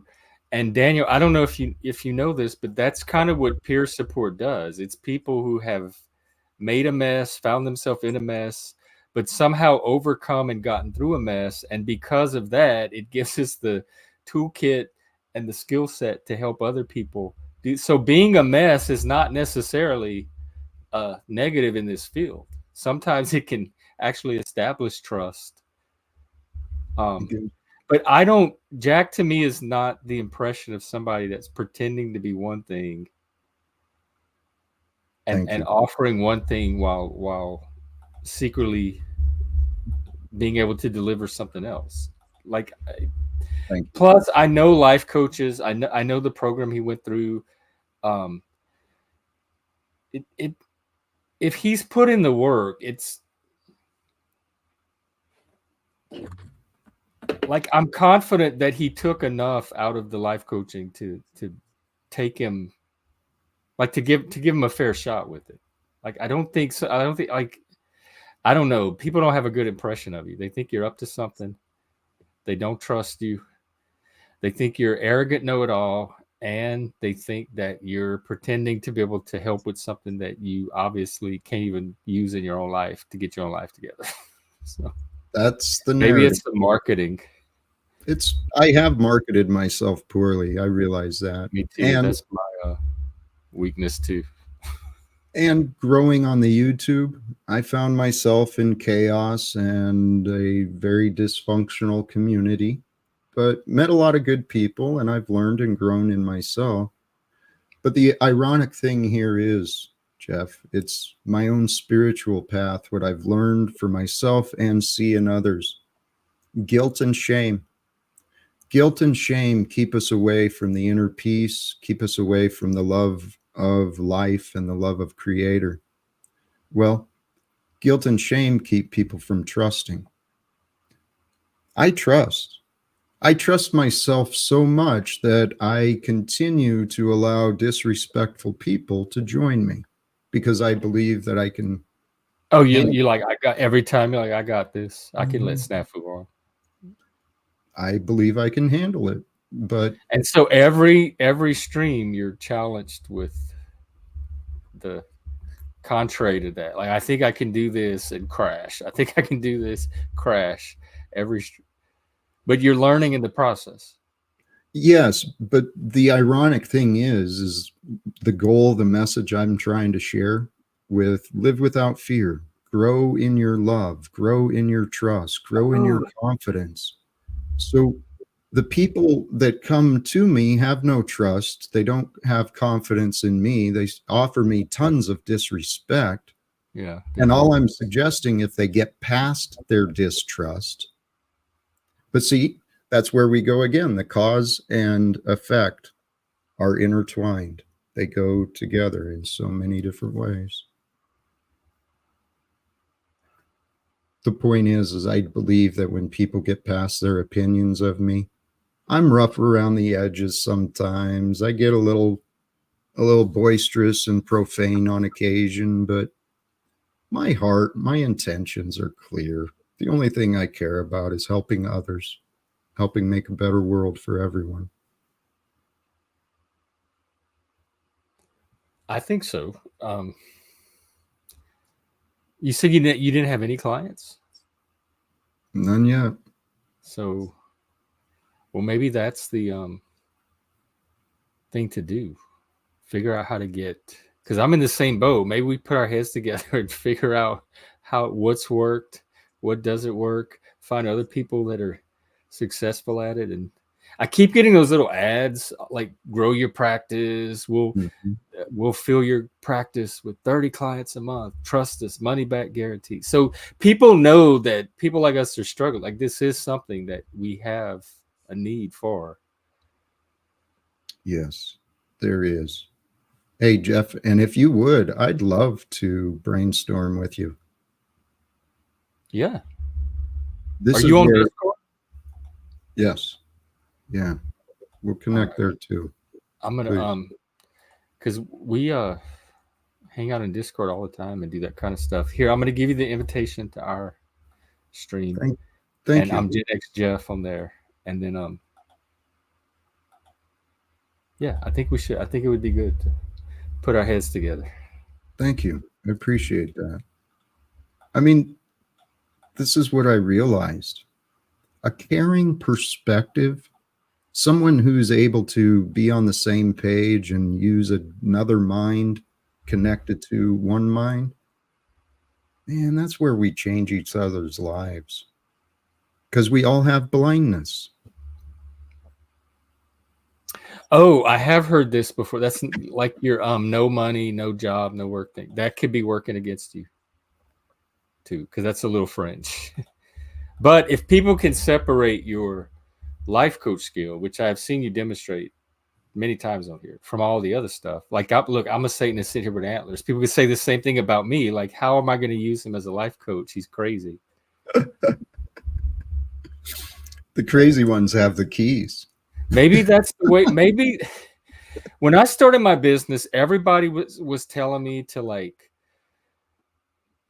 don't do anything that's going to alienate people. You want to market to, like, the broadest section of people you can. So don't do anything controversial. Don't use language. Like, one of the phrases I wanted to use is like, are you struggling with your inner demons? And people are like, no, don't use the word demons. That's going to drive people away.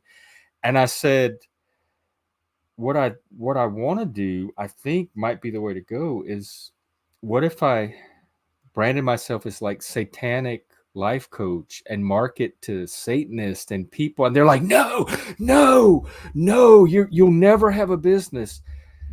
And so I got all this advice on how to do it, but none of it was me, and none of it was what I had to offer. And when I started actually doing the Satan stuff and all the crazy stuff people kept telling me not to do, that's when I started getting people.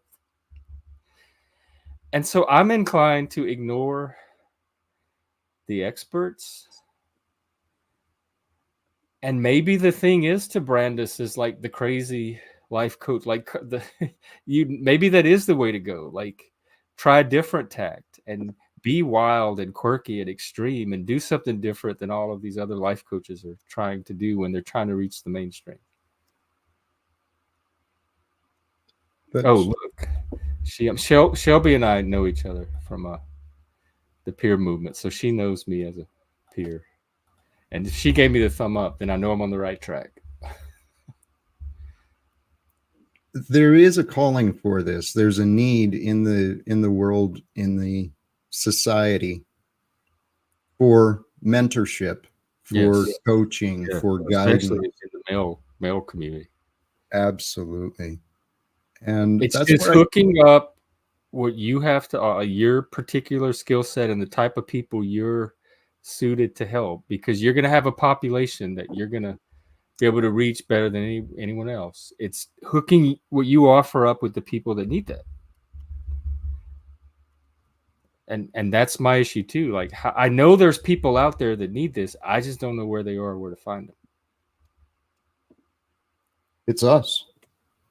Or the clients, they are like the people that you're suited to mentor, and you're going to have a particular set of people that are going to, like, you have their magic. You have what they need. It's just connecting you with them. That's what I believe in, trust. And there's the old adage, when the student's ready, the teacher appears. When the teacher is ready, the student appears. I've discovered many amazing, very inspiring and gifted teachers that the world has created today. We have access to knowledge in so many different ways from so many different messengers. For us to have all of this confusion, we're running out of excuses collectively.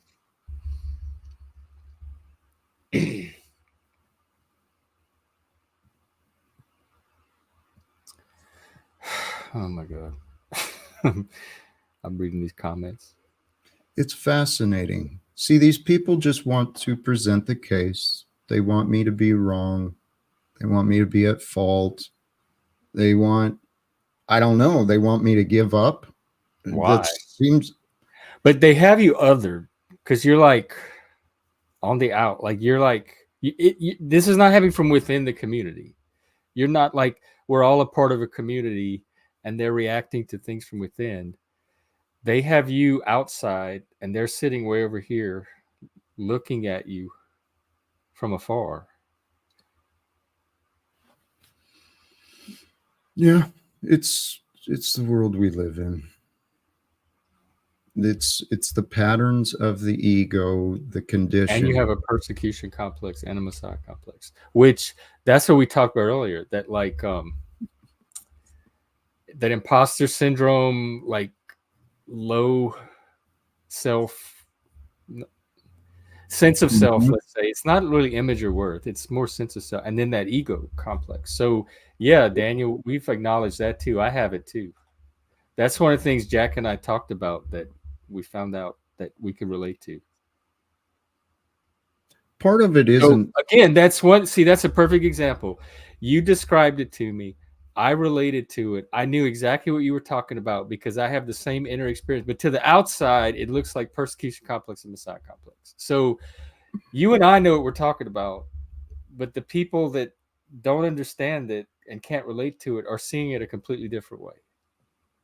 Their vocabulary and language has different and meaning. Even their perception of it is seeing from the out. Like, that's why today, like I said, the whole concept of monotropism came from within the autism community, because we were studied for so long from the outside by scientists and clinicians and experts, and then when we started talking among ourselves, it looked like something different than the scientists were coming up with. And that's how the concept of monotropism came, because that's what it looked like when we started sharing our experiences and in a way where we could relate to each other. I love that. I can't always tell if Daniel is being like honestly expressing himself, or offering a valuable service as a troll.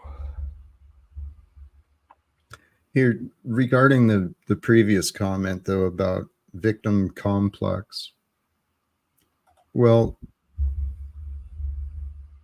I don't believe that's an accurate representation, because we've discussed facts about the life where the circumstances placed us into situations, but the victim is not the identity I heard from you.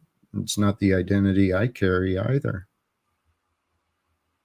Well, I and used to. you have several times since we've been talking, you've acknowledged everything that you were responsible for. Like, so you owned your role in the situation. So it didn't sound to me like a victim talking. A victim is not going to say, yes, I did this, I was responsible for this, my alcoholism caused this, it caused this, and I was like doing this, and like, so that's not victimhood talk. Mm-mm. People see what they want, to be honest. That's what I know. And those who are hurt, they want to see hurt. Those who feel pain, they want to know others have pain. It's the myth of concern. Trauma bonding. We keep each other in line and conforming to the misery. Well, maybe there's a trauma healing. I think if people with trauma start healing and helping heal each other, then that a different bond will form. Because if people can trauma bond so easily, like total strangers can do it without even talking, maybe there's a way to trauma heal where people can heal their trauma and that healing starts to bond with other people. I think Thank you, Daniel, by the way, very much for your volunteer service. Yes. I actually see that's what we're doing, Jeff, because of the technology and the knowledge that's becoming available. This time is creating a lot of men and women who are healing themselves, and in doing so, they're more empowered. And I believe that we will be here helping each other heal. That's what we're doing. Well, I think it's a lofty mission. Like it's a noble goal. Mm-hmm. It's an opportunity. Yeah. And I think it's what the world is waiting for. People have become so confused over the past. Well, the development. You started out with the Greeks and the Romans and pointed out how the mindset had kind of changed and shifted into the different ways. I see us really, in the past, the church is split away from science. But today I see an opportunity to unite it all again together. Yeah, I do too. And I think it's this what's happening with the left and the academies and the universities, this new paradigm. I think it is uniting both the scientifically minded and the religious minded, which is the Christian, the Abrahamic religions. We are aligned in a way that I've never seen in my life before, because our values are more similar than this other thing that we're facing. And traditionally, that's even been true. Like it's the Catholic Church that kept the classical learning, the Greek and the Latin learning alive. All of the intellectual stuff, Plato, Aristotle, all of that, it was the Christian Church that kept that conserved that, because they were using it for their own purposes as well. So it was valuable to them. And I think that alliance between classicism and Christianity that was forged in Rome, I think it's still going to hold in the face of all this other stuff.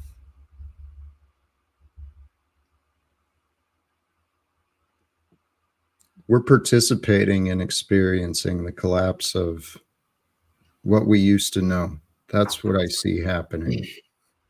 But what if it's just one stage in the cultural process? Because he talked about how you have your myth of concern, and eventually a little part of it develops into a myth of freedom, and then starts to be able to turn back and examine that myth of concern from that more objective point.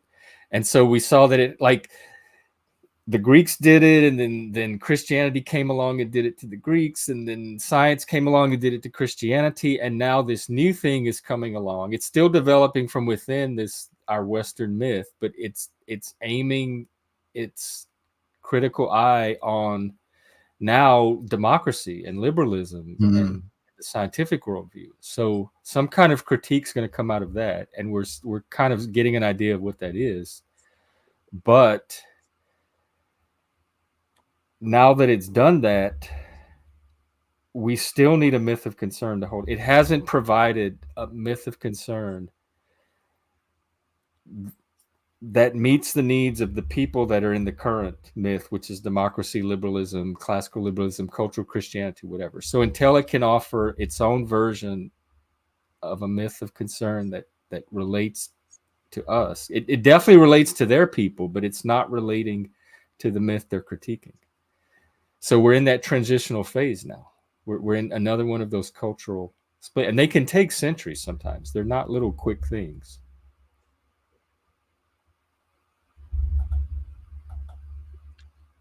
Brings up a conceptual idea, though. The darkness moves slowly and methodically and purposefully, and the darkness has grown in power through the development of mankind. But the stories of the miraculous, I mean, miracles are spontaneous. Things change. Things can drastically transform very quickly. And I think we are living at a time where people are realizing more of themselves. They're learning more about trauma. The state of the world. Oh, those who bring freedom to the myth of concern. If I understood you rightly, one of the things in the past was the oppression pushed away the creative talent, the artists and the poets, right? Because they were bringing forth the challenge to the myth of concern. Yeah. That critical inquiry became a threat. It's supported. Yes. I think that's happening now. The critical thinking is all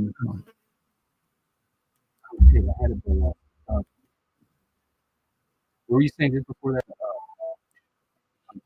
Regarding the creative thinkers challenging the myth of concern, the artists and poets.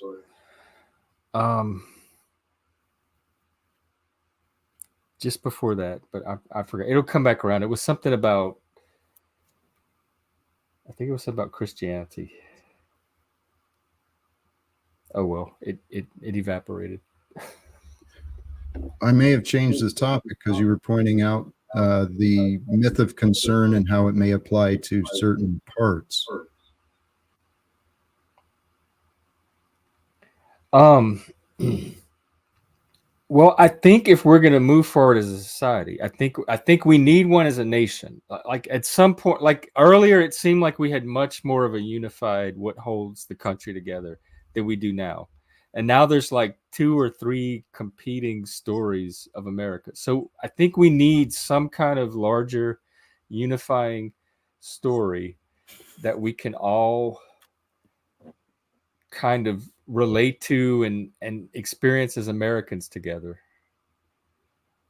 So that would be another myth of concern. So we definitely need to stabilize something like that. And cultural Christianity is one of the candidates being put forward now that could have potential.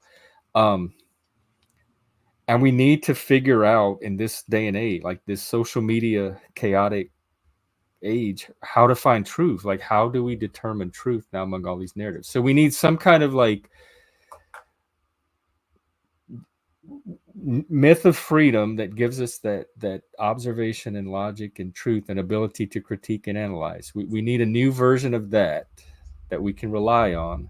And then we need a new myth of concern. And by new, it could mean just new versions of the existing ones that we've had, adapted to a modern age. A transformation. Yeah, or a consolidation or a synthesis of all of the values up to now. Like, we still have our myth of concern. We just need to reformulate it in a way that because the purpose of it is to keep society going, to keep it cohesive, and that's not happening.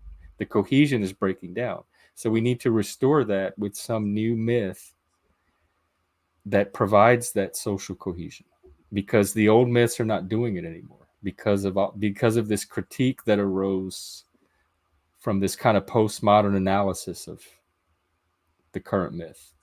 And it doesn't have to be, I don't think the analysis is necessarily true, but they think it's true enough to recenter a new myth. And so all we have to do is figure out, well, if that's not true, then what is, and how do we figure that out? And then that gives us the opportunity to recenter a counter myth. I love what you're I think saying. whoever does this the most effectively and gets the most people aligned with it is going to stabilize reality for the future. I want that to be us. Yeah. I do too. I definitely don't want it to be them, because then you're going to hear me complaining about the oppressive system and how they're trying to keep everybody down and not letting free thought and free expression. And what came to my mind when you were discussing that, changing the myth? What if we change the myth in America from the belief that we're all divided to really the myth is we are here to get along with whoever comes into our day? Well, you know what? That was the myth for most of my entire life. That, like, when we talk about that initial myth, you get acculturated. That was mine. That was like, America was the melting pot. All of these diverse people coexisted in it, yet we somehow all got along. People from different countries and contribute their talents, and we made this amazing civilization that had never existed before because it had all of these diverse mixes of people. That was the myth. You're absolutely right. Maybe we can restore that. Maybe that's the purpose. We have to find something that we as Americans can all take pride in and affirm together as Americans, as distinctively, as uniquely Americans. I talked about that Walt Whitman videos, a PBS documentary I watched in Discord the other day, and that's when I had that spiritual experience. The vision of America, Walt Whitman's vision of America that he was putting forth, is that vision that you and I grew up with of unity and diversity, or diversity and unity. That is the vision we've lost. So I think we even have a starting point for it. We just have to figure out how to revive it in the digital age. I believe it'll take trust. Trust has been broken between people. Maybe it's been lost. Or maybe we've placed our trust in the wrong direction. The financial system, the governments, the authority, whatever. And I think it's two types of trust. It's who can we trust for truth? Because our truth, the institutions that we used to be able to rely on for truth, that trust is broken down. So where do we get our trust for truth? But then who do we trust for meaning? Who do we trust to keep a stable story about society going? Whether it's true or not, we still need that meaning.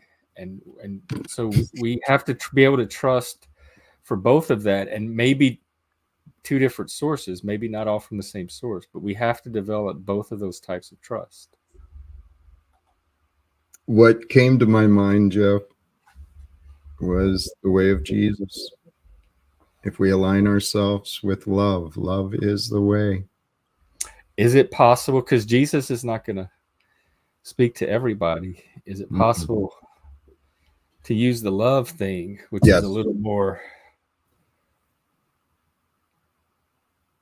That's the idea, is we live as though we live with love. And I think it's going to work. That is, to me, a big ask from a lot of people.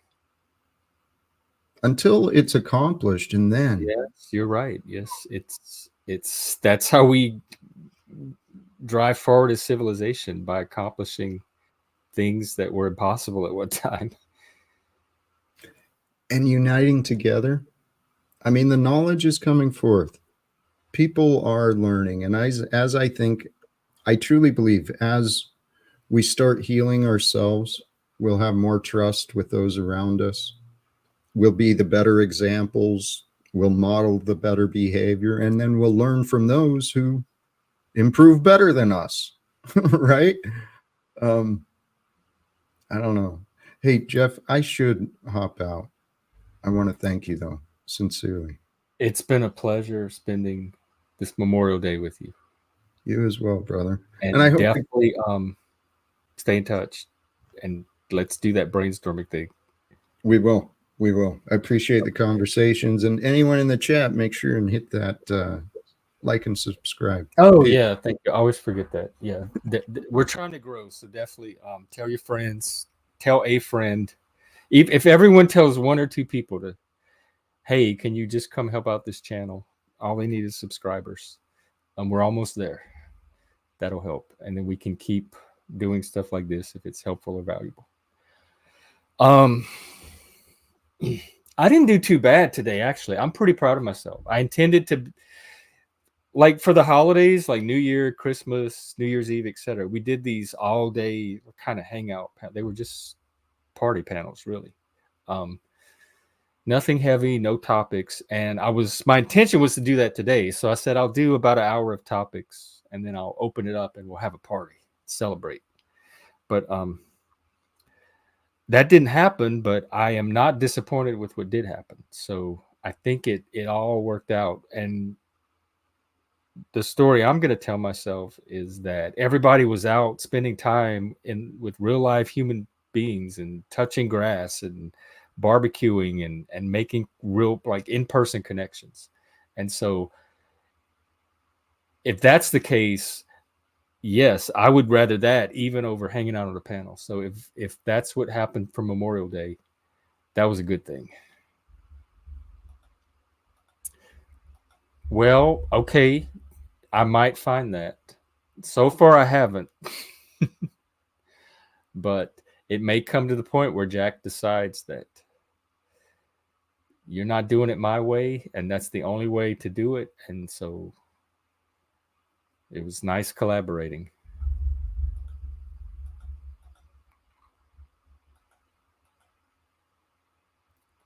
Yeah, I personally have never had an issue communicating with you ever. I've never experienced all the stuff that these. I don't know if it's because we work in similar fields or we have similar backgrounds. Our stories are similar too.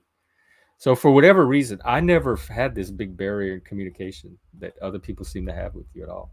I think our talks go fine, but I also thought that about you know who too, and so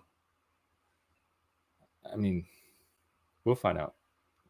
You are the bomb.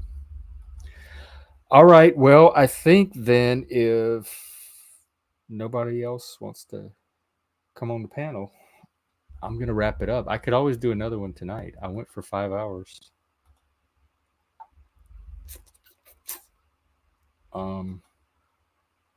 Yeah, let's do that. We covered a lot today. We you know,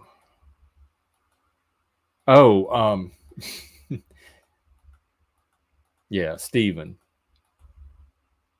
Remember how, like, I thought we were having all these big, great conversations, and we were. I still think, like, I didn't hallucinate that I had interesting, stimulating, quality conversations with him. So I'm just saying that the fact that, remember, I used to work in inpatient psych, and I had perfectly normal, deep, stimulating conversations with the psychotic patients as well. So I guess the point is that just because I don't have any communication issues with somebody is not necessarily a sign that of anything other than, for whatever reason, I'm able to understand and be understood, which is not common for me. All right. Actually, what I think I will do, you know, I do what I can. I'm just offering a space.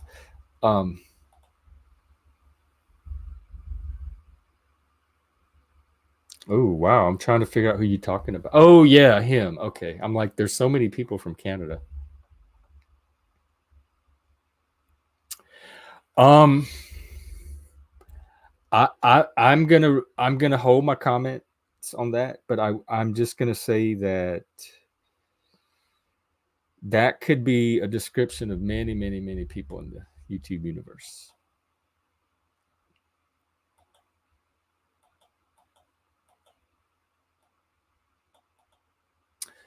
All right.